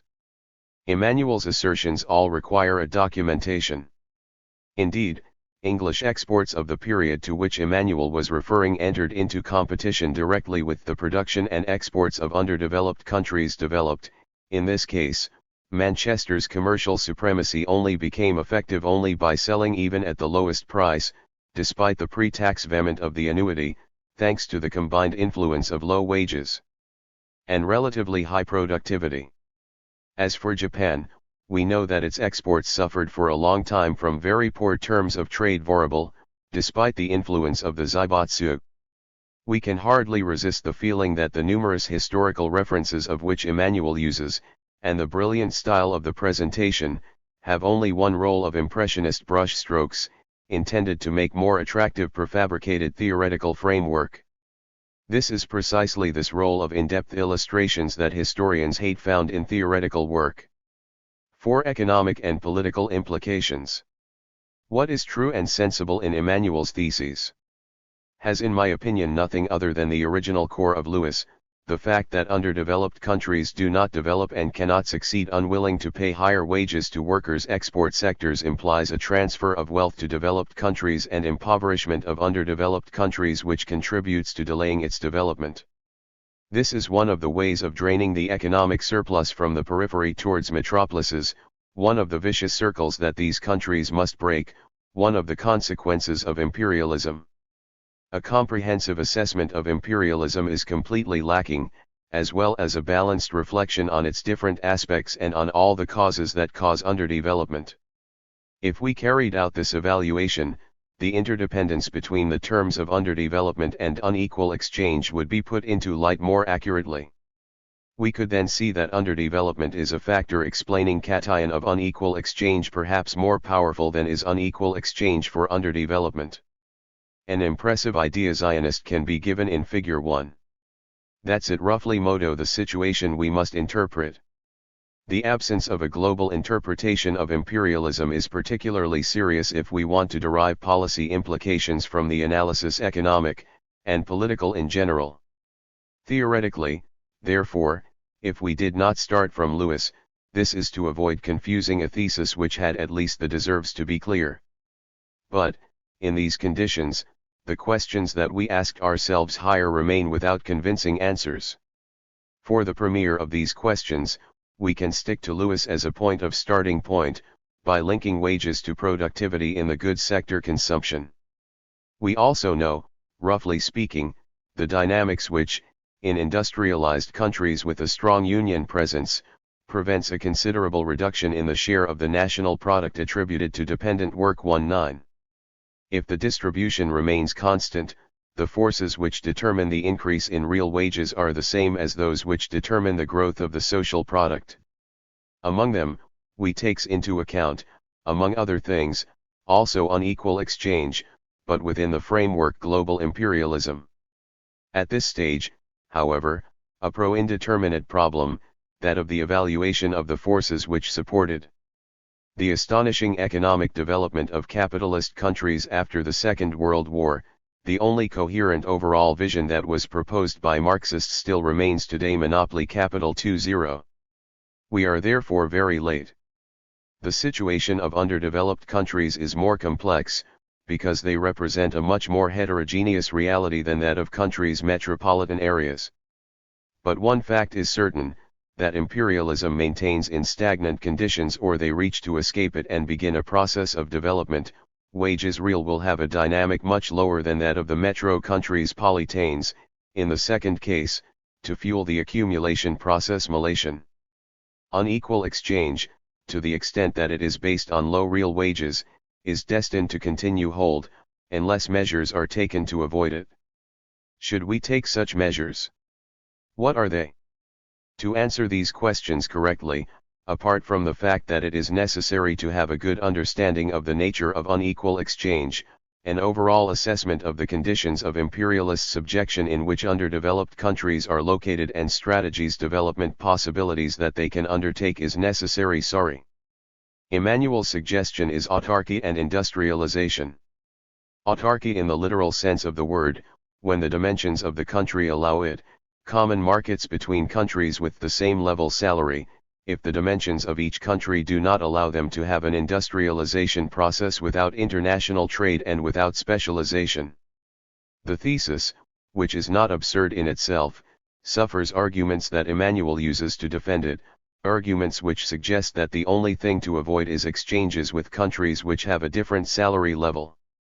Apart from the fact that, thanks to adequate tariffs or monopolies on exports or other systems TEMS, we can impose export prices as high as we want, Emmanuel resorts to defend his essential thesis to arguments so seemingly doxal that it makes one doubt his understanding of the nature of the phenomenon leads, at least within the limits highlighted by Lewis. As usual, we start from an exact observation. If it is well understood, the inequality of exchange fundamentally depends. Salary differences. The thesis that Emmanuel hears fighting is that very widespread in underdeveloped countries who claims that these countries must succeed in conquering exports richtions, namely exports of manufactured products, industrial products of a certain degree of complexity, the exports themselves developed countries, whose international demand is evolving more faster than that of goods now exported by countries underdeveloped. 2.1. For Emmanuel, this thesis is erroneous, because it which makes these exports rich, it is not nature goods, but although they are exported by countries rich. A long quote is essential: textiles were long time the workhorse of the first industrial country. England exchanged his cotton goods for Indian cotton and earned the exchange of enough to pay the high salaries of its workers. The day where India got into weaving, in which, by the way, she once had much greater experience than England land, interrupted by colonial domination, England changed her mind.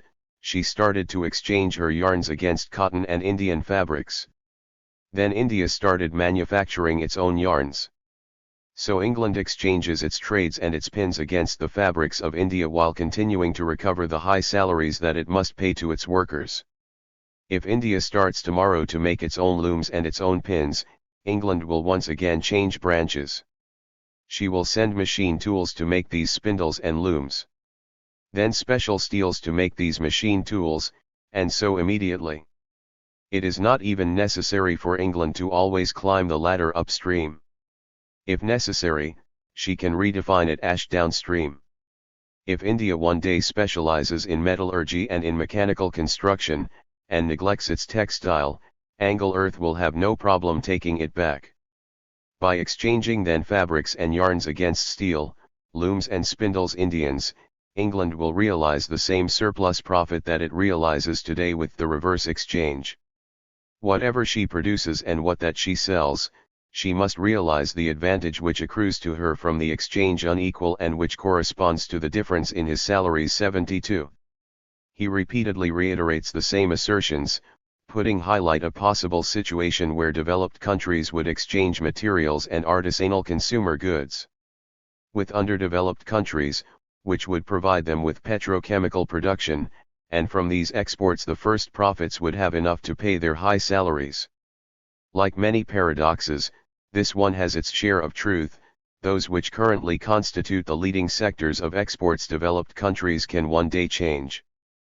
But, in our case, the false part of the paradox matters more, because it is based on the usual incomprehension of the relationship between level of real wages and level of development of production average labor activity.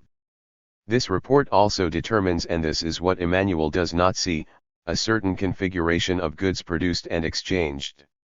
At any moment, therefore, there is rich goods which correspond to the level of productivity that they have achieved. Just think of the import-export of only countries which are part of the European Economic Community. We could therefore easily reverse the Emmanuel paradox: the developed countries are rich because they produce and export rich goods, that is to say that their labor productivity is high as well as wages. Emmanuel cites, among others, the theses very well known to Linder, without realizing that they are in contradiction with his thesis. Also with the support of unequal exchange and other means imperialists, but not only thanks to them, the capitalist countries advanced are therefore able to cope with the process of accumulation which regularly disrupts their technology and allows them to produce, at home, a large part of the goods which are included in the salary and in the accumulation. Hope, for underdeveloped countries, to be able to compete freely with countries developed, for this set of goods, is probably not unfounded, but for reasons entirely different from those that Emmanuel highlights. This is mainly because countries advanced capitalists defend, with all claws out, even the sectarian weakest actors of their technological base, and because they try by all means to prevent underdeveloped countries from can achieve this. The UNCTAD in New Delhi did not have the expected success, precisely for all these reasons. Developed countries cannot modify a certain technical socio-organizing base on which their most dependent high levels of productivity, which means that, if underdevelopment Ps manage to acquire their most important sectors, the developed will be able to move on to another activity, superior, and by exporting the lace they will have enough buy steel at a good price. On the other hand, they will defend steel as they will be able, unless this commodity has become insignificant reliable in their technical basis. But a change like this is not yet in sight.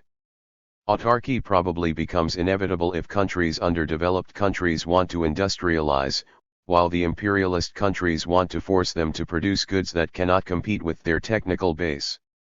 But it's bad inevitable, due to the international division of labor imposed by capitalism.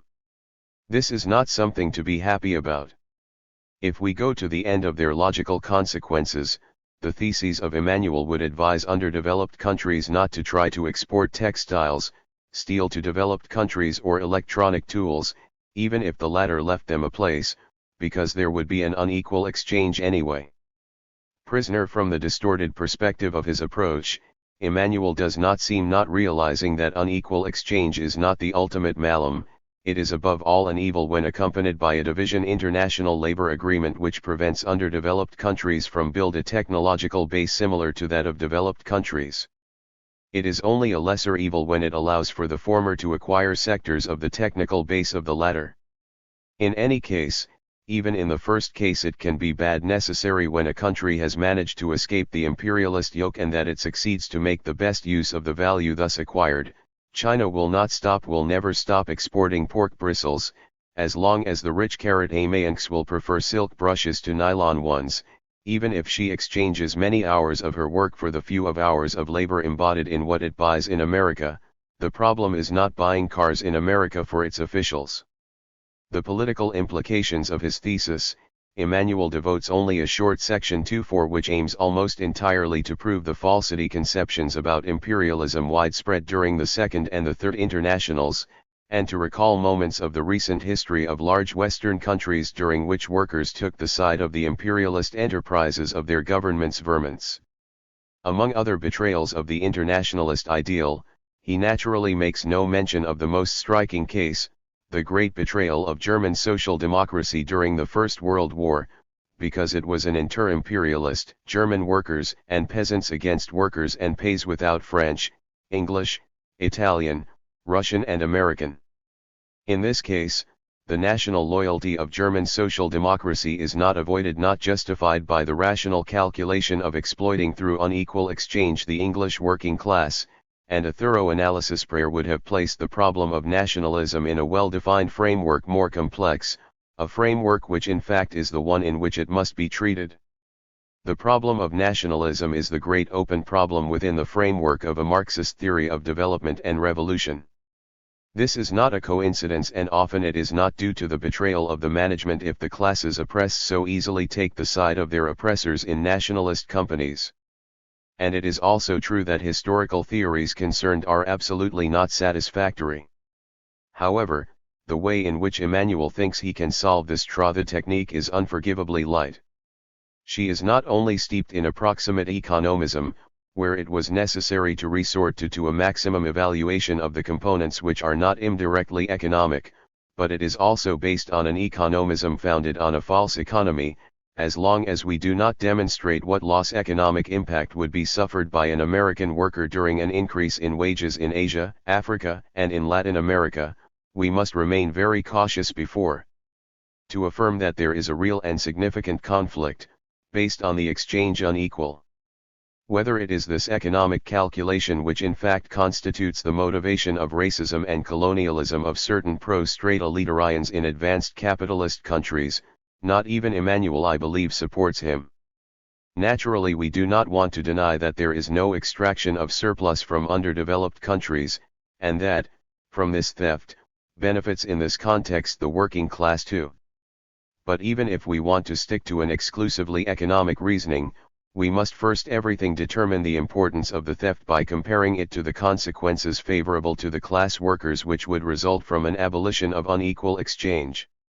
As we have said many times, Emmanuel does not evaluate the importance of theft, and it is certainly not evaluable by the analytical categories it provides. It is, however, therefore very likely that, with regard to the percentage of income per individual in capitalist countries, it is not a fraction as important as Emmanuel seems to think, to the extent where the majority of wage goods are produced internally and is obtained through trade between developed countries. Of all way, we cannot stick to this point. Without unequal exchange probably, underdeveloped countries would be richer. They could probably expand with a growth rate higher, which would not be without favorable repercussions for developed countries too. 5. Taking this into account, can we still talk about a conflict of interests between the working classes of the two groups of countries? Finally, the fact that, nowadays, the imperialist predominance does not allow the development of third world countries does not mean that the development of these countries must necessarily be at the expense of countries per individual income advanced capitalists. In other words, the income of two groups of countries are absolutely not two formal categories cement ally antagonistic, as are profits and wages. As to Marxist theorizations on imperialism, they leave a lot to desire, the idea which permeates them all, namely that there cannot be. 25. It is not by chance that the most far-sighted economists of the advanced capitalist countries are opposed to the deterioration of the terms of the exchange of underdeveloped countries, and not only for reasons humanitarians. The growing poverty of underdeveloped countries may be, in a fairly near future, the biggest obstacle to the development of the capital countries' advancedists themselves. Have basic economic antagonism between the working classes of the different countries, that to the extent that it remains this antagonism is a consequence of imperialism, contains a deep core of truth that the bad economy of Emmanuel fails to grasp. What remains is the inadequacy of our theorizations on imperialism and the unresolved problem of nationalism. It is on these themes that every Marxist specialist must direct his forces with both more rigor and more modesty than Emmanuel did. Response to Michel Salvati. This author's presentation contains an innumerable number of arguments, subjective and categorical statements which do not refer to any precise proposition and which are not accompanied by any argument precise either. These do not require a response from me. A few other questions have already been largely addressed in my response above to so many. I won't come back. What remains? What clarifications seem necessary to me? 1. The small column topped with a capital K1 is not fixed capital, but the total capital employed. I do not assume nor that salaries are deferred to. Quite the contrary. Salvati does not seem to have read the texts he criticizes so carefully. Veli as his peremptory tone could suggest. Here is what I write on this subject. 3. On page 100 of the Italian edition, for all these reasons, if it is wrong to add purely and simply constant capital and variable capital, since there is no reason to suppose that their speed of rotation is equal, it seems equally erroneous to neglect variable capital and take constant capital for the total capital employed. This is why, in the numerical examples which follow, let's decide to open an additional column on the left of which the figure is assumed to represent the entire capital employed, that is to say the sum of constant fixed and circulating capital, and variable capital, weighted by their respective rotation speeds, whatever they are in each particular case. The sentence I underline gives us the definition of K, cap. Circulating cap. Variable K cap. Fixed plus dash, dash 1 R caret dash 7 burp speed. Burp speed. 2. Salvati believes that in my opinion the unequal exchange lies in a difference between values and prices. He is wrong. The unequal exchange lies in the difference between price and price. 3. Not only does Salvati take up the paradox of Bettelheim without naming him, but finds it extravagant according to which the rate of surplus value is higher in underdeveloped countries because, he says, it could very well be although the labor incorporated in the miserable wage goods of the Indian worker is superior given the low productivity vitality of the subsistence sectors in this country to incorporated labor in the rich wage goods of the American worker. 5. Precisely, this is not the amount of work necessary in this country which counts to measure that which is incorporated in the miserable wage goods of the Indian worker, and leaving for measure the rate of surplus value in India, but time socially necessary. I have already responded at length to this argument meant in my article in Politics Today from January 1970 and in the fourth appendix of the Italian edition of my work. I don't think it's necessary to repeat the same things here.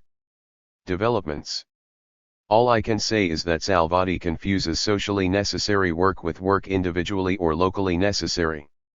A kilo of wheat has no more value than 10 kilos of wheat, under the pretext that, in such a company or in such a region, it takes more work to produce the kilo that it requires. You don't need any elsewhere to produce 10 kilos. 4. Lewis's theorem. Salvati devotes a large part of his article to this theorem.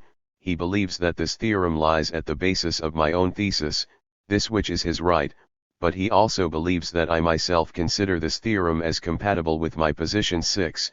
This about which I am obliged to undeceive him.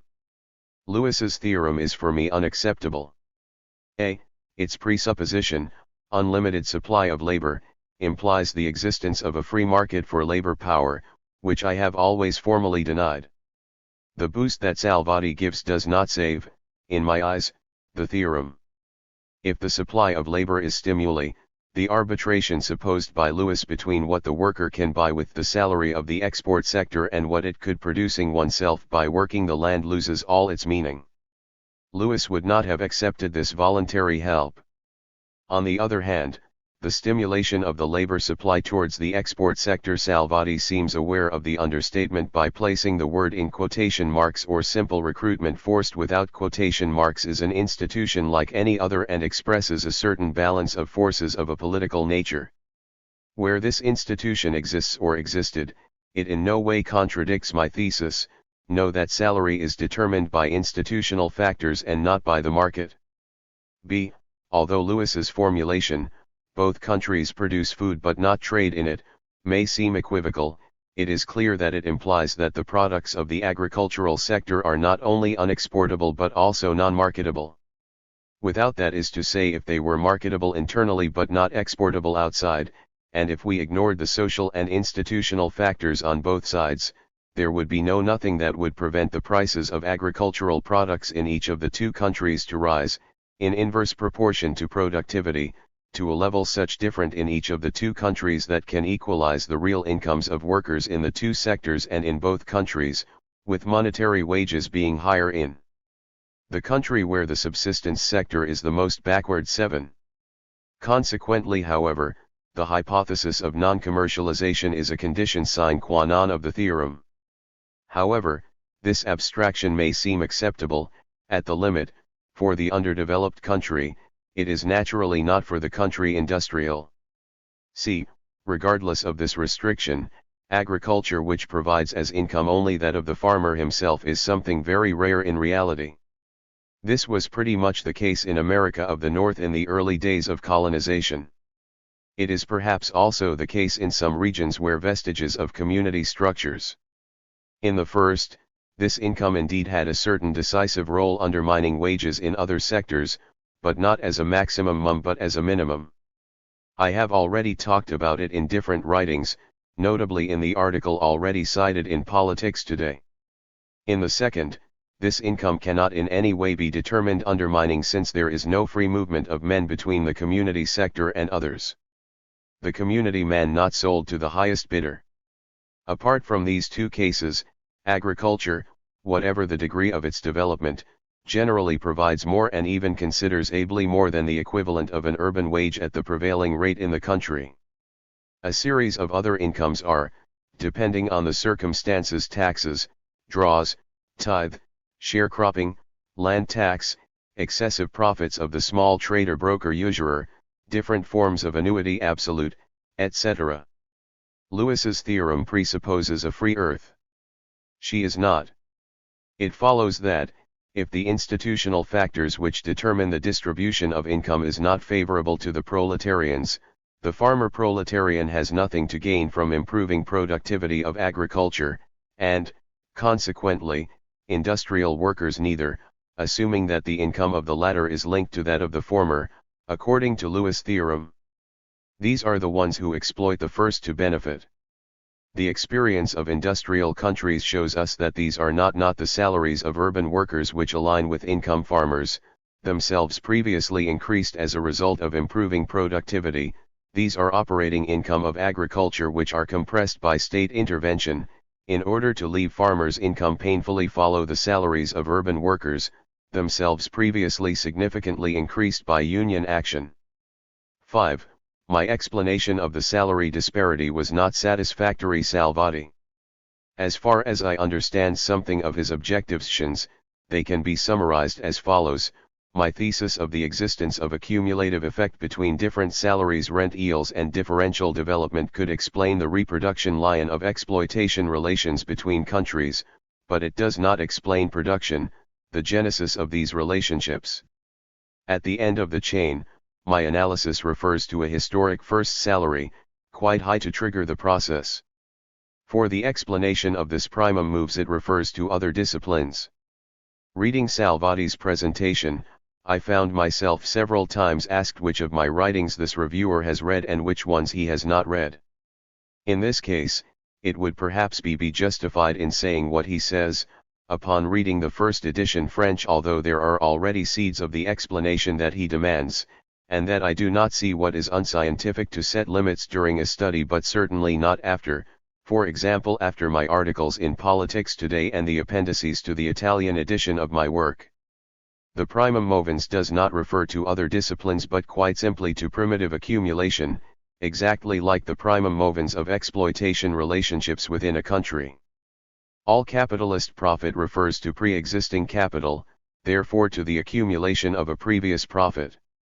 And every salary refers to a proletarian, a man poor enough to have only his 2 arms to sell, therefore at a previous salary suitable for reproducing these 2 arms but leaving its holder no surplus which would allow him to no longer sell them. It is therefore poverty that makes internal exploitation possible. Laughter of the nation, and it is this exploitation which reproduces its own condition. The separation of the worker from his means of work does not mean anything else. Unlike the modes of production precedents, in capitalism, the means of work are not matched, no institutional privilege, they are available to whoever wants and can buy them. It is therefore necessary that dispossession, proletarianization of man reproduces automatically and perpetually. But, if the salary reproduces the proletarian, and the profit the capitalist list, and if, once set up, these reports reproduce all alone, it is necessary, in order to put them in place, that there was at a given moment a first capital which is the product of something other than a former capitalist and a first proletarian to be robbed by something other than the wage system. This first movens, replies Marx, it is a direct stripping of a certain category of men by a prior act of violence, it is the accumulation primitive. Likewise, on the international level, it is poverty which conditions exploitation and the blocking of development, and this is the exploitation and the blocking of development which reproduce their own condition. 8. The primum movens, here too, is a preliminary analysis direct, by a first act of violence, of certain nations by others, it is primitive accumulation. When capitalism settles somewhere, there already exist men and nations exploitable without violence, because deprived of everything by an act history of violence. 6. By adding into the balance sheet of imperialist exploitation financial transfers from the periphery to the center, on the one hand, and the transfer of value through unequal exchange, on the other hand, Salvati count the same thing twice. Net transfers of capital from one country to another cannot materially be something other than an export of goods not paid for by an equivalent import. Such a transfer can therefore only be conveyed by a surplus in the trade balance scale, whether formal, that is to say counted at the price level existing as a non-equivalence of volumes, or whether it is informal, that is to say hidden in the very structure of these prices in as non-equivalence of their elements. Like the scale trade of underdeveloped countries has been, at least since the last war, deficit, the transfer in question, if it exists, can only be contained in the price distortion accounted for unequal exchange. It is an elementary thing, which does not exceed the level of practical work of first-year students in economics. Yet my critics have already forced me to say this thing, and Salvati, who does not care about what has already been said, forces me to say it again. So, let me reformulate in even simpler terms. 100 francs or $100 that move from one country to another, or they represent work. Human, or it's wind. If it's windy, it's hard to tell that their transfer in any way constitutes the object of spoliation imperialist. If they represent human labor, we must find them worm in the movement of goods, since, until further notice order, human labor does not produce francs or dollars but goods. 9.